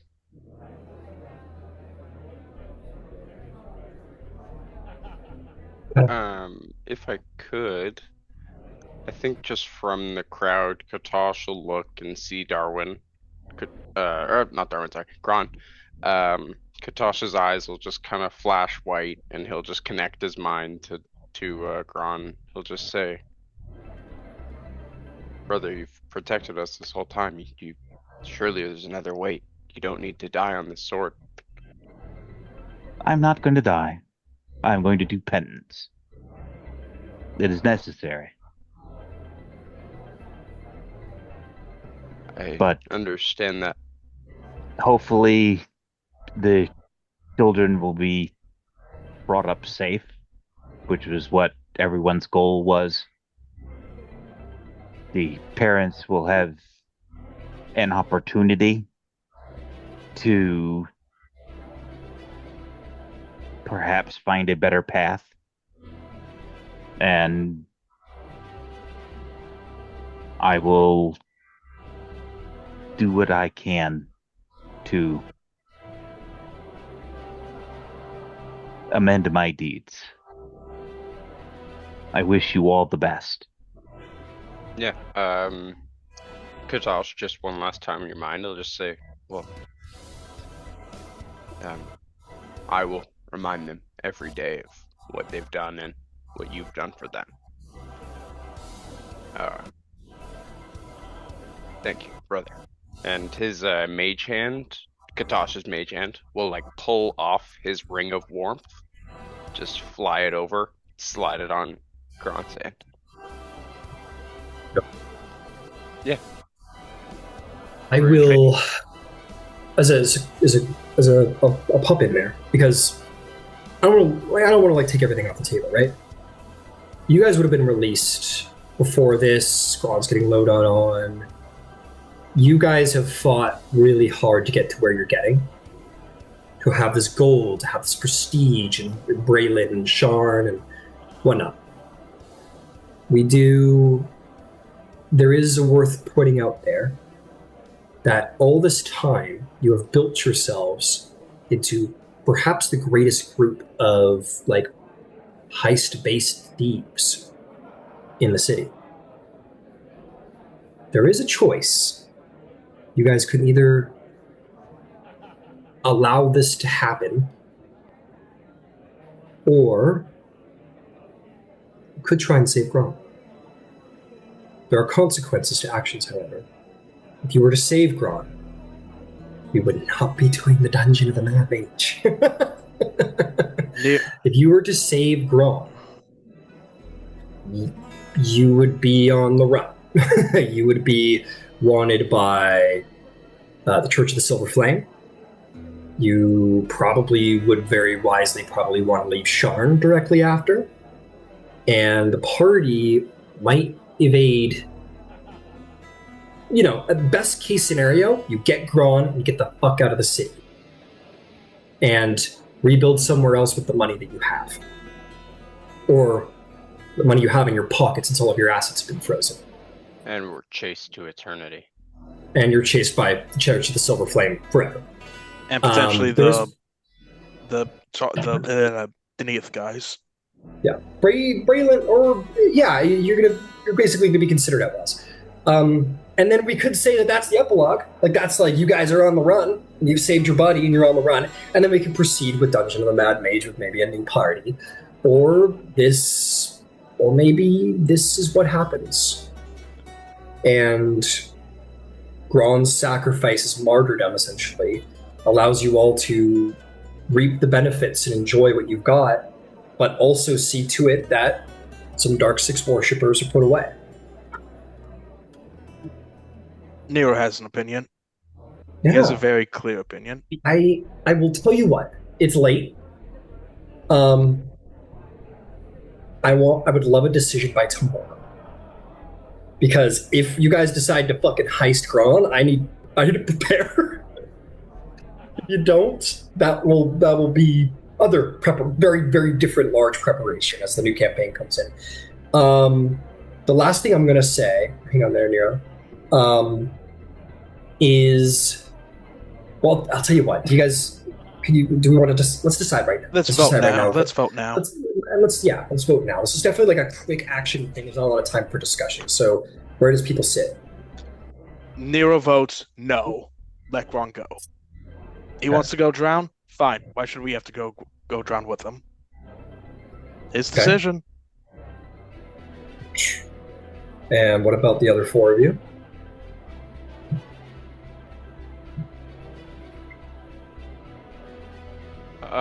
I think from a religious standpoint, Katosh does understand it. Gron maybe kind of sacrificed part of his morals to do what he has to do, and maybe this is his path. So I don't think it's his place to judge. He asked whether Gron would need it, and Gron didn't seem to, so Katosh will just step back. And you could have shared that with the group if you would have wished to. I would have just mentioned that he seems to be. If it matters any at all in the interrogation exchange, sure. There is some shifty space even with truth tell. Yeah. Gron would have answered every question in a way that made him seem like the source of deception for the rest of the group, taking all of that poison onto himself. Implicating. Understood. Himself. Fully take. Well, I'll tell you what. The reason why the consequences weren't worse for you, Gron, was because of your favor you asked from the counselor. So that actually saved you a lot in the backdrop. And that's why Braylon flipped out actually, at the Silver Flame. So that worked in your favor. And yes, that is also why your admission of the party and all of that, that's why the party is being released under suspicion. Okay, amazing. What about Tally? What about Selena? What about Darwin? I personally think that, and it would be evident in the crowd,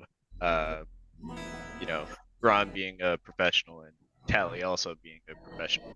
I'm slightly different, whatever. I think he definitely tries to give Gron like that tip of the hat. The I'll be seen. Basically code for I'm gonna find you. I'm gonna get you out. I'm gonna do everything in my power to make sure that you go free. Got it. But that's not something you're pursuing immediately. I think he would want to, but there's only so much that Tally can do on his own. Darwin?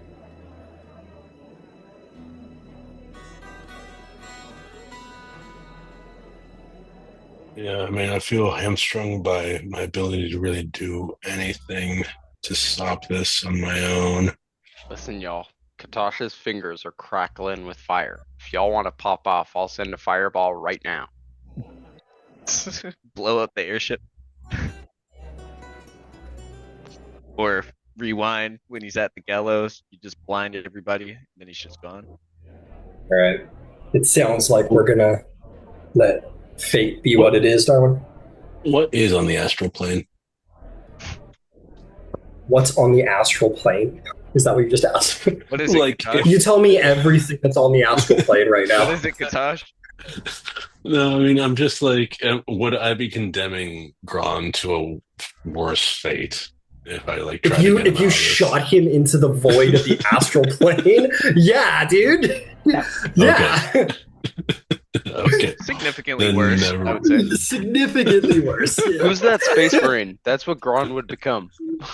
Dude, like all of the Dude. Primarchs, all the fucking Primarchs just decided to go off into the war. Yeah, after the Gron Harrison. it basically becomes like Planet Hulk.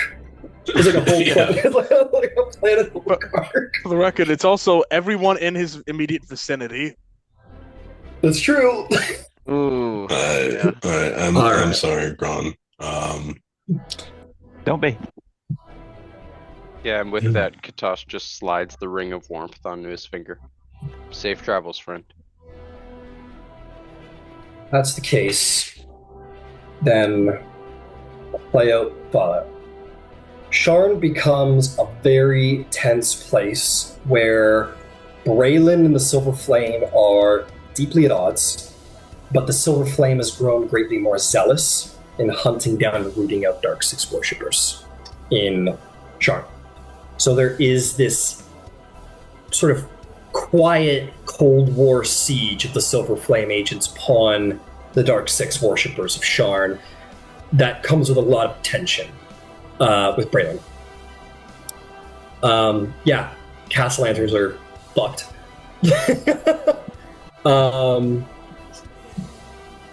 Now, this is what's tough, Gron. The Castlelanterns got taken down, but on the ride back to Thrain over the next couple of days, which would be 2 more days till the day, and the priests, the paladins, the inquisitors, the clerics, they perform every ceremony, every religious rite, every note of purity. They pour themselves into holy sacrament around these children. Alas, when the eve, the second day comes, their souls are ripped to the Keeper's domain. The ritual could not be performed, and the Keeper will take his toll. And the children die, and their souls belong in the hands of the Keeper. But the Castlelanterns, they will see justice for their worship and their discrepancies. Now, what I will say is this above table, which none of you will ever find out. if this was not done, the Castlelanterns would have invited you to the feast. You would have been honored as guests, truly. And you would have witnessed the ritual, where they would have basically put forth like 400,000 gold pieces and had it sort of sent off to the domain of the keeper, as foretold. But what they didn't tell you is that all of the 99 other guests that they invited would be poisoned, and their souls would be given in appeasement to the keeper. The Platinum Watch will never know it, but the Castlelanterns would have killed 99 people. So you did save 99 lives for the price of 2 children, and Gron's being sent away. There is one additional piece to that, and again, it's something that they'd never know. Gron has every intention of wherever he is eventually sent. Mm-hmm. He's a poisoner. He's going to take himself. Got it. Wow. The last note that I would... The crazy thing, like, Gron's previous character, like, didn't even want to go along with the Castlelanterns. And then the Castlelanterns ended up burning him anyway, with the new character. This shit, man. Holy shit, dude. The last note about what would have happened with the Castlelanterns is, like, after all of this shit happened and all of you would have seen them, like, poison and kill 99 people to save their children, which would have been successful, is that you guys would have been in bed together forever. And if they went down, you would have gone down, because you got them the gold for their ritual, and any crimes that they did would have been put onto you, and they would have pulled that string forever. So, not that your characters will ever know if the right choice was made or not. Above table, you saved 99 peoples and yourselves from a chain and a leash to the Dark Six cult. And that is the story of the Dragon Heist. Damn. Gron is such a gangster. Jesus, Gron. What the fuck? Yeah, no dude? shit. Wow. The simplest and the most complicated thing in the fucking world. So here's a question. Here's what Neo wants to know. Does he get the platinum rust back?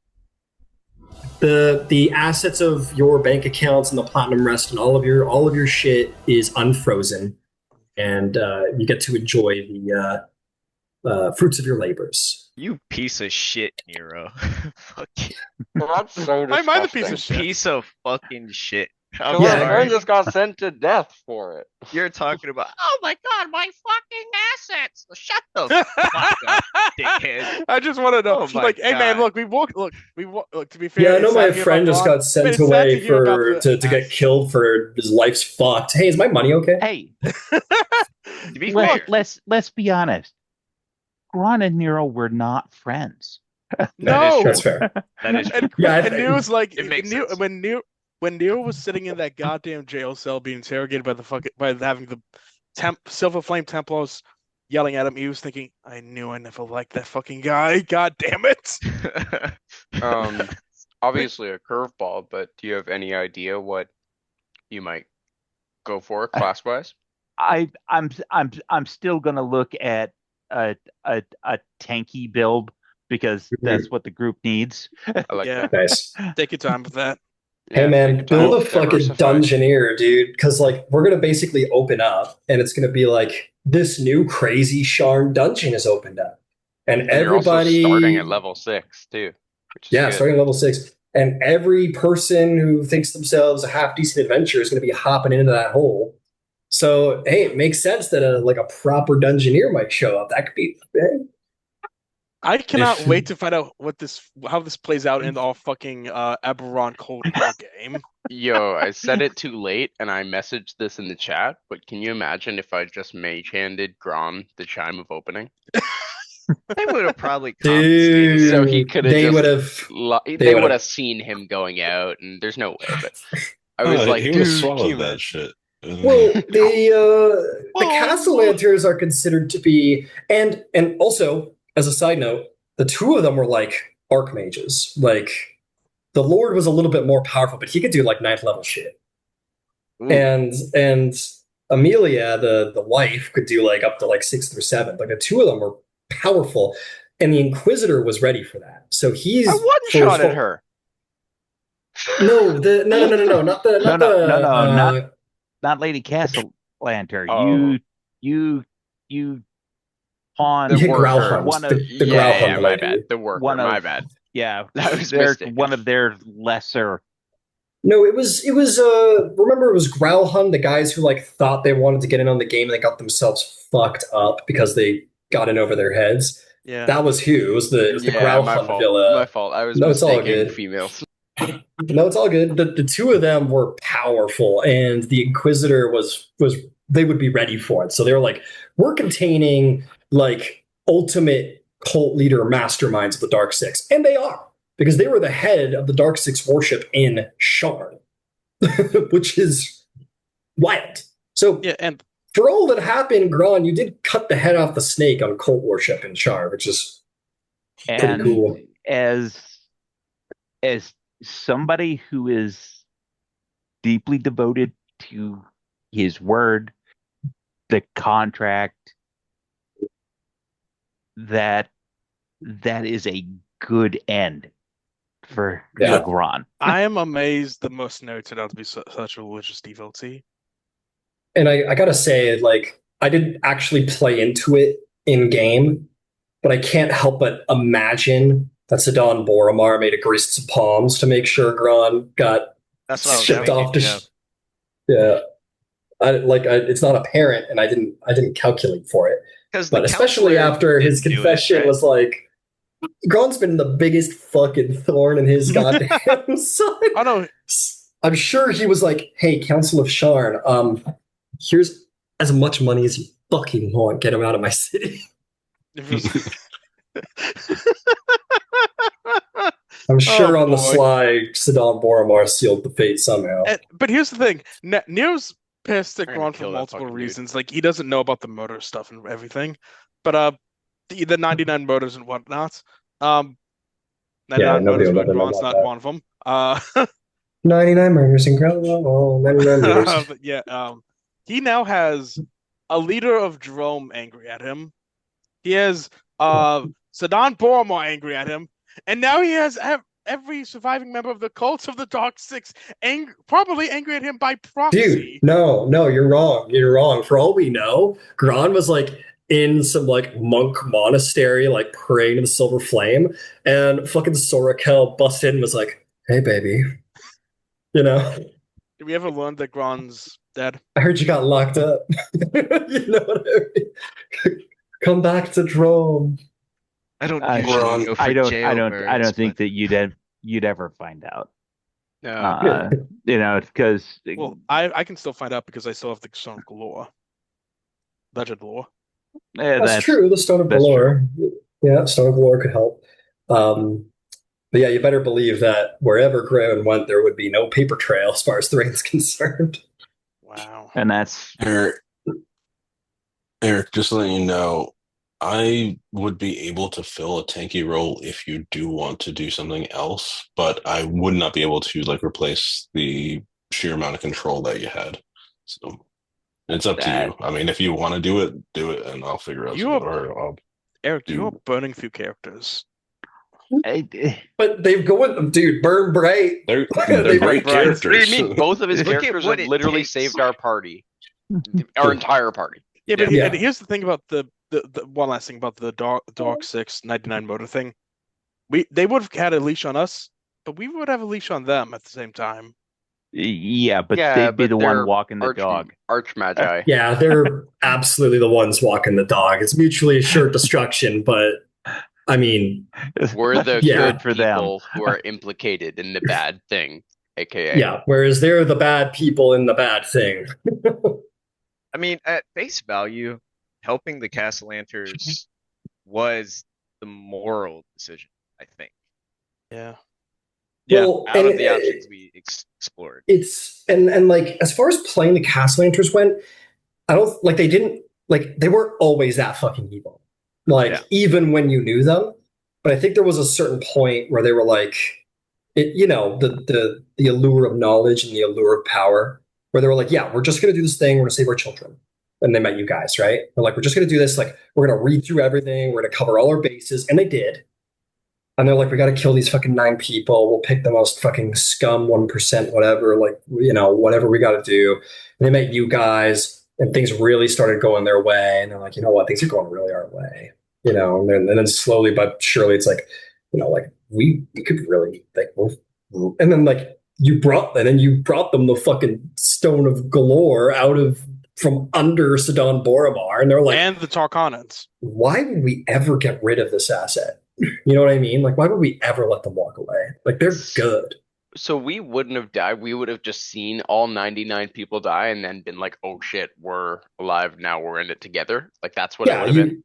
Yeah, they would have killed them all and been Yeah. like, welcome to the Dark Six, basically. But we would have lived and watched it. Yeah, you would have absolutely, because why would they kill you? You guys are Yeah, really Too useful a tool. Yeah, You're exactly. way too Holy useful. shit. God Yeah, damn. you'd have been on the leash maybe forever. What a fucking mess next session. Oh my Above god. table- above No, table, there's no right? mess next session. Gron saved your ass, dude. Yeah, I know, but still, it's Fit like, into it.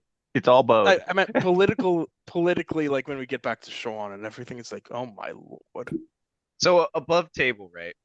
Yeah. Out of the factions that could have been spoken to during the entire time of this campaign, Yeah.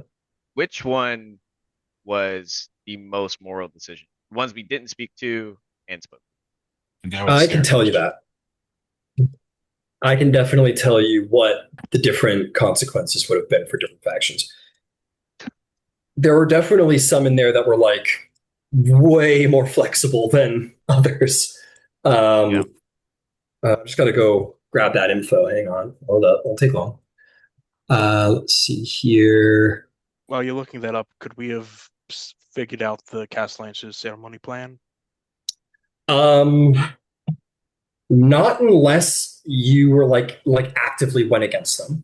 If you actively were like went against them and weren't going to like secure the stones for them or whatever, they would have sent their people after you, and then you could have hit their outposts, you could have hit their support teams, then you would have started to uncover everything. Sephia would have come for us and shit. Oh, Sephia she's probably would have come coming for for you. us. She will come for us. She's still out there, probably. She doesn't care about us now. You have to understand. Sephia and all of them got rolled up. Oh yeah. Yeah. Oh yeah. Sephia, if she's got any sense, she has left the city. If she can. She's gone. Yeah. Because Gron would have fully implicated all of them. He would have tried to avoid us, but he would have fully said all of them. Oh yeah. Yeah. Absolutely. Dude, I can't well, wait. if you think about it, like if you think about it, at the end of the day, Sidon Boromar has been bled dry. Yeah, he's not bled dry, but and he's always been a more political gangster than an actual like muscle gangster anyway. So he's certainly still active, but his organization has taken a significant hit. All for nothing. And if anything, though, at the end of the day, the last man standing here, Tarkanan. Yeah, Tarkanan, like, because they've just cleaned up business now, pretty much. Like, yeah. The Boromar has been beaten to a bloody pulp. Dask had their leader and torn apart by a dragon, and they are scattered, going back to Drone probably. Tarkanan, they're just keeping their heads down, like, I think we win. I guess. Well, and some of their internal division got removed. Yeah. It's probably now one of the better clans. Oh, I think. Well, Boromar is absolutely in a consolidation phase where it's like, okay, we lost a lot of dudes. We're gonna like look internally, make sure we're not gonna get hit on the inside. We're gonna like let things calm down, let the heat calm down, because also you guys ensured that the city guard was like all over them. So right now they're under heavy suspicion, especially with Gron's suspicions put forth. So Silver Flame and Sharn Watch are all over them. And do keep in mind, Gron's exile and eventual death there is an entire portfolio of everything besides what came out during the Inquisition, a portfolio of everything dealing with Sedan and the Boromir clan that came up in documentation that it's going to be released to the Watch, to the Brown Crown, the knife, and to the papers. Yeah, to the knife and everything. I will. Unfortunately, Sedan, it's going to be a fucking huge headache for him, but he'll probably be able to counter it under this, Darkship worshipper. He's got incredible lawyers. Like, where's the actual evidence other than his word? Blah blah blah.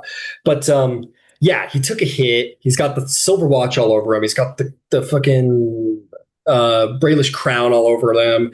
You better believe he's like, I'm looking at my guys right now. I'm chilling over here. So the Boromir clan's not going to be very active in Sharn for a while, if not like a fucking decade or two, maybe. The Boromir Dask was never heavily invested in Sharn. Like they're there, but they're more invested in Droam. And now without the gold, they're probably going to leave and go back to working on Droam and larger politics. The only thing that got blown up is Tarkanan, because Tarkanan, they're very loyal to one another.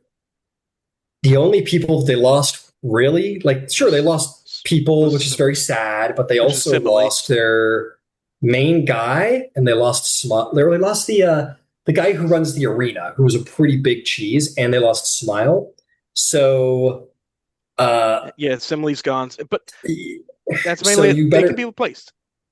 So not really. I mean, not to Thora. Smile was like Thora's right hand lady guy, whatever, and was like one of the OG Black Ops survivors of the Brayllish crown. You better believe Thora Tarkan is out for blood now. So, but at the same everybody time, got calmed the fuck down. Castlelanterns, Castlelanterns, Boromir, and Dask. But Tarkanan's going to be fucking on one now. You better believe it. On us or what? Me, the person who killed them? On us me? Or like Boromir, but Tarkanan can be strong. There is another option potentially, but I'll tell you later. But Ryan, and I know. Kill them. What are you talking about? Ryan, there's another option. And I know, but we're not saying it because that's secrets. What? I don't know what you're talking about. I'll text it to you real fast. Great. So the allies of the game. So these are what people would have wanted and the potentials of what could have happened. There was Dask, and they're only interested in people like Gron, who are fit into the racial profile of those who are out there, and they would have been happy to have given you guys your own hit squad. They would have been happy to be around you guys, spend time around you, provide you money whenever you want. Let's see. That's Tarkanan? That is Dask. Okay, Dask. Okay. Dask would have, like she said, wanted the money. She would have wanted all the money. And she wanted it to basically fund Droam's entrance onto the Treaty of Thronehold to be acknowledged as a proper sovereign nation to get rights for her people. So they're not just considered some rebelling state; they are a sovereign nation. The Druids of Corvair had no interest in the coin or the Dragon Heist or anything like that, and would be happy to assist you if you proved yourselves to be loyal to the faction. And refreshingly, would have made absolutely not a single demand upon the gold, where it went, what would have happened with it. Just that you were, and they would have helped you out of pure loyalty, as long as you were loyal to them. The Red Cloak Battalion,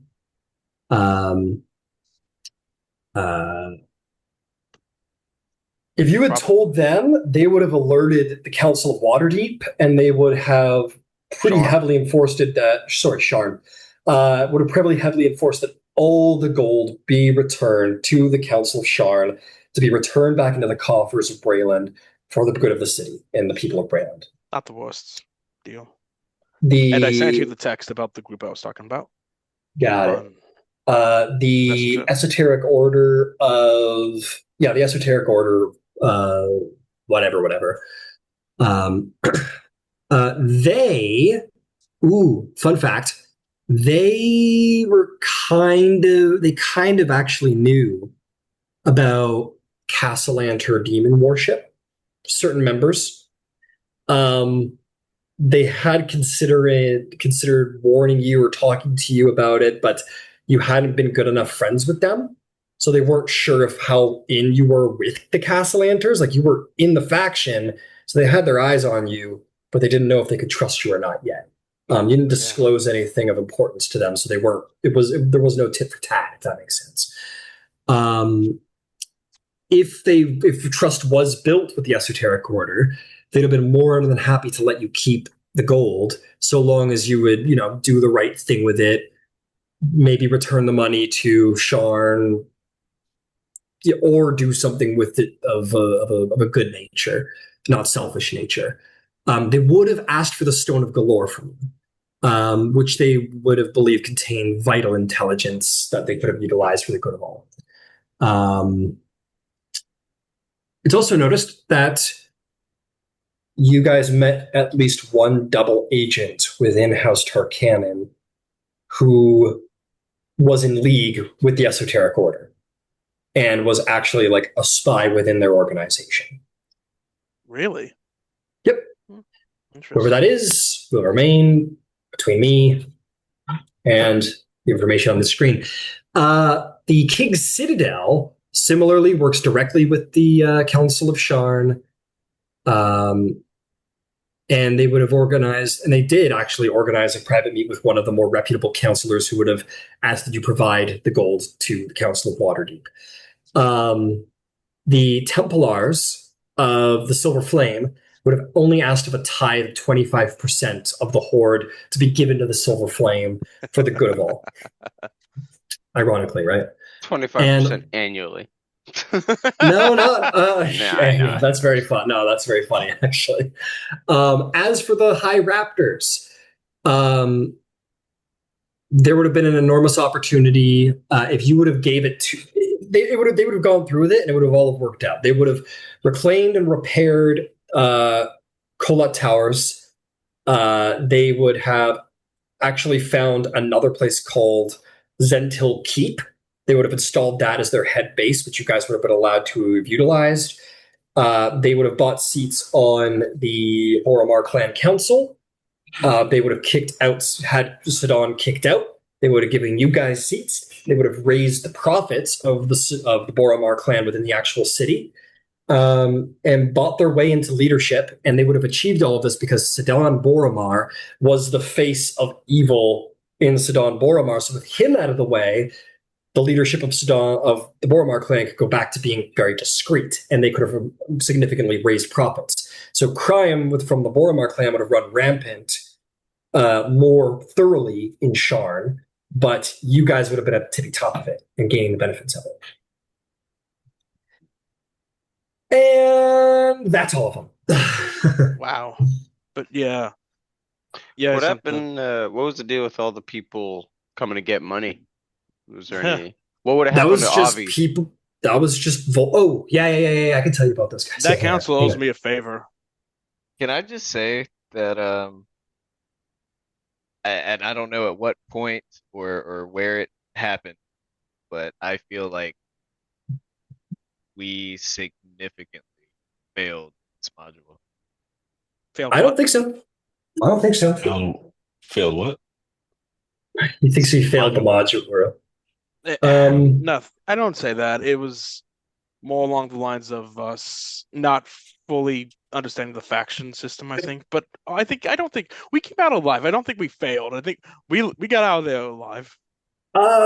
Some of us. I wouldn't say you failed. Like, I mean, you don't have a fucking crystal ball. At the end of the day, like, 3 out of 4 very major evil factions were like stripped of their power in the city. That's Just pretty had to significant. lose 3 fens to get it.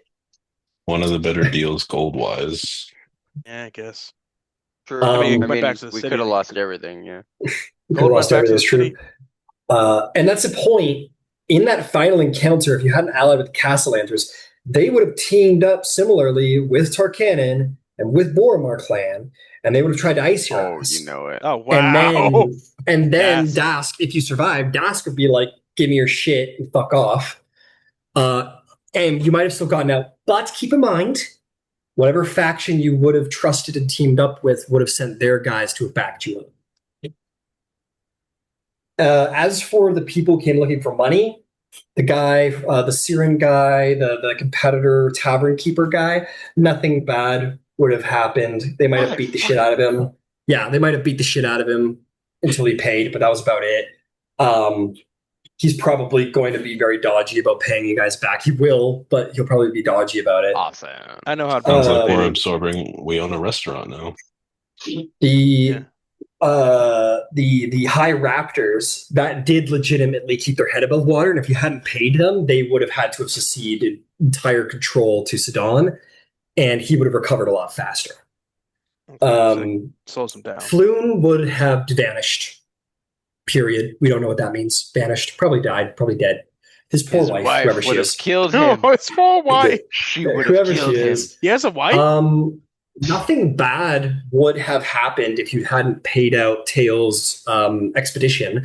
However, something good will happen because you did. Because of that, I'm going to give you guys full access to the Eberron monster sheets. Like the back of the book monster stat sheets, including the Lord of Blades, including all of the Siren guys, and you're more than welcome to look through them and have an understanding of them in character, because his book will come out.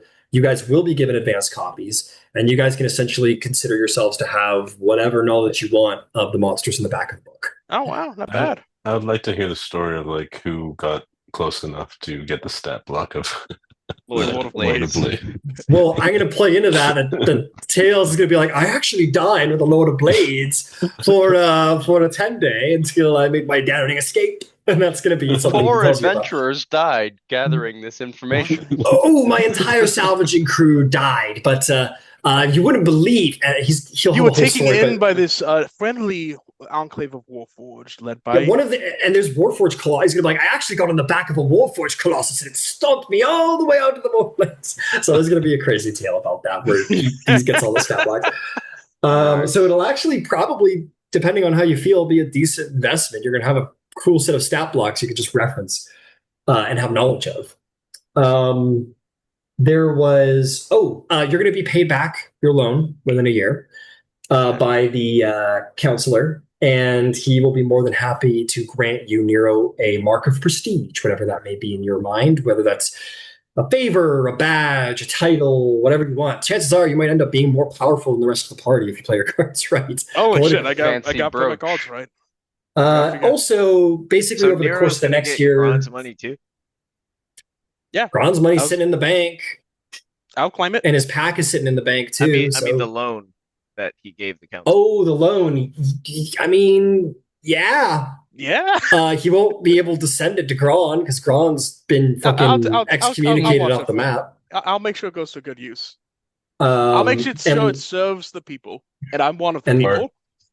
Or we save it for the sixth member. How do we know when we're becoming the bad party?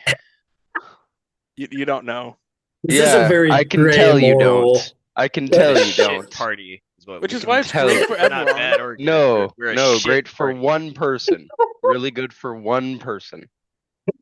And last but not least, this will be something I play into is that various temples, charities, guilds, and down on their luck strangers are going to come knocking from time to time, asking for money. And it'll be up to you if you, it'll be up to you if you want to give a little gold here, a little gold there. But depending on what you do, it might add up.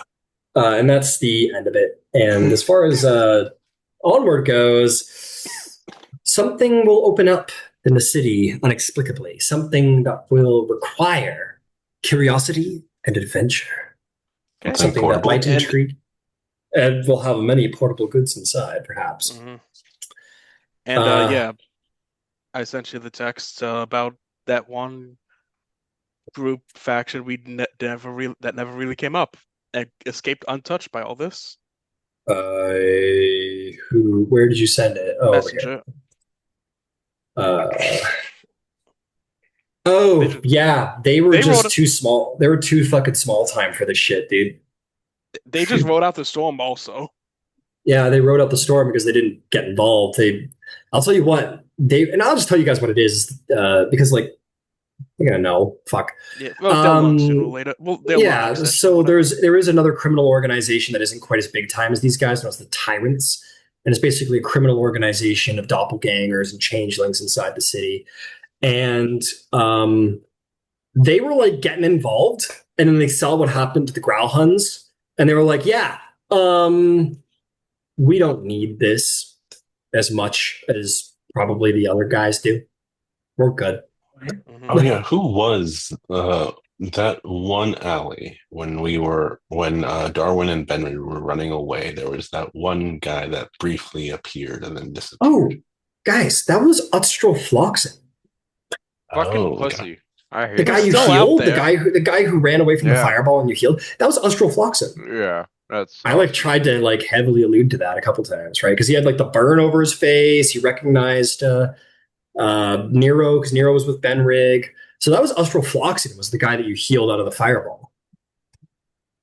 Oh, awesome! Our party member just didn't tell us that we recognized the person. Fantastic.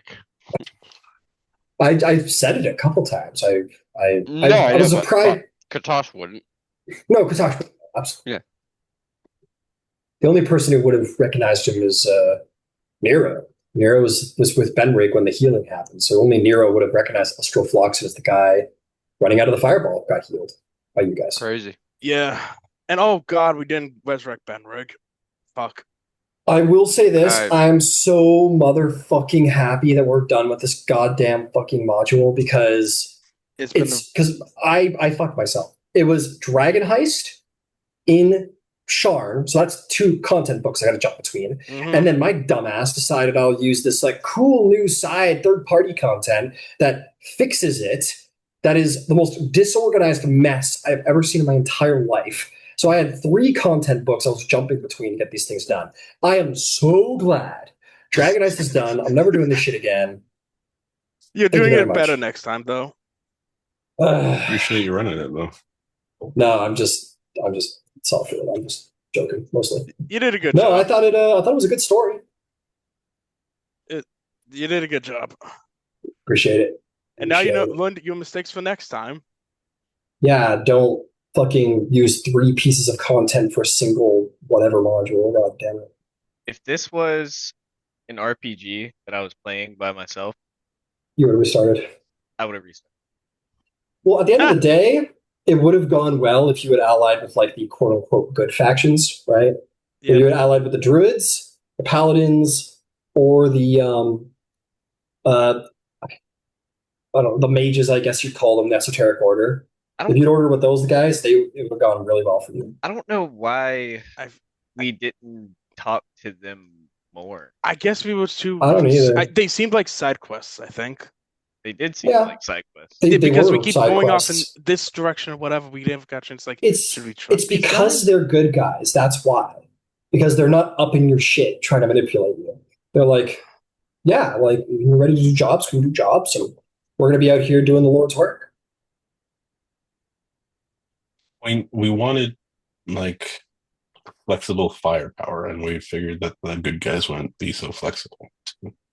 Yeah, but now we're going back to Sharn like without many allies.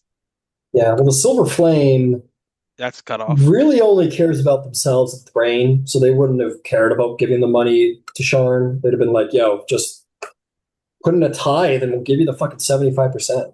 The Esoteric Order is like, they make plenty of money. They're mages, man. Spell scrolls and magic items, those sell for a lot. So they make plenty of money and they care more about the good of all and everything. And druids certainly don't give a fuck about money. What's money? Yeah, we don't care about money. We like our sticks. Maybe we can do stuff when we get back, but who knows? But first of all, we'll be going down below. But I look, it wasn't the like perfect RPG ending or whatever, but I thought it was pretty interesting. This end, in some ways, was the perfect ending because like it was a strong choice. Everyone kind of got fucked over in a way. It is possible. like it would have been wildly difficult, but technically you could have killed Sidon and whatever her name was, but that would have been a real um there was no secret to it. It was a matter of it was Doing like it. a matter of it would have been like a save load thing, right? When you're trying to beat the boss battle and you're not getting exactly the result, and you're like, fucking reload the battle, try again, reload the battle, try again. It would have been that kind of situation. It would have been like a fucking divine revelation if you managed to kill Sidon and Sorakel in one. There maybe there's a future where you killed one of them and then you brought the other one into the vault and had the dragon kill him. But holy fuck, that would have been very difficult. I definitely Sidon like you go. was staying when he was when things weren't looking good for him. Yeah. Yeah. Yeah. I'm sure the factions will have interesting words for us. So yeah, what was that? What was all that about? All right, guys, I got to peace out. Have a But very good night. Give a best Soraya. yeah, Night, have a good